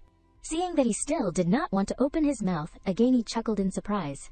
Is that so? Remembering something, he continued to ask her, I do not know if you have news of the master, such as the reason why he is always in the north, or when he will return. She very thoughtfully replied, I also do not know. Ed said it was a secret, so he did not reveal anything. Mayan heard this and secretly thought, even the queen does not know, so besides the emperor, probably no one knows that person's true thoughts. Agani, after a moment of silence, finally spoke. But I guess... It seemed that she had also understood something. It is probably related to Lady Aerilyn. These words made Mikan fall silent for a moment. Seeing that the atmosphere seemed awkward, she praised, by the way, that child is really lovely. Small and cute. Just looking at her warms my heart. Agani also wore a gentle smile on her face, as expected of Sir Mayan. Although you are a genius, I did not expect you to have a talent for raising children. Aerilyn, who was reading a book on this side, was a little blank. Is someone mentioning me? I keep feeling itchy in my ears. Mayan shook his head to explain. It is because the princess is growing up healthy on her own. Agani continued to chat. I heard the prince will start coming to the residence from today. He nodded to confirm, yes. He is probably arriving now. Remembering the scene of Pishon studying diligently, she smiled gently and chatted. Over the past week, he has been studying and practicing very diligently just to meet Lady Aerilyn. It is just that the direction of the change seems a little different from what I predicted. The scene shifted to the vast residence. A playful voice rang out, Aerilyn. Pishon pounced over and hugged her tightly as he happily spoke, I missed you so much. Doesn't Aerilyn miss me? I miss you. I long for you. I am always thinking about you. Aerilyn, can you hear me? Why are not you answering? She was a little speechless and secretly thought, I am already tired before anything has even started. While she was still thoughtfully pondering, he continued to speak. To meet you, I accepted twice the homework and lessons from my teacher. I also endured hellish training. That is enough to show how much I missed you, right? She did not hesitate and pushed him away, sending him flying into the distance. Get out of here. This made him very sad. Pishon's eyes sparkled indescribably. We only met again after a week. Aerilyn gritted her teeth angrily and thought, how wonderful a peaceful week was. Even so, she did not have any animosity towards these things. Even so, I am also a little bored. Without thinking much, Aerilyn gently raised her hand and stroked Pishon's head. Because I did not hear this annoying voice. She asked with concern, are you all right? He happily nodded in agreement. Remembering something, his face immediately became strangely thoughtful. Aerilyn, actually during the time I was away from you, I thought a lot. She heard this and curiously glanced. About what? His next words made her freeze for a moment, about my actions in the past. I should have thought more for you. Saying that Pishon kept rummaging in his pocket, so I prepared this. Aerilyn gradually became blank, not understanding what was happening. What is wrong with him today? What did he prepare? Before she could react, he took out a piece of paper written with complete content, with the title, You Can Also Become a Sword Saint. His face became more expectant than ever. Aerilyn's training plan. I discussed it with leading experts to make it after the things before. In the middle of the wide room, Pishon's voice kept ringing out. I realized that it was probably because you were too weak that you encountered danger. Although I am very sad, I can't always be by your side, so I made a systematic plan. How is it? Isn't it amazing? Looking at the paper in Pishon's hand with the content, you can also become a sword saint. She coldly refused. I am not doing it. He startled and became stunned. What? She continued to repeat her words. I politely refused that plan. His face gradually became blank and confused as he asked, why? What do you not like about it? This is something that was prepared after gathering the best experts. She calmly nodded and glanced towards him. You do it yourself. Seeing that she did not care at all, he hurriedly followed. Aerilyn, you said you would live harmoniously with me from now on. She uncomfortably replied, I never said that. He still did not give up. You said you would do as I said, right? This time, she chose to ignore him. I also never promised that. A radiant smile bloomed on the corners of his lips as he suggested. Then, at least read the summary. Okay. Just following it, Aerilyn can also become healthier. She slowly spoke. The content of that is... Her eyes became very judgmental, making me become a sword saint, right? This made Pishon fall silent for a moment. She continued to turn her head and criticize. I can't even run. What can I use to... You also know, right, how unreasonable this is. Even if he received unpleasant words, Pishon still did not care and continued to hold the document towards her. That is exactly why it is the goal. Try reading it. Aerilyn.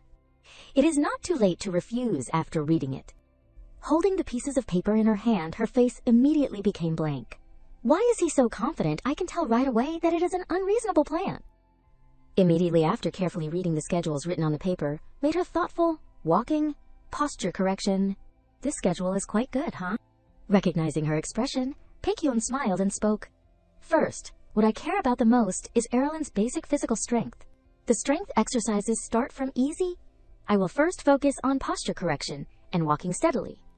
His voice kept ringing out. For 7 days, 3 days will be... Aerilyn hurriedly interrupted. Wait. Stop? The more she thought about it, the more confused she felt. 7 days a week. Do I have to do this every day? He surprisingly replied. That is how you can increase your endurance. She was speechless and did not know what to say. What I mean is, that is the basics. She sighed and held the pile of documents in her hand, handing it to Pishon. I knew it. I will pretend I did not hear anything. Having said that, she coldly turned and walked away, leaving him standing there, making him a little blank. Wait. Aerilyn, where are you going? Pishon's eyes had become very pitiful. This is the plan that I stayed up all night, asked for help, set aside training and life to pour all my heart, blood, and sweat into. His face was as if he was about to cry. Even so, you are still not doing it. Seeing that there was no other way, Aerilyn had to sigh. All right, I understand. She secretly thought, why can't I refuse every time I know? At this moment, Pishon moved closer to her with an expectant face. Really, you agreed, right? Don't say you are not doing it later. She continued to glance towards him, but you also know that... Aerilyn wrote clearly that her body was not easy to become healthier. There is no guarantee that my illness will be cured thanks to training. It is not that kind of illness anyway. Pishon still did not give up, I know. You just need to believe me. She was also a little speechless, thinking, believe what? You are not listening to anything I am saying. While she was still thinking, Pishon gently put his hand on his chest. I know, but by any means, I will pull Aerilyn to become healthy. Having said that, he excitedly pulled her forward. Do you want to try starting with something easy first? Come here, Aerilyn. Towards his actions, she did not have any hatred. All right, it is good too. Anyway, after what happened, I also recognized the need for physical strength. More importantly, the time by Pishon's side also made her feel comfortable. During the time I am alive, showing everyone a healthy appearance is also not a bad thing. Probably nothing will happen, right? Time passed, and Aerilyn's face gradually became pale. A few hours later, I regretted this decision intensely. Remember that the scene shifted to the outside. The sun was shining on everything here. The so-called, it will probably be all right, always kills people. Aerilyn's footsteps gradually became rushed.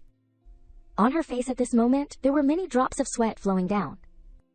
Because she had reached her limit, she hurriedly collapsed and said helplessly, Number. I can't anymore. Pishon surprisingly stepped up right in front of her. What are you doing? He became very decisive and constantly reminded, Stand up. Trainee, we have not reached half of the goal yet. He constantly criticized, Don't act weak. You also agreed to cooperate, right? She did not know how to explain, it is true, but... The exercises she had experienced made her very tired. Sit down, stand up, sit down, stand up. Aerilyn could only escape from these exercises, 15 chair sit-ups. I did not expect it to be this different. Pishon even helped her keep her back straight for 20 minutes. When he saw Aerilyn trembling, he seriously reminded, Endure it. Because she was too tired, she shed tears of helplessness. I am about to die from reaching my limit. I really tried my best. It seemed that Pishon also did not intend to let her go and called out, Aerilyn. He looked at her with worried eyes and asked, Really, you are already tired from just this much? He looked at her and then sighed softly. I am very serious. This made her also speechless, thinking, serious about killing people, right? Pishon smiled gently and reached out his hand towards her. Having no other choice, let us stop here today. Now, grab my hand and stand up. This made her very happy. Really, you are letting me rest. She looked at him with very touched eyes. As expected, Pishon is still human, huh? Suddenly, he spoke again. Only. Perhaps the next second, she had completely taken back her thoughts just now. Just 2 more laps. The smile on her face gradually became more forced than ever. Devil. Having no other choice, Aerilyn could only run forward quickly. Indeed, the devil is right here. Everything was proceeding according to Pishon's plan, and so she frantically threw herself into training. Pishon, you have transformed into a teacher, encouraging her. Let us overcome the limits of yourself. Start the endless PT hell training. Time passed. On the first week, Pishon stepped into her room and pulled back the curtain. Aerilyn, are you a child of the darkness? She could only cry and shout. What are you doing so early in the morning? Time passed again, reaching the second week. Pishon brought her unique dishes. Aerilyn, let us start the new menu from today, okay? I will follow Master Cayenne's special chicken breast recipe. You have to eat this every day. She speechlessly replied, you eat it. Time passed. He still kept encouraging her. Aerilyn, wake up. Leg exercises now. She lay still, like a soulless person. I am going to die. He constantly reminded, you are not going to die. It was now the third week. The expert quickly announced to Pishon, Your Highness, from next time I am planning to add this exercise. He heard this and nodded in understanding. After that, in the morning, we will do this exercise. And Aerilyn thought in frustration on the side, when will I escape from this hell? Inside Aerilyn's imagination, the images of the two people were like scary demons. Pishon, who used to smile radiantly and say he liked me, has disappeared. There is only the demon, who has returned from hell. Tears constantly rolled down her face. Give him back. She remembered Pishon's innocent smile from before. My sunny, crazy man. At this moment, Pishon slowly stepped forward. He happily thought, as expected, making a private training plan is really good. Recognizing that Aerilyn's health had improved made him very proud. Combining with the diet, her muscles are obviously developing faster. I am very glad I asked Master Cayenne for advice. But there was one thing that made him very thoughtful. There is only one thing that worries me. It seems she is gradually becoming exhausted. Is it because her body is weak? To begin with, thoughts kept appearing in his head. There is no better way, a thing that can make Pishon restore vitality vigorously, that is. It seemed that he had come up with a very bold idea. That is it. The scene shifted to another place in the north. A warm voice kept ringing out. There are monsters causing trouble in the southern forest again. Monsters are also appearing more frequently in the west. At this moment, the door was opened with an announcement. Your Majesty, it is time for your tonic. The Emperor surprisingly turned his head and asked, Is it time already? He coldly looked at the bowl of medicine set on the table. Bring it here. Without hesitation, he slowly brought the bowl of medicine to his mouth and drank it all. Feeling that something was wrong, the Emperor's eyes widened with a scary expression. Seeing him constantly spitting out blood made the people around him constantly scream, Your Majesty, what is wrong? Are you all right? The Emperor calmly wiped away the blood on his mouth. Who is it? In the middle of the vast palace, the Emperor constantly scolded, Dared to touch my tonic. On this side, Pishon comfortably held the bowl of medicine in his hand and walked over. There are 3 bears living together in one house. He placed the bowl of medicine strongly on the table below. Aerilyn hurriedly wiped away the dirt on her mouth. It is too bitter. What kind of taste is this? He was still constantly encouraging. You drank it all. Good job, Aerilyn. His voice became very expectant and constantly spoke. How is it? Do you feel healthier? Is there a feeling of increasing strength? Or is it easier to breathe? Is the evolution better? Aerilyn surprisingly placed the bowl of medicine down on the table below. Number. There is nothing. What is this? Although in her heart she was a little worried, thinking, He kept pushing it into my mouth, so I drank it, but where did he get this medicine from? He excitedly announced, a tonic.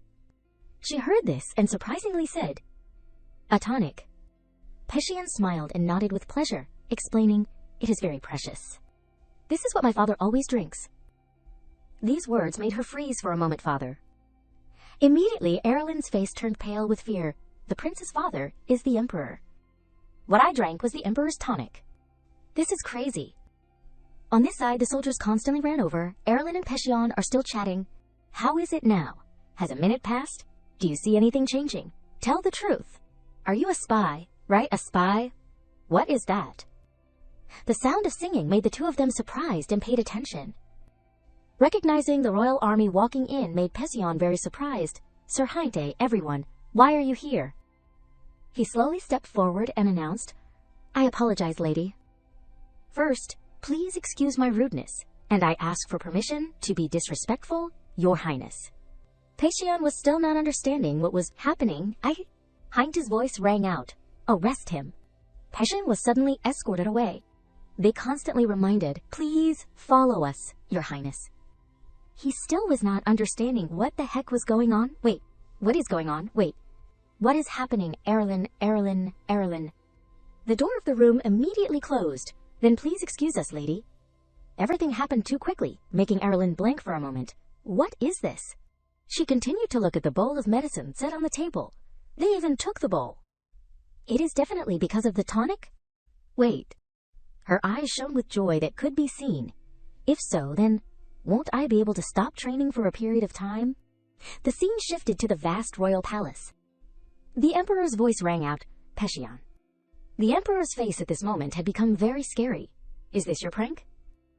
Pishon hurriedly glanced in another direction, as if wanting to avoid, which made him even more angry. This kid? His face became very uncomfortable as he constantly reminded, "There is nothing else you can touch, and yet you dared to touch my tonic. Is that how I taught you? Even if you are joking, you have to know your limits." Pishon wearily sighed and glanced in another direction. "I was not joking." The Emperor uncomfortably stood up and shouted loudly, "If you were not joking, then what is it? Don't tell me you dare to say that you drank that tonic. If you are lying, then..." He was so scared that he clenched his hands tightly.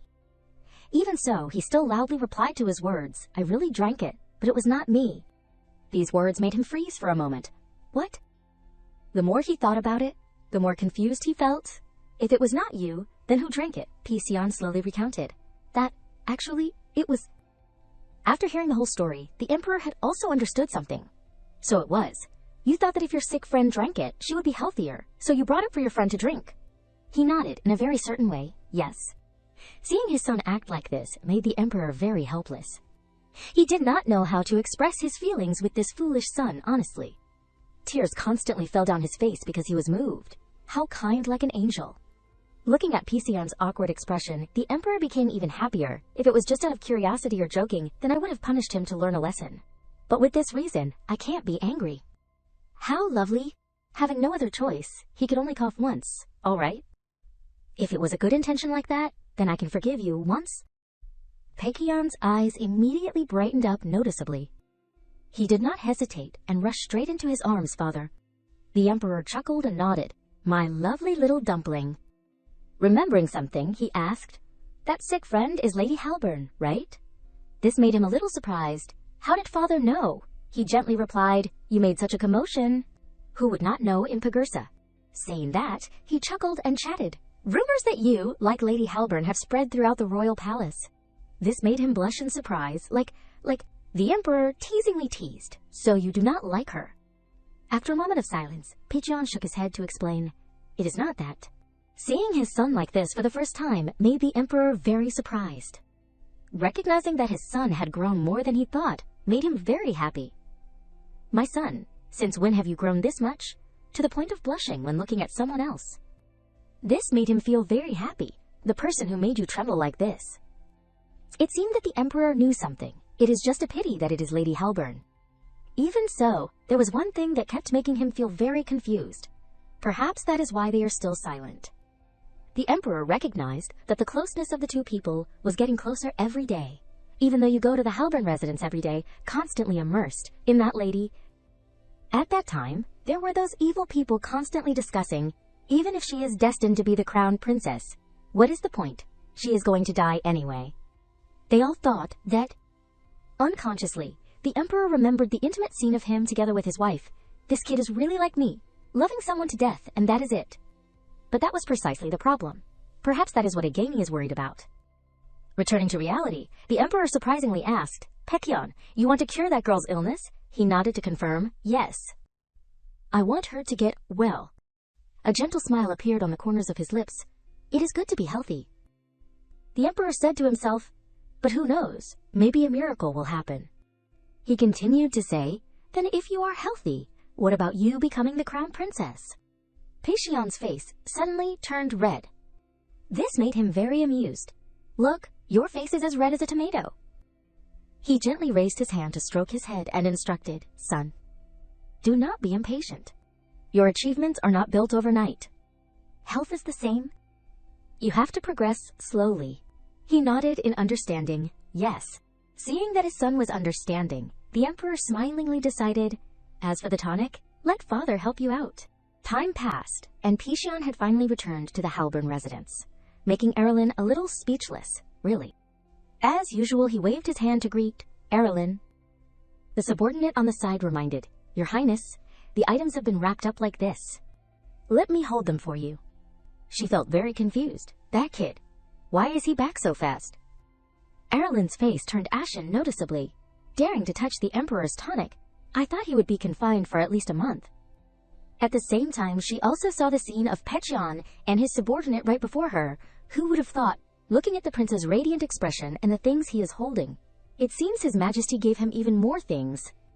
Even the royal guard followed. Mihin on the side remembered the scene when Pishon was 1 year old. He was speechless, thinking, as expected, he is really a sun-doting emperor. How could he stop the prince? He quickly asked Aerilyn, "By the way, princess, the Sparrow twins just sent an invitation to meet. What are you planning to do?" She wearily shook her head. Refuse them. The series of things that had happened had made her very tired. Is my house a meeting square? Why does everyone want to come and meet? I am already dead tired because of Aerilyn. Her eyes gradually became thoughtful. If I add more, then... Suddenly she remembered something. Wait, why did not I think of this? I have it. She secretly remembered the plan in her head. A way to escape from this hell. When that comes, even Pishon has to pay attention to other children and can't force me to eat and drink anymore. Aerilyn suddenly called out, "Mom." Mihin heard this and paid attention. "Yes, princess." She did not hesitate and decided, "I want to participate in the gathering of childhood friends." These words made him very surprised. Yes. It seemed that she had her own plan in her head. Moreover, a smug smile bloomed on her face. "If I am playing, I can't train, right?" She quickly announced, "Again, I have to make new friends." At the same time, Pishon had also heard the words she had just said. His face became even more confused as he asked, "New friends? Then what about me?" The scene shifted to the vast royal palace. In the middle of a party of friends, people constantly ran forward, "Hurry up! His Highness the Crown Prince has arrived." Haroun sighed in fatigue. Today will also be the same as usual. The meeting of childhood friends. Now I can see the future, even without looking. All the children would also surround Pishon, children driving themselves crazy to be noticed by Crown Prince Pishon, and a Pishon who does not care about those children. And I will sit and wait boredly. Thoughts kept appearing in his head. Anyway, it is a little interesting to have to clean up the troubles that the twins cause. After the break-in at the Halburn residence, they are being monitored, but right now they are quite quiet. As expected, this meeting is a waste of time. Suddenly, the scene before his eyes made Haroun pay attention immediately. Aerilyn was still sitting quietly in a corner, making him blank. What is that? It seemed that he had been attracted by that small figure, platinum hair, a body that is a little smaller than people of the same age. It looked so familiar. That is definitely... Aerilyn's face was revealed at this place, making him startled. Aerilyn, seeing him appear, made her very blank. Haroun. Time returned to the past. Aerilyn was secretly calculating. My plan is like this. She was secretly utilizing the Shield of Friends by using the resting time that was created by my power. The first step in the plan. I will participate in the gathering of childhood friends and make new friends. A typical example of two small girls holding hands tightly. We are friends. That was also the reason for her to be able to stay away from Pishon, and, using the reason that there were fun social activities with new friends, to legally escape Pishon's exercise. Recognizing that her plan had no loopholes made Aerilyn very proud. That is a perfect plan, with great ambition. Reality slapped her in the face, but just as I arrived at the gathering of childhood friends, I realized. All right. A voice rang out, that is right. All the children around this place looked at Aerilyn with hateful eyes. I am being envied right now. Things did not end there. Not only that, Ciel saw her and was surprised. You are here, Aerilyn. The twins quickly ran towards her and called out, Long time no see, Aerilyn. She could only run forward quickly. I have been discovered by the worst villains, the Sparrow Devils. The voices of the two of them constantly rang out. Where did Aerilyn go? Aerilyn? Aerilyn was still hiding on the side, observing. Have they left? She glanced towards Haroon, who was still sitting right next to her. While I was hurriedly running away, I met Haroon. His actions made her very confused. I do not know why he is sitting next to me, but I am still pretending not to see because I am too embarrassed. At this moment, Haroon suddenly spoke. That. His face turned red with embarrassment. You are sick. These words made Aerilyn freeze for a moment. At this moment, she slowly spoke. You can speak. These words made him unable to say anything. A gentle smile bloomed on the corners of her lips as she chatted. It is the first time I am hearing your voice. Her warm smile seemed to pierce through Haroon's heart in an instant. His face immediately turned red, making him hurriedly turn his head in another direction. Aerilyn saw this and confusedly asked, It seems Haroon is the one who is sick. Are you all right? He hurriedly shook his head to explain, I am not sick. Looking at his face, Aerilyn surprisingly thought, He can't be, he thinks I am sick, so he is sitting here. This made her even more fond of Haroon and gently reached out to stroke his head, as expected of a night guard. He is so kind.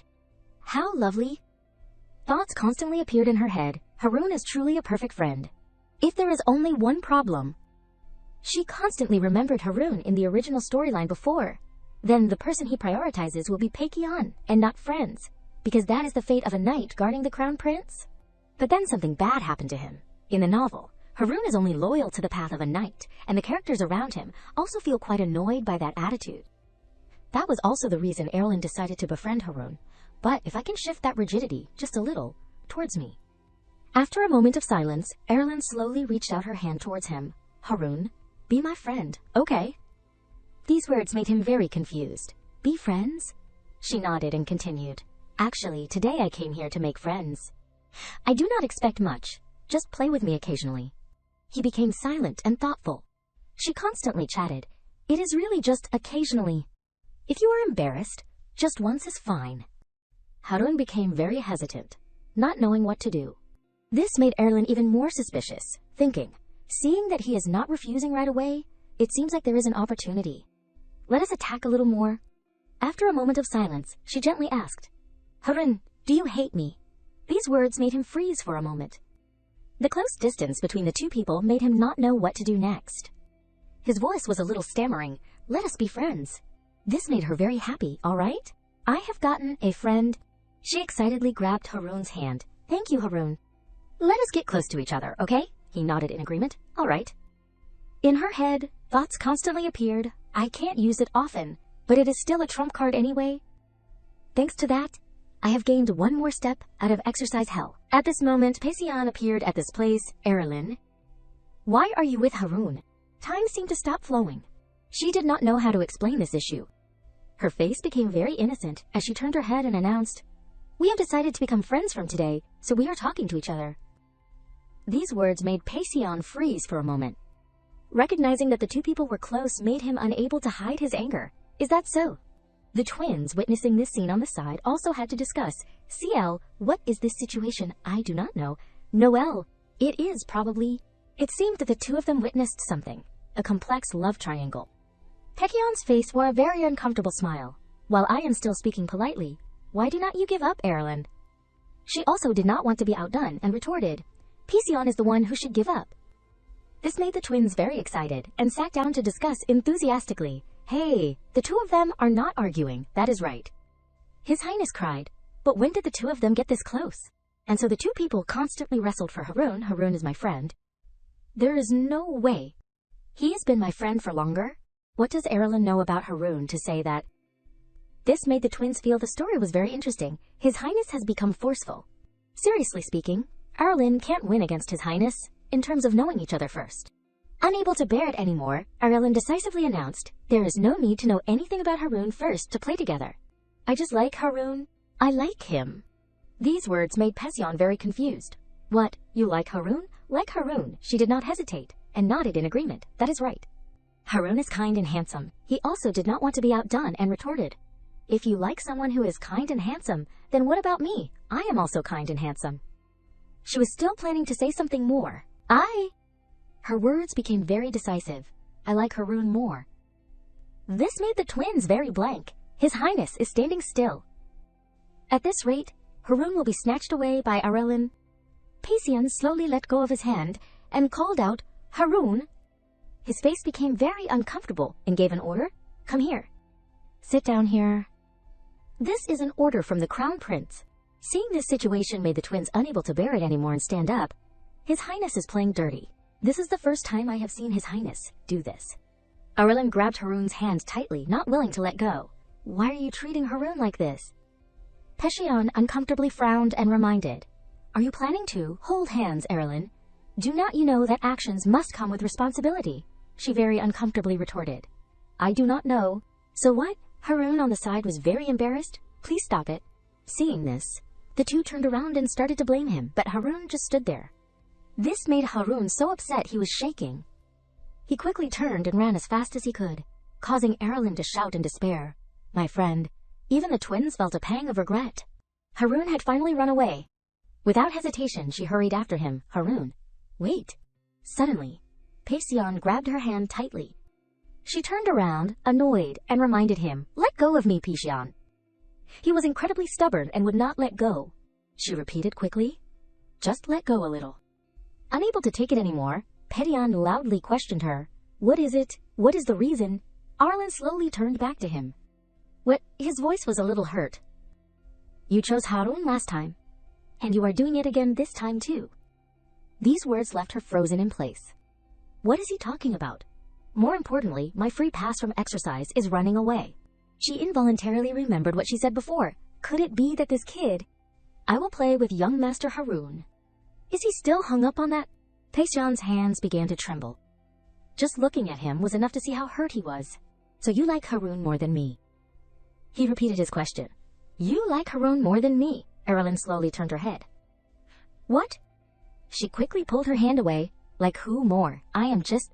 Noticing her action, he became even more upset. "No, do not answer.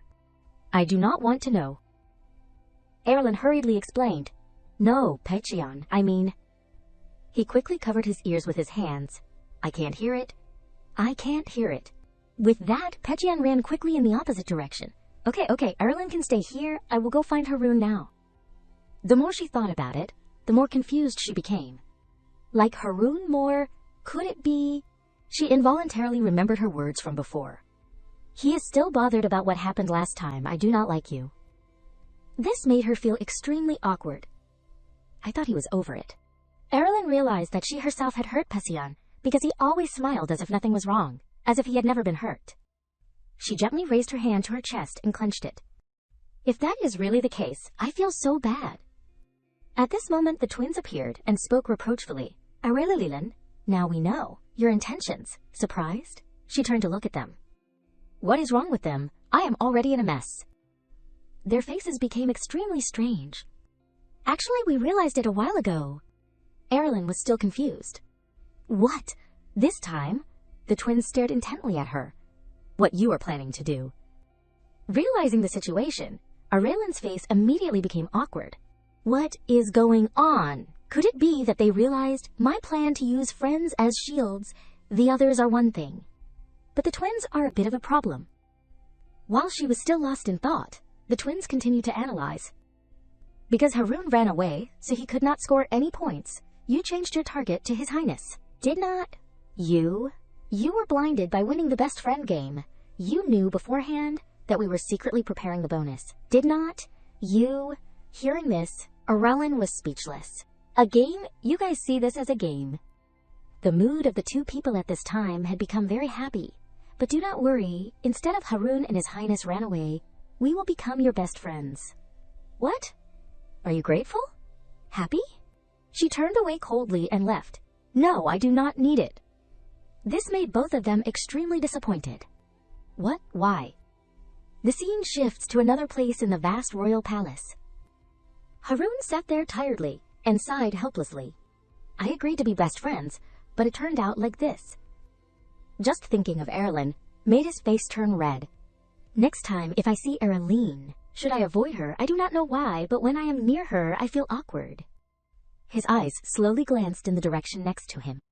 But he realized that Pishon was still sitting there listlessly. In the short time I ran away, what happened? Pishon suddenly spoke. Harun. Hearing this, he paid attention. Yes. Although in his head he felt a little worried. I did not do anything, so why do I feel uncomfortable in my heart? Pishon slowly asked, how long have you been close to Aerilyn? He just wanted to deny it. I have never been close. But then he reminded himself, if I say that, His Highness probably won't believe me. Harun replied seriously, we just became friends today.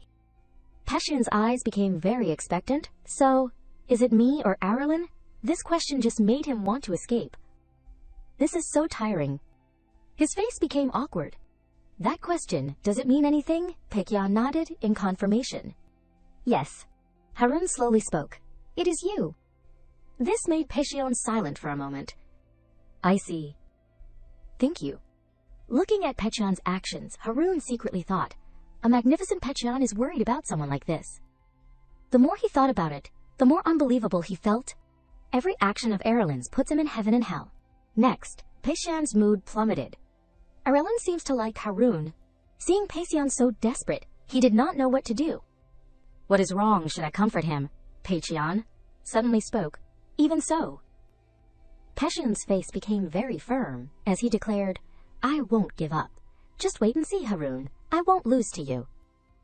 These words made him startled and frozen in place. Me, why?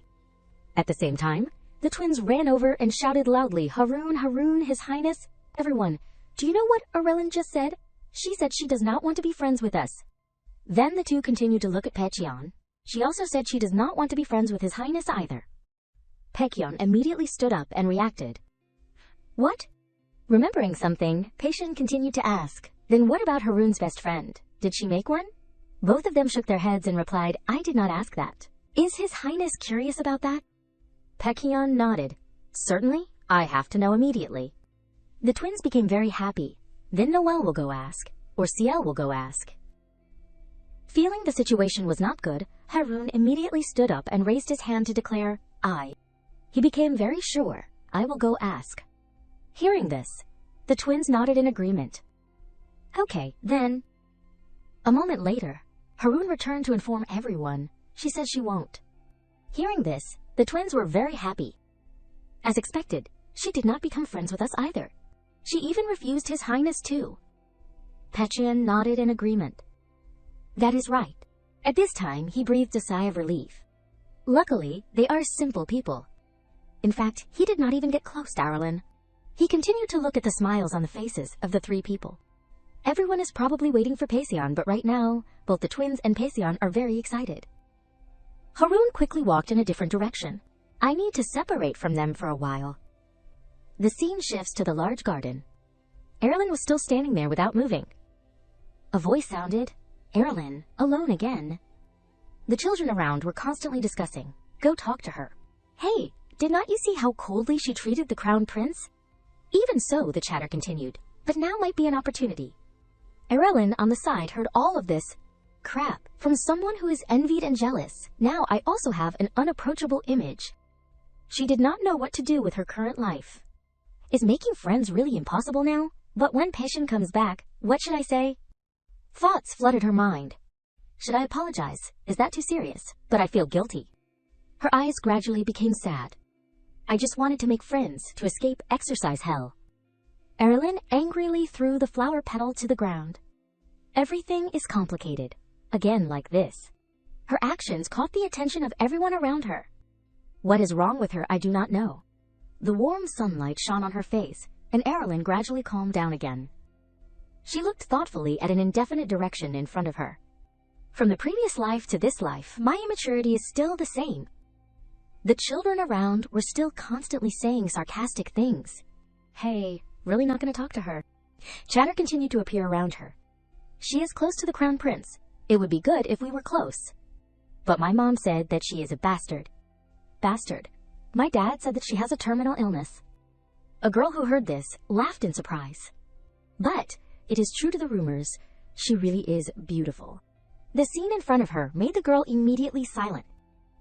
Noticing Leslie was moving forward, everyone around was stunned. Miss Leslie. she slowly walked to this place while angrily thinking, Aerilyn. Her hands had clenched tightly since some point. Does she think that being close to the crown prince will change anything? Without hesitation, Leslie went right in front of Aerilyn. The position of crown princess was originally mine. Involuntarily, a very scary smile bloomed on her face. Miss Aerilyn. Hearing her name called, she slowly raised her head. She gave a friendly and sociable smile. Come over here, do not. You want to talk to us? Aerilyn knew a little about the girl in front of her. The only daughter of Marquise Brevard, Leslie Brevard, is a girl who has everything, but no one is completely perfect. She is only missing one thing. That is the issue of her family, that the Brevard family is only a marquis, not a duke. Even so, Leslie still received respect from everyone, but that does not matter, because I will become the crown princess of this empire. It was also the reason that during the gathering of childhood friends, she was very outstanding. In gatherings of friends since childhood, no young lady is more worthy of that position than me. Even Leslie's mother constantly whispered in her ear, Daughter, you will be the crown princess. If not my daughter, who can sit in that position, I will definitely make you the crown princess. These words made her very smug. My respected parents always say that, so I never doubt my destiny to become the crown princess. In a chance encounter, Leslie saw the appearance of Pishon. Her face became strangely cheerful. Crown Prince. Pishon did not pay attention to her and continued to run quickly forward. Aerilyn. This made her very angry. Calling that name in front of me. Thoughts kept flashing through her head. Aerilyn, could it be the young lady of Duke Halburn, the one who is always silent and only smiles in a corner? Leslie witnessed the close scene of the two people, a person who is dying and has nothing outstanding. Seeing her anger, the girls around could not help but step forward and say, Don't worry too much, Leslie. His Highness would never like someone so stupid. This made her feel a little more at ease. I think so too. The corners of her mouth formed a wicked smile. But, that scene, I, who will be the future crown princess. She was determined to push the two people far apart. I can't just stand by and watch. Returning to reality, Leslie reached out to her. Miss Aerilyn, come here. Do you want to chat with us? This friendliness of hers caught Aerilyn's attention. What? She still had a forced smile on her face as she spoke. Because I see you are all alone. We are planning to have a tea party today, so it would be nice to chat a lot. Her eyes had become more judgmental than ever before. Now there are no crown prince and young master to protect you. You won't be able to refuse in front of everyone. Right? Taking this opportunity, I will completely cut off your relationship with the crown prince. Aerilyn's eyes suddenly lit up. Tea party? It seemed like she really cherished this opportunity. Isn't this a savior? Leslie was slightly startled. The scene shifts to a large room. Leslie's voice sounded, Everyone, I have invited a special guest. Everyone present at this place stared at Aerilyn. It is Miss Aerilyn, everyone. Please welcome her warmly. Everyone around this place immediately chatted, Welcome, Miss Aerilyn. Nice to meet you. She worriedly thought, This is my first time participating in something like this. I feel really embarrassed. She quickly said, Thank you for inviting me, Miss Leslie. She laughed enthusiastically and replied, It is nothing. This is just one of the things that someone who will become the master of high society, like me, has to do. Her strange words immediately caught her attention. The master of high society is not that the queen. Even so, she did not pay much attention. Whatever. It is awkward to meet Pishon. It is much better here. Do not think too much. She continued to stare ahead. Besides, maybe I can make friends here. Leslie slowly raised the teacup in her hand. Now, everyone, please enjoy the tea party. Aerilyn secretly thought, I can't miss such a good opportunity. Time passed and everyone chatted with each other very happily. Remembering something, Leslie suddenly called out, Speaking of which, Miss Aerilyn, I have something I want to ask. Is that okay? She nodded in agreement. Okay, what is it? Her face became very suggestive as she asked, What is Miss Aerilyn's relationship with the Crown Prince? Leslie's smile became increasingly strange. You two look very close. It seemed that Aerilyn still did not realize this, and was still secretly thinking, Close, in the eyes of other people, we look like that. We had such a big fight. After a long period of silence, Aerilyn slowly spoke. Pishon is... Her voice was a little haunting, my hell manager. She remembered the horror of Pishon. Aerilyn, You know there are still 5 more laps, right? She tiredly continued. I can say that much. These words made everyone present freeze in place. Auden recounted all the things she had experienced. From early in the morning, he manages and takes care of me. He even constantly urged her, Aerilyn, are you awake yet? Prepare the milk and pastries. These words made Leslie freeze in place. Manages, takes care of, His Highness personally takes care of you, she nodded in confirmation. To the point of being annoying, a forced smile immediately bloomed on her face. I see, Miss Aerilyn and Crown Prince must be very close. She became pensive and quickly said, I do not know if you can call it close. Laughter sounded from the side. Because she was too dazed, she slowly glanced in the direction next to her. The girl right next to her laughed strangely, making Aerilyn very confused. Why are you laughing? If you experience it yourself, you won't be able to laugh. The girl's face became very puzzled and she turned around and sneered. I am sorry, Miss Aerilyn's husband does not seem to be familiar with these kinds of gatherings. Right, Miss Aerilyn, did no one teach you the etiquette at gatherings like these? These words immediately made her freeze in place. Why give me a surprise punch like this? We were just talking so happily. Things gradually got worse, making her helplessly hold her head. Weren't we about to become friends? No way. Nadell sighed and leaned back and continued, a young lady who can't control her expressions is really bad. I just want to advise you, so that you do not make mistakes somewhere. There was something that Nadell was very curious about. But how did you seduce the attention of His Highness? Aerilyn was startled in surprise. 8 people around this place looked at her with contempt. His Highness just clings to you all the time like a nanny. I do not know how long that interest will last. Young Master Mibisk, the Sparum twins, have also been very interested in Miss Aerilyn recently. Are you not adapting to the party, so that is why it is like this? Aerilyn realized the severity of the problem. Could they be? She realized the real purpose of this tea party. They called me here to publicly look down on me. Nadell kept smiling mockingly. A young lady who knows how to keep her honor should not be like this, and clinging to men too. Aerilyn sat there without moving. What is going on? What is this familiar feeling? Her eyes gradually looked up at the front. Surely something like this has happened before. She involuntarily remembered the mockers of the present and the past. From now on, we will take care of you. Even if you enjoy privileges, thanks to your parents, you should be more careful in your behavior. Aerilyn also realized one thing, so that is that these children are also. Sarcastic words rang out from the previous life. Why do not you shut up? Don't try to stand out. She felt there was no difference at all. Nadell was still constantly opening her mouth. We say this because we are worried about you. She realized that in this world, no one is completely good to her. I forgot that these children approached me all had other purposes, not because of me. Nadell gently placed the teacup down on the table.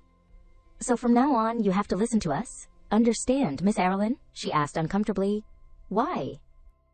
While they were still dazed, a smug smile bloomed on her face. Why should I listen? Her voice was a little scary, making the people inside the room immediately silent. Who dares to say anything about me? Noticing their bewildered expressions, she mocked. Why are not you saying anything, I am asking? Nadell was confused and thought, what is going on? The Aerilyn I know is not like this. Aerilyn pointed directly at Nadell and criticized, is Miss criticizing my behavior? She immediately trembled with fear. No, what I mean is... Leslie quickly reminded on the side, Miss Aerilyn, you should stop. She immediately glanced at her. Miss Leslie. It seemed like she was going to deal with her right now, that you have been silent from beginning to now. Her face was very calm and without hesitation refuted her. So from now on, the same too, it is best to be silent. She is the only princess of the Duke Halburn family, Aerilyn Sigria Halburn. In the past, she was a person that everyone had to hate. The Aerilyn that we know is a child who is always silent in a corner during friend gatherings. Even no one bothered to pay attention to her. Initially, everyone treated Aerilyn according to the position of a princess, but the children heard rumors, one after another. The discussions never stopped. Heard that I do not know who her mother is.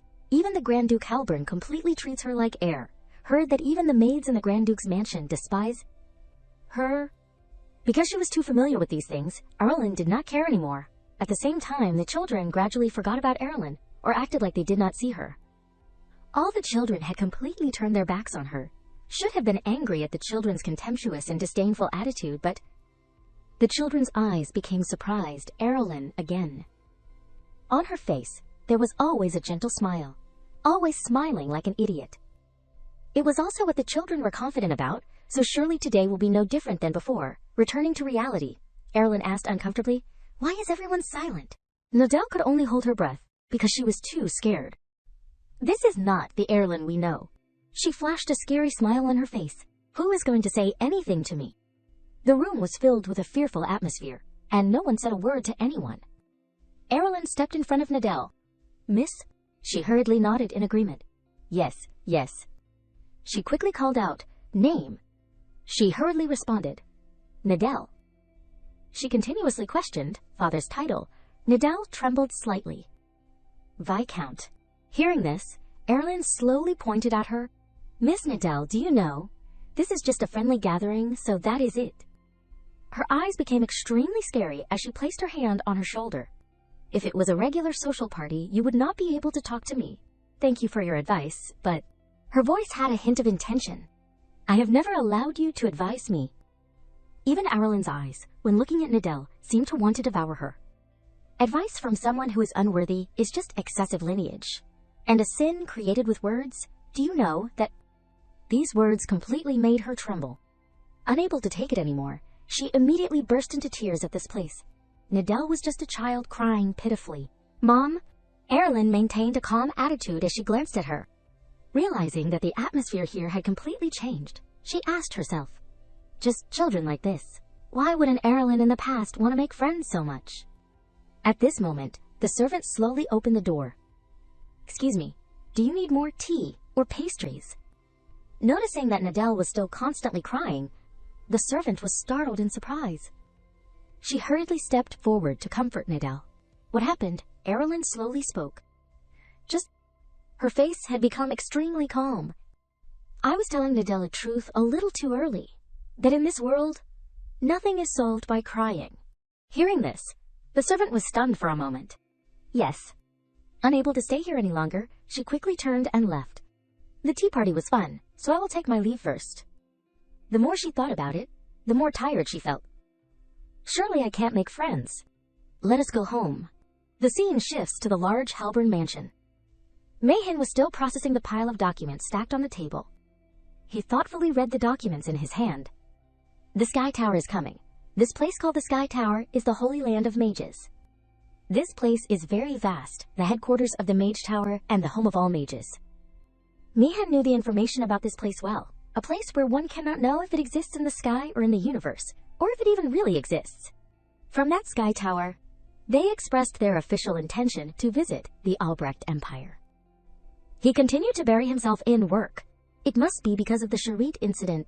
"First of all, I have to request a meeting with the Tower Lord." At the same time, Dylan slowly walked inside. "Sir Mayan." He gently placed the pile of documents on the table. "I have arranged the documents requesting support for the subjugation here." Hearing this, he was surprised. "There are so many subjugations lately." He happily replied, "I do not know if it is because spring has arrived that the monsters are also going on picnics." He calmly replied, "It is summer now." Dylan said in surprise to his own thoughts, "Well, it is also the end of spring." Remembering something, his face immediately became thoughtful. "Well, this is the first time there has been a request for reinforcement from the northern castle in a long time. The situation must be getting more serious." After a period of contemplation, Mayan crumpled the documents in his hand uncomfortably. "That is right." His face became extremely gloomy. "Leaving both family and children in the north, I do not know what he is doing." Seeing this scene, Dylan secretly thought, "I should have told the news about the Grand Duke when his mood was better." Remembering something, Aerilyn quickly paid attention to one side. Looking at the document in his hand, he asked in surprise, "What else? What is the Crown Prince's special mission?" Dylan smiled gently and explained to him. "Recently, there is a secret mission being carried out mainly by the First Knight Order. It is said that the reward is good, so the knights are very enthusiastic." This made him very curious. Secret mission. Involuntarily, he remembered Pechion's face. Pishon is up to something that does not seem like the Crown Prince, he hurriedly announced. "And there is another piece of news."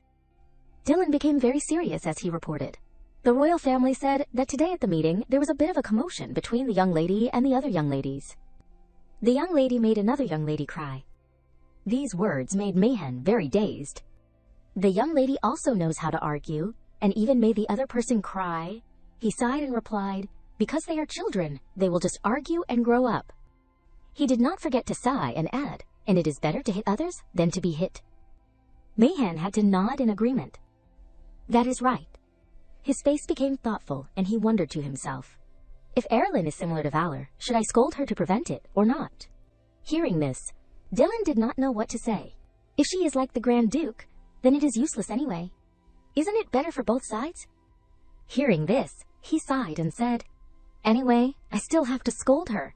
At this moment, Aerilyn opened the door and walked in with a bright smile. Mom? Seeing her appear, Dylan momentarily felt worried and thought, right when we were talking about scolding her. Contrary to his thoughts, Mayan smiled gently. Aurel. He gently picked her up in his arms. Did the young lady enjoy her dinner? She nodded in confirmation. Yes, it was delicious. Are you busy, Mom? He shook his head and explained, no, not busy at all. Seeing this entire scene made Dylan give a forced smile. I was worried for nothing. The scene shifts to inside the room. Nadal was still constantly crying. Leslie, on the side, kept complaining uncomfortably. Don't cry anymore. Because of you, I can't go back to the mansion. She was still about to say something, but, Leslie. It seemed that she had realized her mistake. Do I have to go to Halburn to apologize? She replied uncomfortably. Apologize for what? It was just a tea party. It was not an official tea party. She was still about to say something more. Even so, Leslie interrupted uncomfortably. From the beginning. How could it be that just because you said the wrong thing you would be fired like that? It is all because she was not taught properly. Nadal, on the side, was still crying like a child. But later she will despise me, and then what if she gets angry? The more she thought about it, the more uncomfortable she felt. What can she do if she gets angry? Anyway, no one at home cares about her. Who will listen to her? Leslie frowned so ugly. Who will listen to her already like that? And, bursting out, she remembered Aerilyn's words at the time. And laughing like that, I am not the opponent. I won't let it go. She angrily screamed. I will trample on her by any means. Seeing this situation, Nadal hurriedly comforted her. Leslie, are you okay? At this moment, a girl stepped forward and said, Miss Leslie? It seemed like this girl had some kind of plan. I have a good idea. Hearing this, Leslie immediately listened in silence. What if we do this?